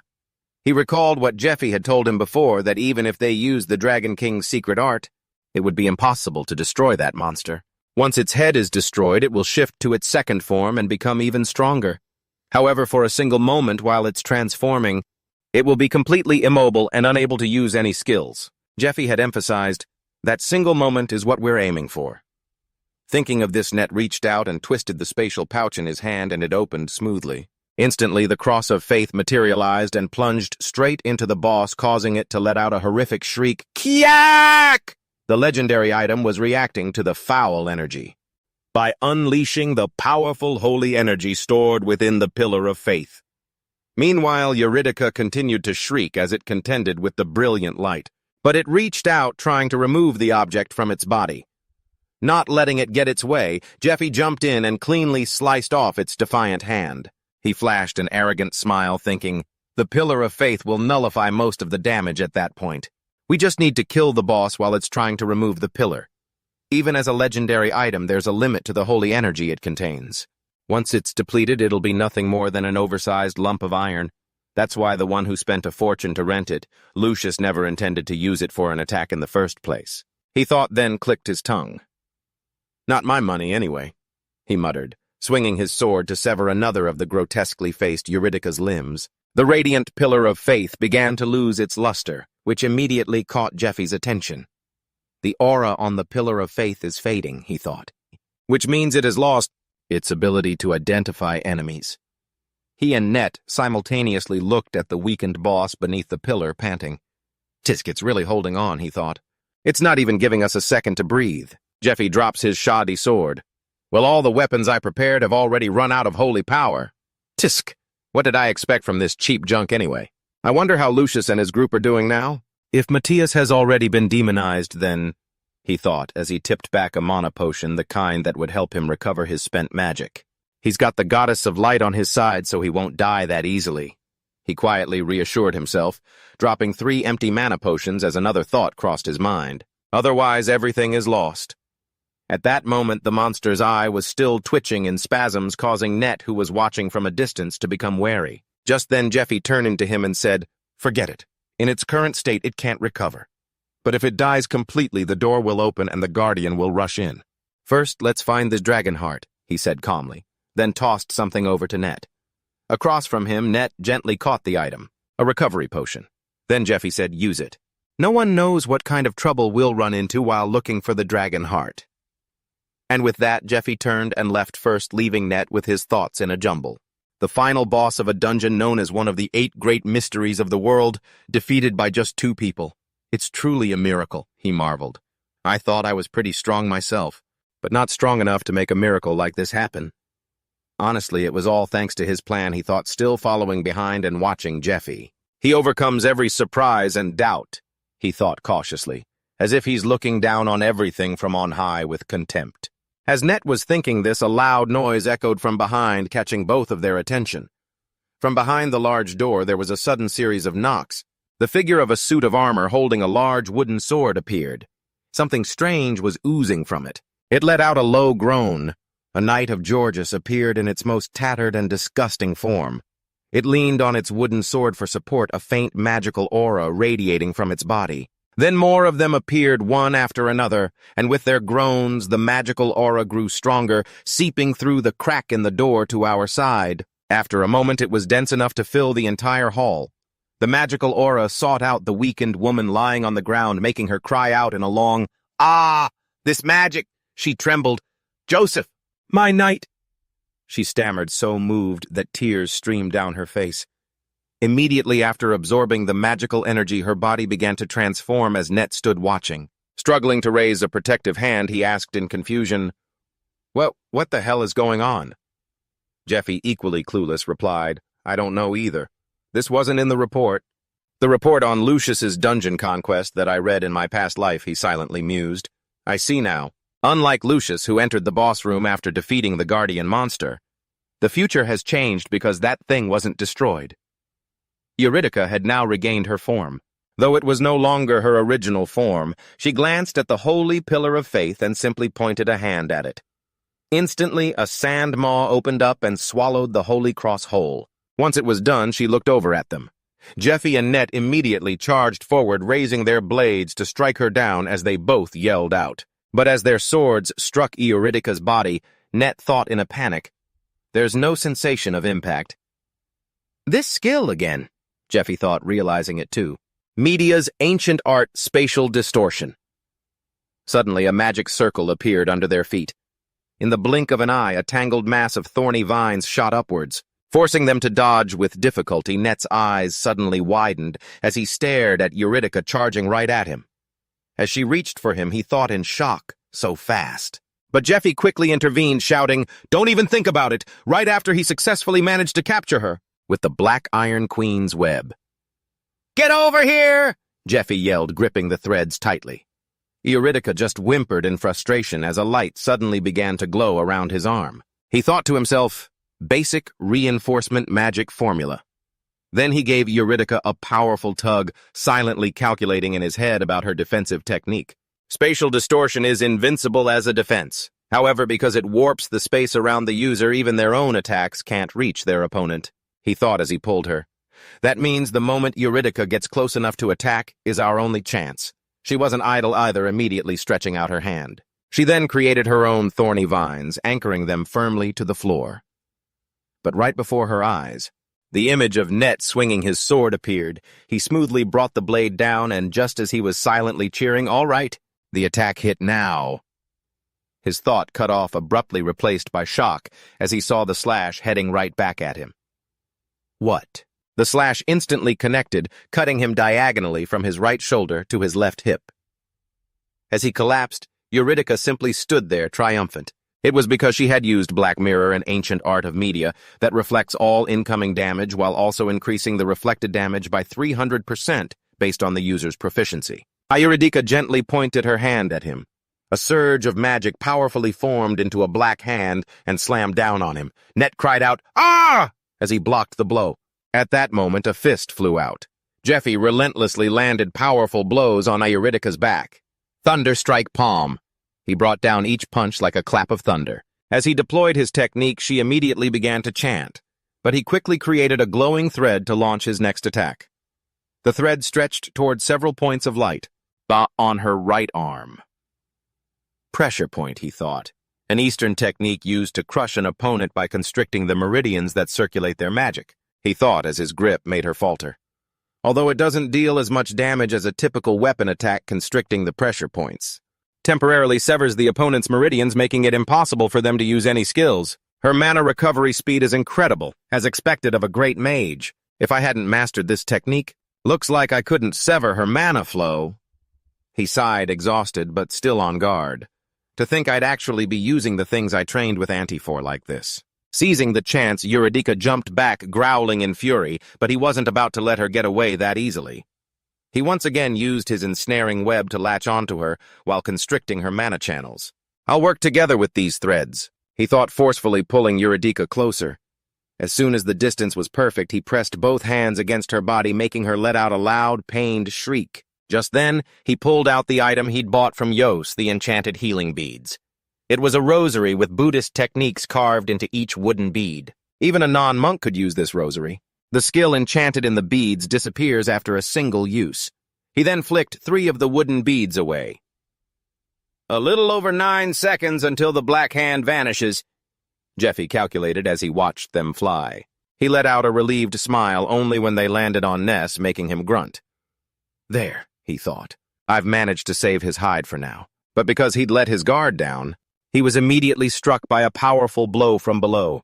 A leather strap flung him far away from Eurydice, and he slammed hard into a large pillar, gritting his teeth.